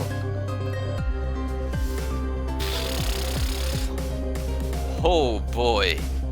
Alright. The next thing I'll definitely need to do is just want to like make sure that I can still play with it though, right? Like, I can still take, push, right? Alright, let's see if I can... You know, this becomes a puzzle now. Whoops. Ah.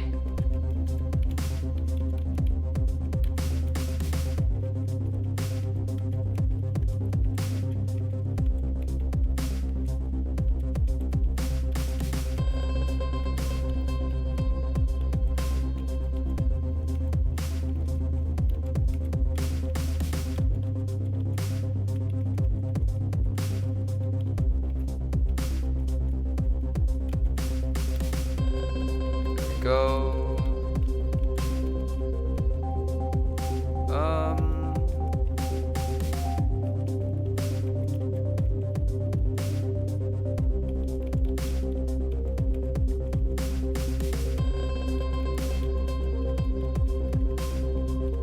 There we go.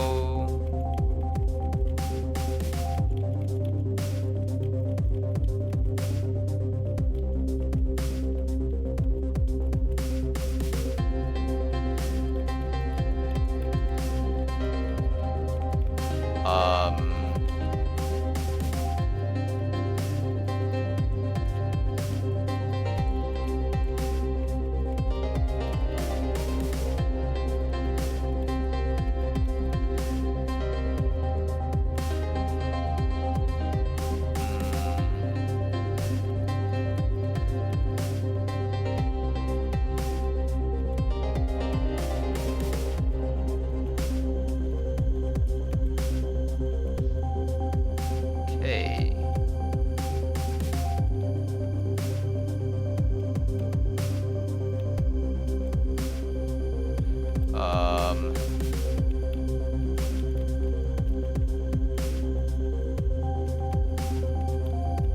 go.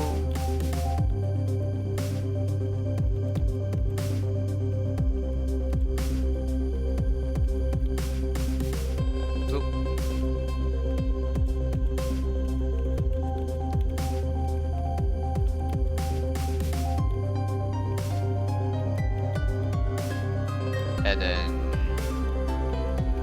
yep.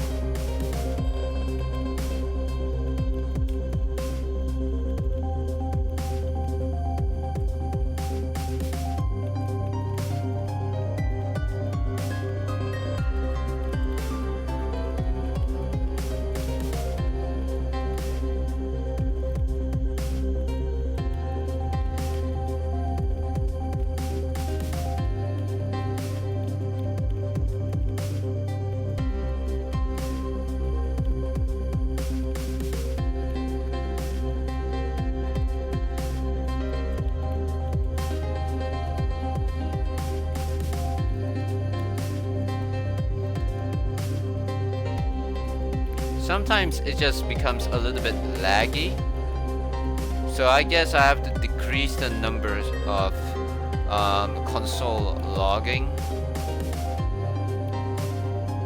There we go. So yes, it's playable. Oh boy. Alright, back to editor. Okay. So the next thing is I need to print out the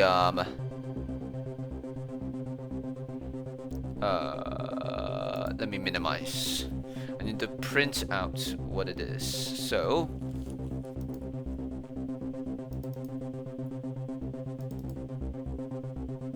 let me Control C. 3, 4. 1, 2, 3, 4.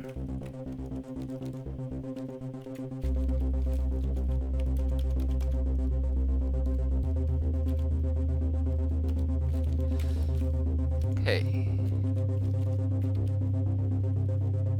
So this one. Let me just minimize this. And just let me duplicate this. So on the left we have the monitor screen. That's what the player sees. On the right we will have the cluster screen. Consolas. Alright, fine. 16. So that's the font size.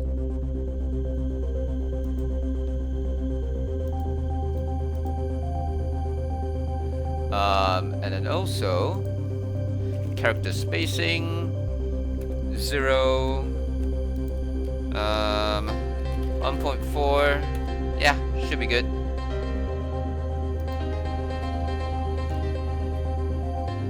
So let's see.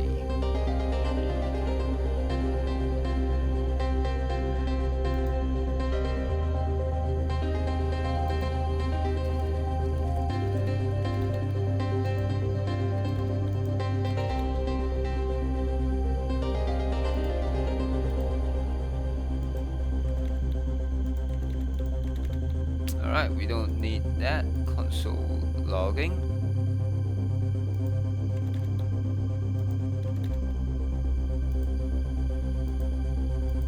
Okay.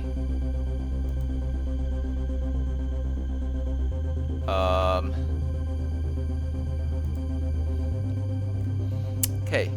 So once we have all of these thingy,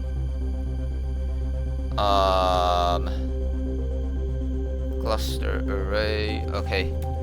We just need to say this is text monitor screen. This one over here will be text monitor. Cluster. So over here we can say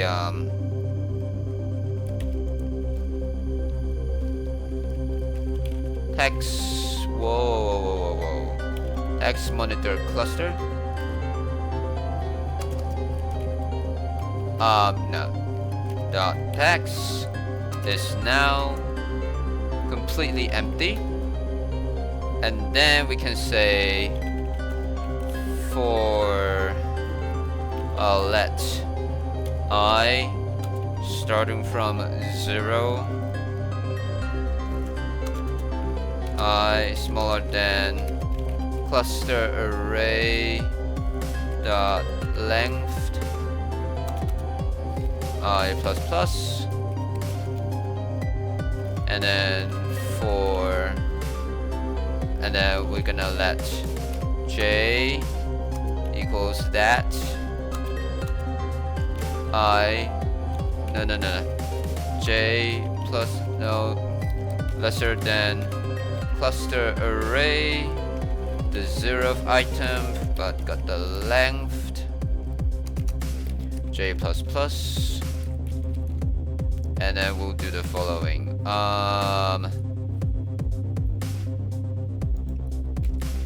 Over here we can say let print string equals nothing, and then over here we can say print string is print string plus cluster array, ith row, jth item, plus a space. And then for every row is done, we can do print string is print string plus new line.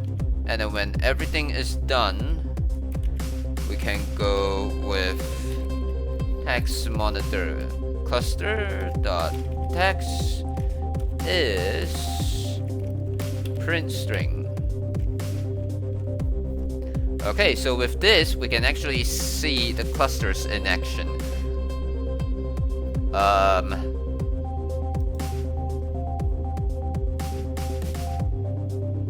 Well, let's see.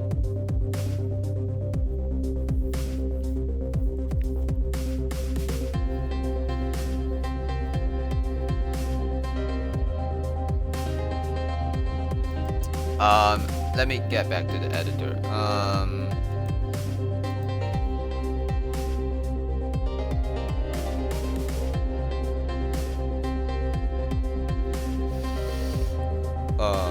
Okay, let me ask ChatGPT how to format numbers. When converting a number to a string, how to format the string.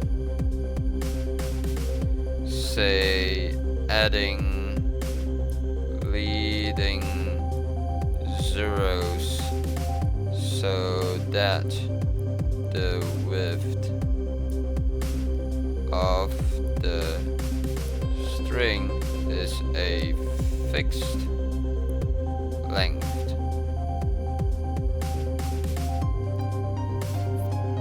Okay.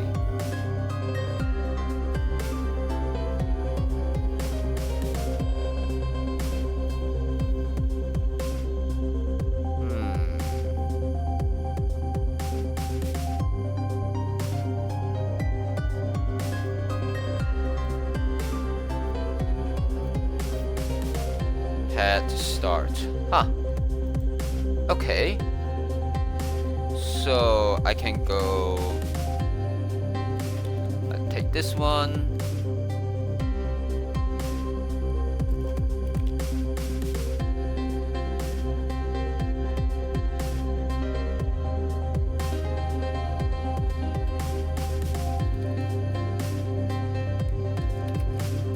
Turn it into a string. And then I go pad start. Let's go with 2.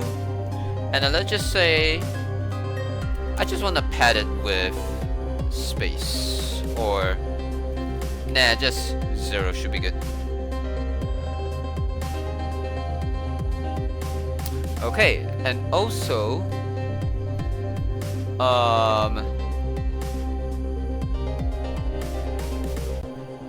every time we push or pull, then yeah, just identify any cluster. Okay, so check cluster. Okay.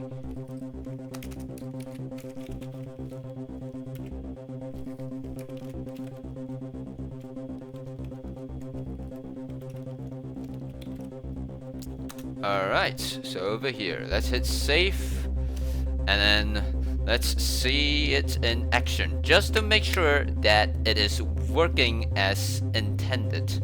It's not just pure sheer luck. So we have that, let's go preview. Okay.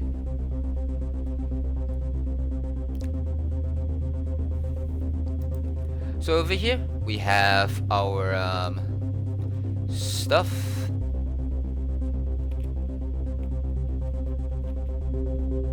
Okay.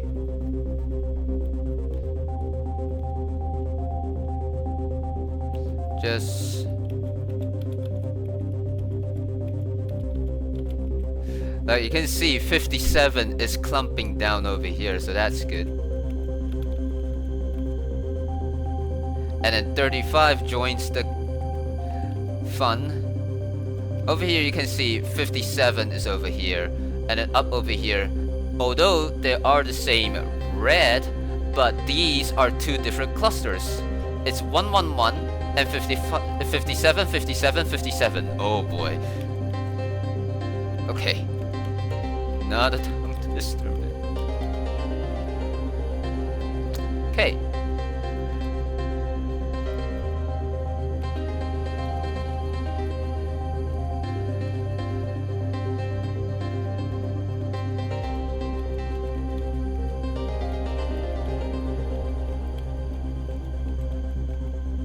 So over here, it's 0 all the way down.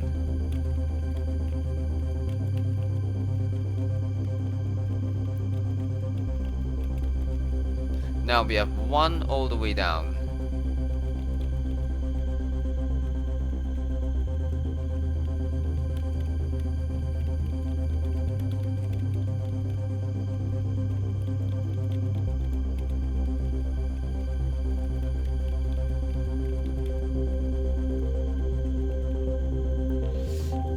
And then, yeah, sometimes I do forget that I can actually pull and push more than one.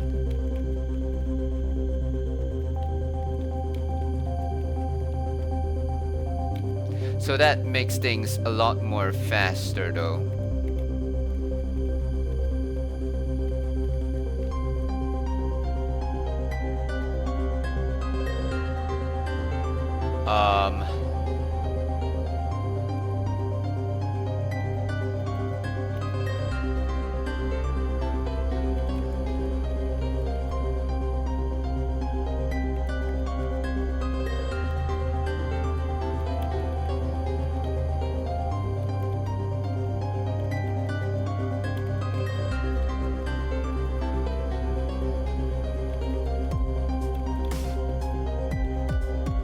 But at this point I cannot pull anymore because I have more than 3. So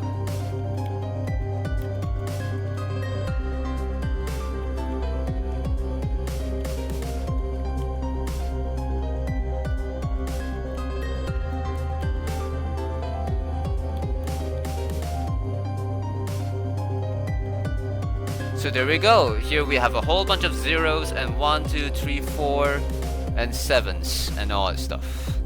So yeah, so now the cluster can be perfectly identified. So yep.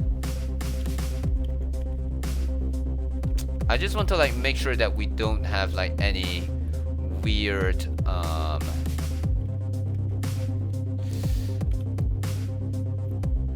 how should I say this?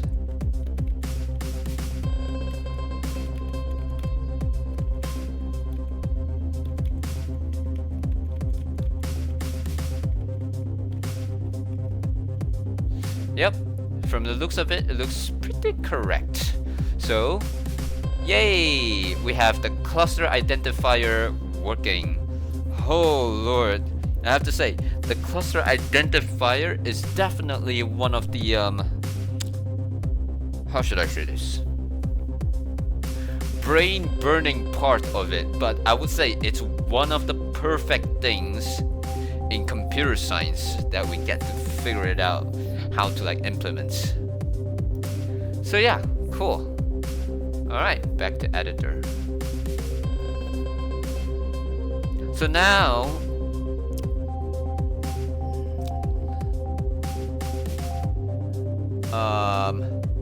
console log cluster array. Okay, we don't need that anymore.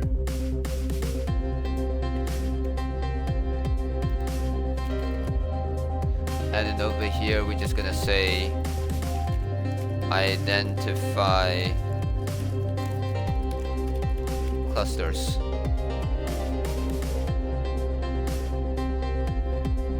Alright, so once we have that,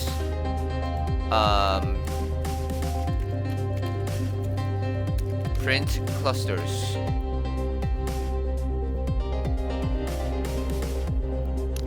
So now we just have to figure it out.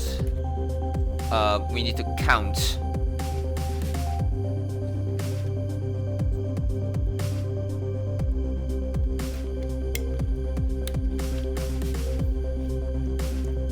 So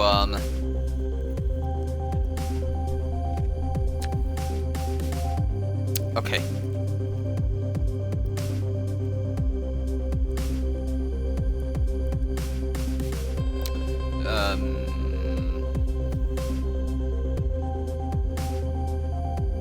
I would say, so now we have to like go through like every integer though.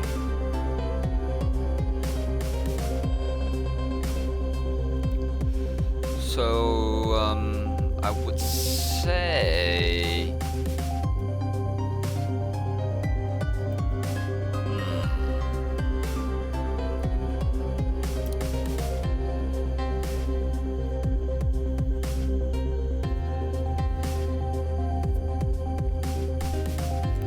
var, I will call this thing quantity array.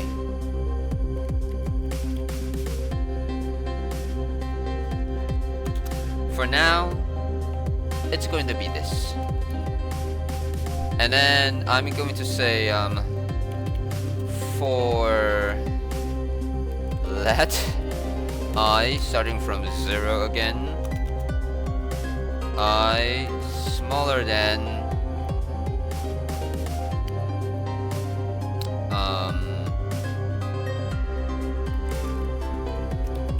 cluster array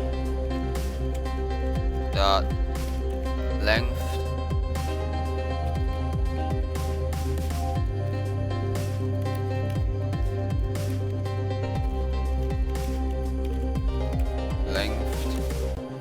multiply by cluster array, get the first one length. So we have that I plus plus. What it's gonna do, it's going to say quantity array. They just push a whole bunch of zeros in there. So quantity array, it's going to be an array of integers counting for every index appearing in the cluster identifier. How many times does it appear? Like for example, over there we get to see, let's say 25 appears 5 times. So index number 25 is going to be 5. And then with that we know, hey, it's more than 3. So anything with a number 25 in it, gone. So yeah. So once we push that, okay. Count the size of the cluster. So fill it up with 0, and then we can say for let I again equals 0, I lesser than cluster array dot length I plus plus, and then we can then say for let j starting from 0, j lesser than cluster array, just get whatever it is, dot length, oops, okay, j plus plus. So So everything inside the cluster array is actually an integer, but used as an ID. Now over here, the quantity array also holds integer, but this time it holds quantity. So let's see.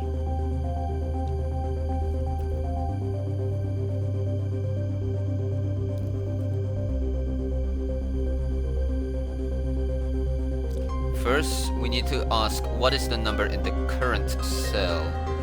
So cluster array I've and then J, and then this will give us the ID. So the ID can be then used to tally up the quantity array.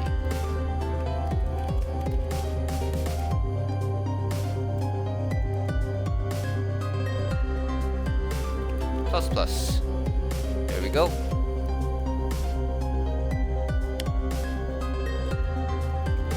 I should say plus equals 1.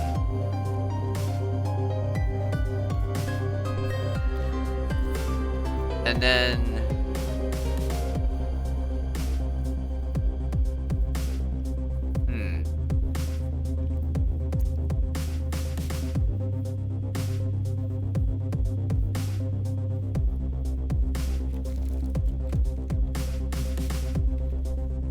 okay, so here we can say destroy the cluster where size is bigger or equal to 3. So over here we can then say oh boy,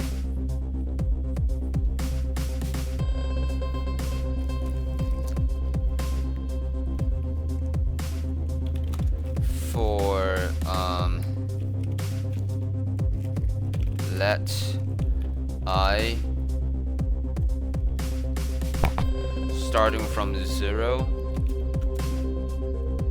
inside so I lesser than quantity array I plus plus, oh I must forgot, dot length. Everything happens in there. So let's say assume that in index number 5 appears more than 3 times. So I would say if quantity array if I happens that many times,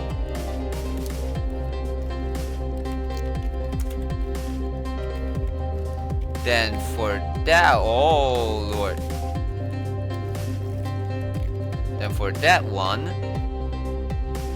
destroy it. So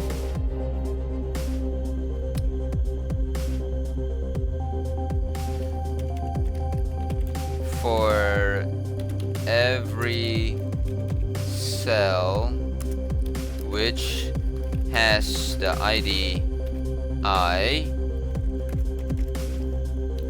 get destroyed. So in this case, okay, so we need to go through everything in the cluster array. So for okay, let M start from 0, M lesser than cluster array dot length M plus plus, and then for let N equals 0, n lesser than cluster array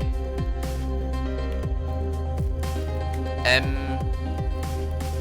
and then length n plus plus. And then now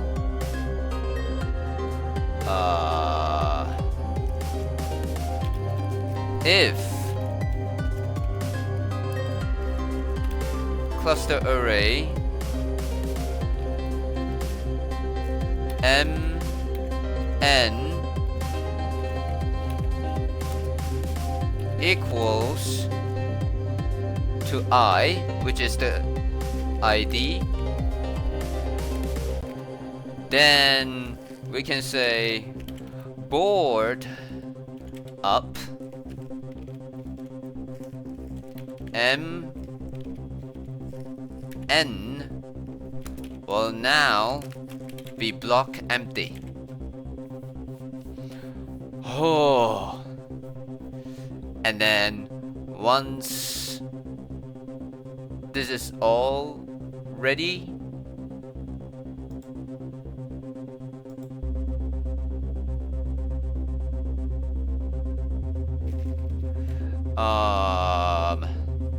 once all of this is ready, we can say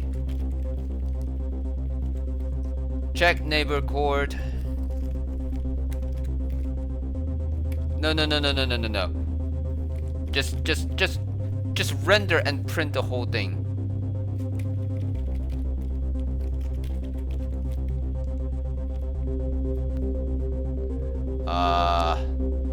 Render board.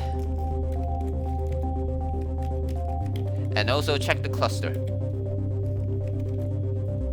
So in order to check that if this is working, we have to like make sure that there are no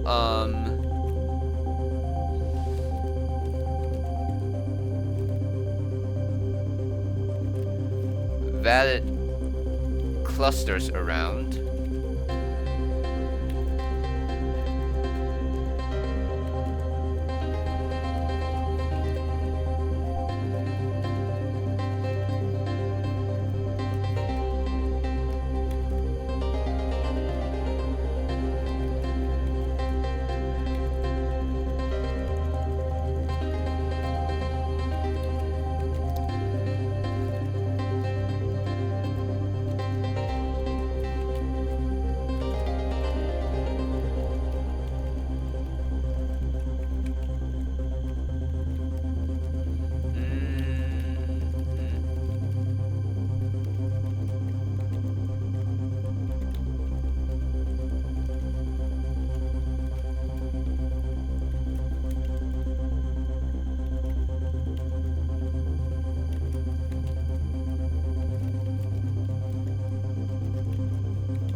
And from the looks of it, it should be pretty good. Oh wait, no.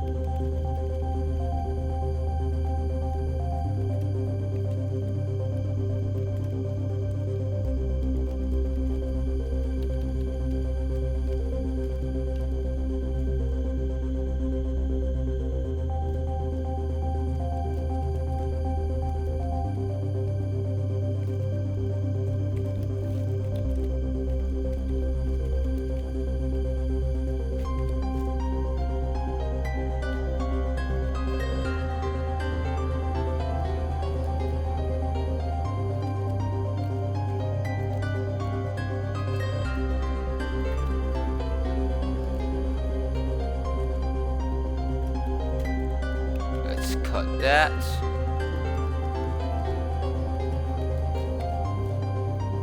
Let's hope that this is messy enough for us to test.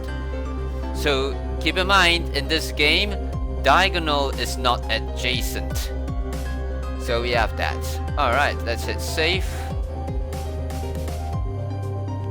Done. And then let's preview.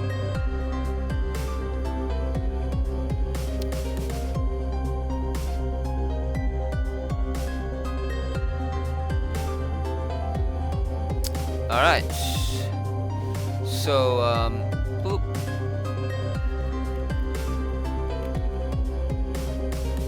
Oh boy, it takes a long time to.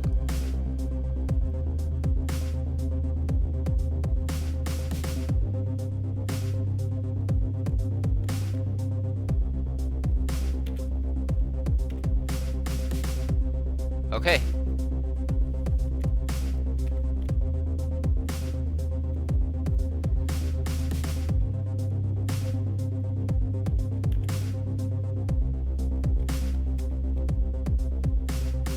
Okay, it's slow.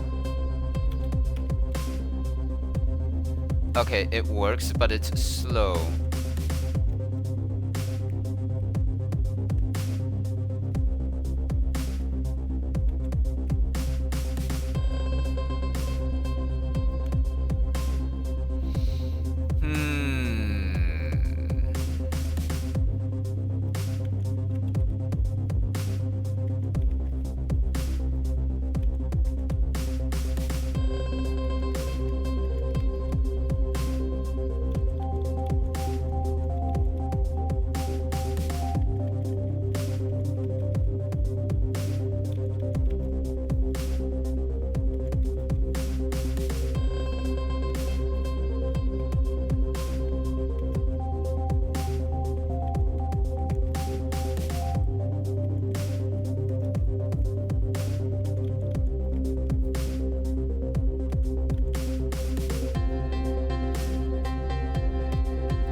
Okay, so there we have it.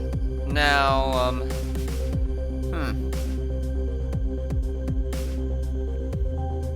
okay. Problem becomes, how do we make this thing faster?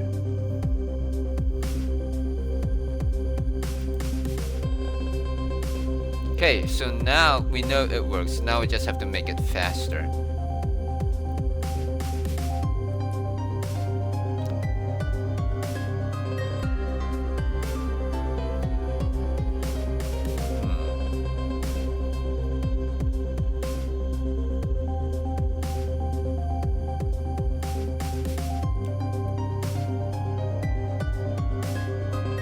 Like when we were moving around, at least this part over here is not that slow. However, this part is, so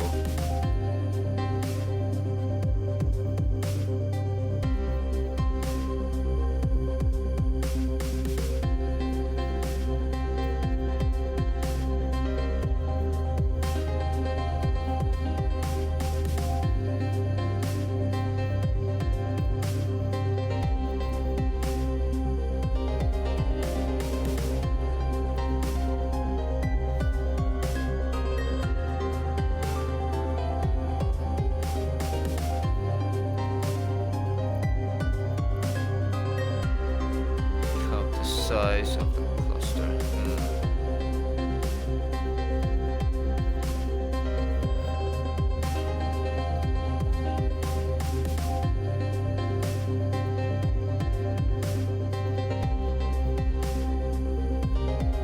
Okay, let me ask. Let's see. How to make an array with zeros.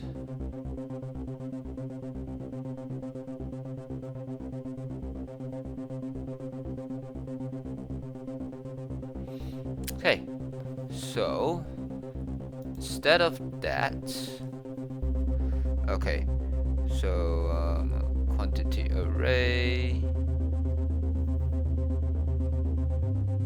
var quantity array.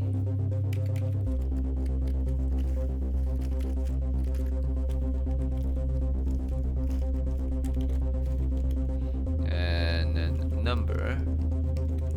So Control C, Control V, and then dot fill 0. So this thing is gone.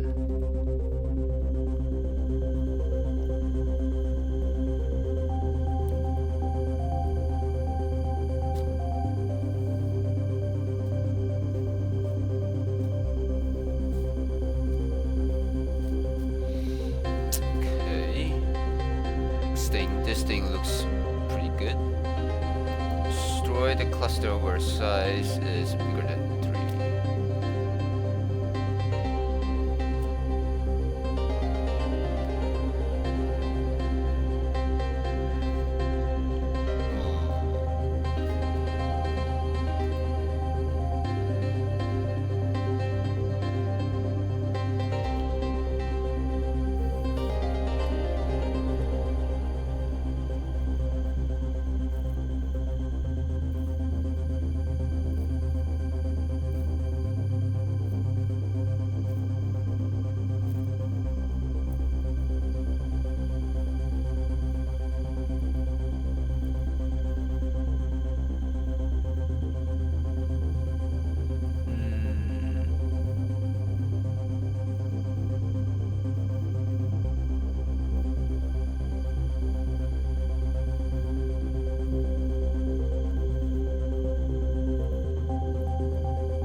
The size of the cluster.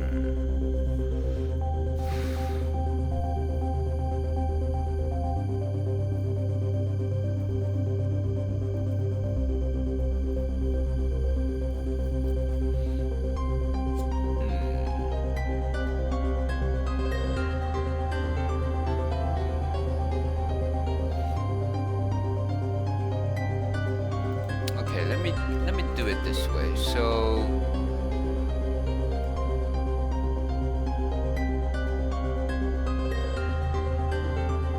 So I would say now the quantity array becomes a lookup table. So let me cut that.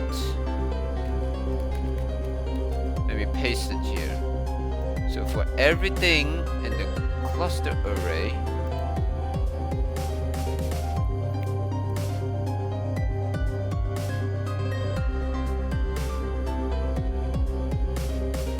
everything in the cluster array,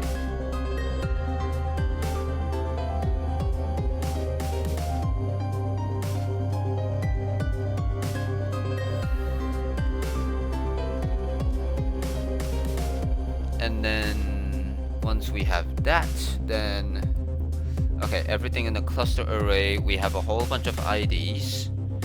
If your ID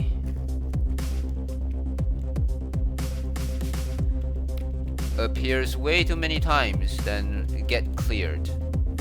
So cluster array, quantity array, more than or equal to 3, then get cleared. Alright, so we don't need that many for loops. Okay. Hopefully this makes it faster though.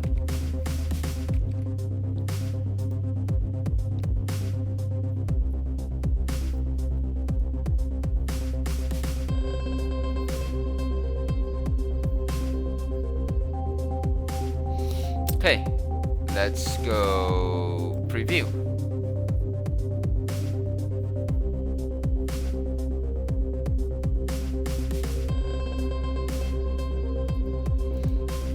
Okay,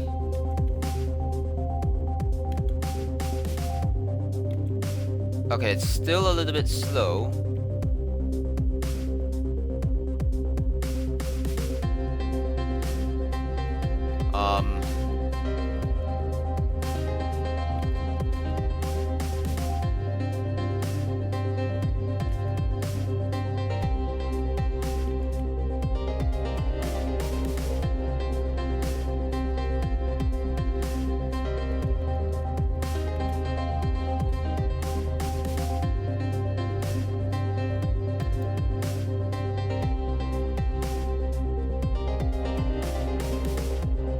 Huh.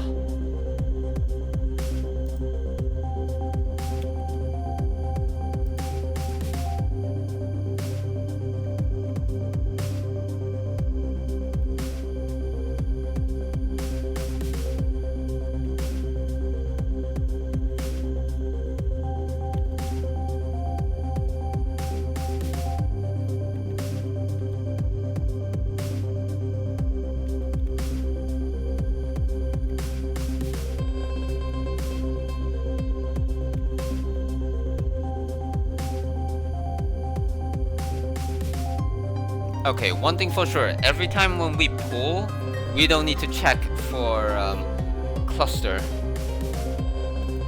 So it will only happen when you push it.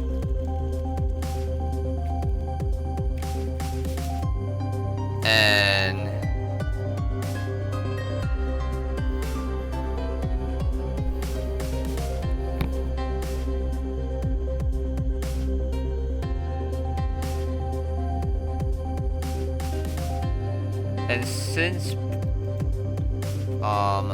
we know it's working, let's not print the cluster thingy.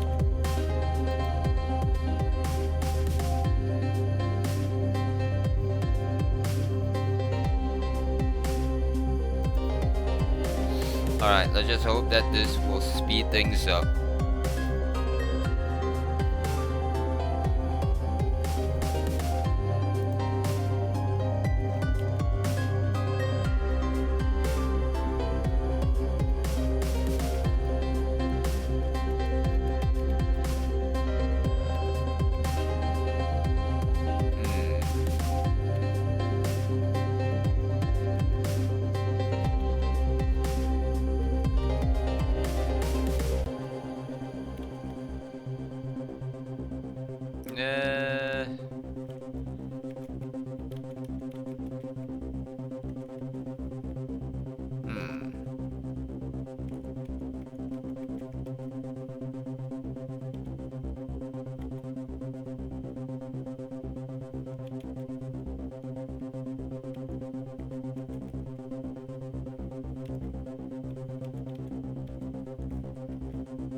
There we go.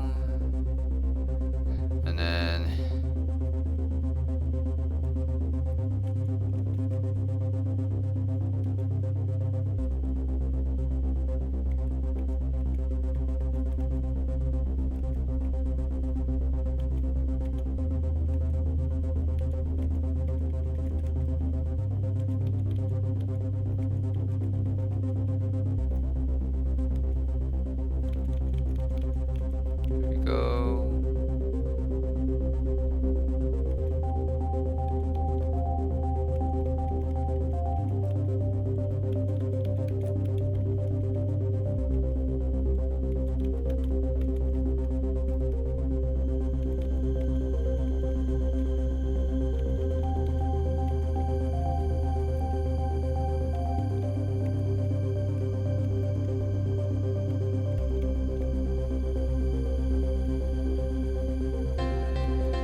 okay, so we have that.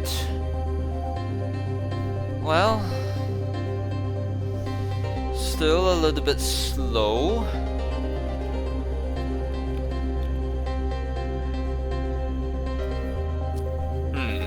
Still have to figure it out how to like optimize it.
say by pure sheer luck,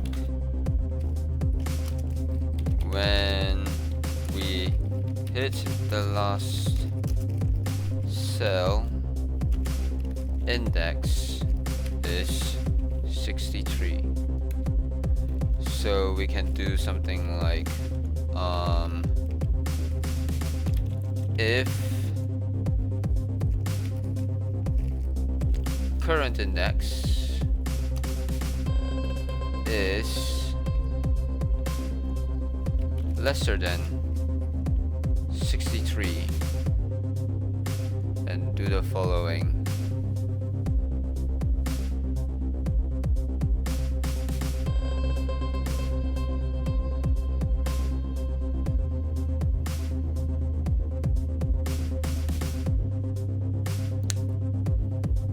And hopefully that should be it.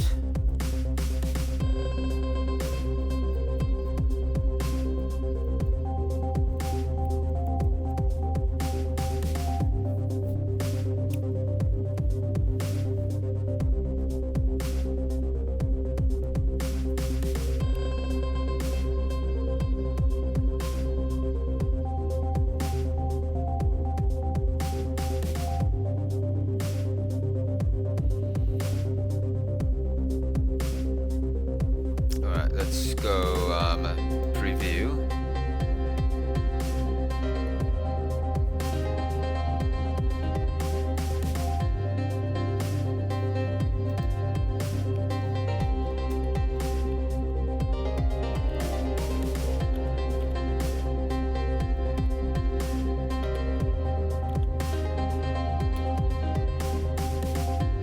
It takes about something like 1 second to 2 seconds.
Well, I think for now we can actually like publish this thing. So this thing over here will be something like an alpha state, so you guys can like have fun with it.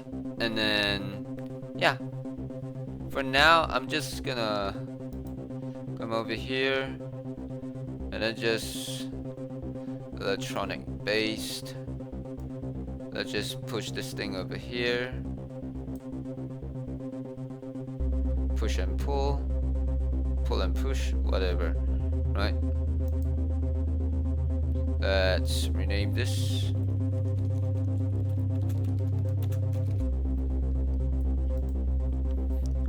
let's go to SEO basics.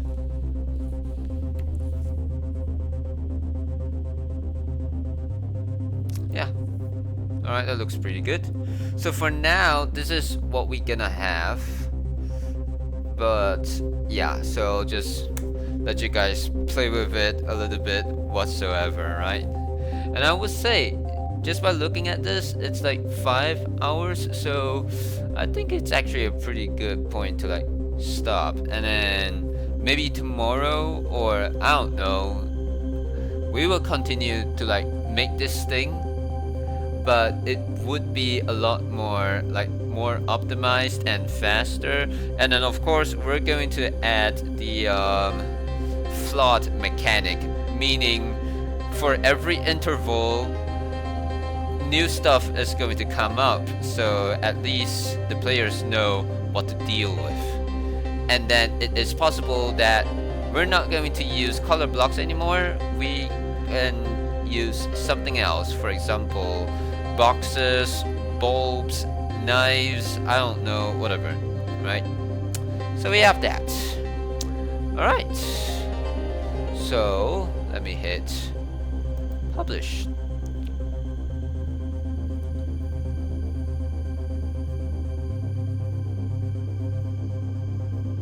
And it's now public. Alright. So yeah, for those who are curious, if you go take a look at the links in the bio, you should be able to end up with the main menu. Okay, I can show you afterwards. Yeah, we just need to wait for it to, you know, load and all that stuff.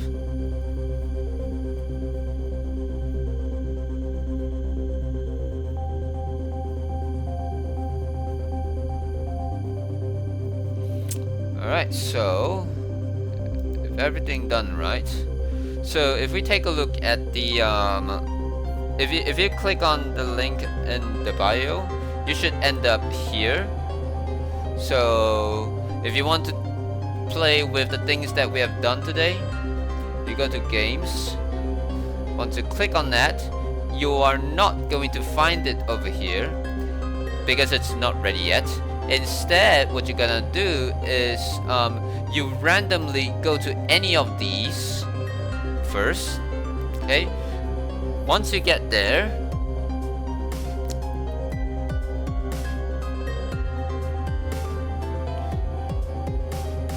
there we go. So once we get here, we just scroll down all the way to the bottom, and then we go electronic based. And then we have pull and push.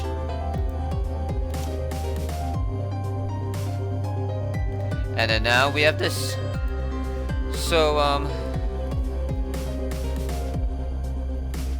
yeah.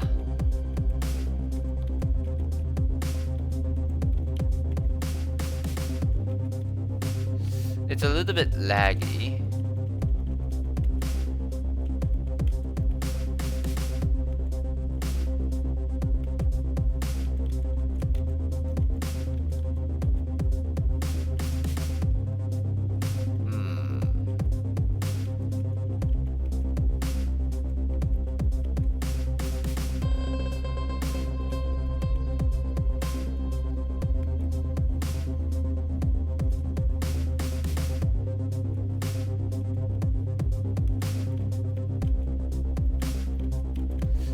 Go.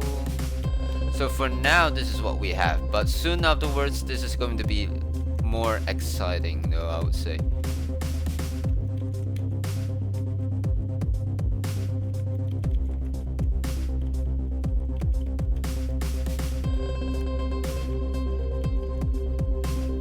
So yeah. Alright, so if you've been watching this to the very end, thanks for watching. And when I stream again, probably tomorrow, probably Sunday, I don't know. But also at the same time, if you followed us on or subscribe to us on YouTube Music, or you know what? I can bring you there. So once we get over here, and then once we go to Link Nexus, and then once we go here, because just today we uploaded 2 music videos. Both of them are Rhapsodies. So once we get there, yep, there we go. We have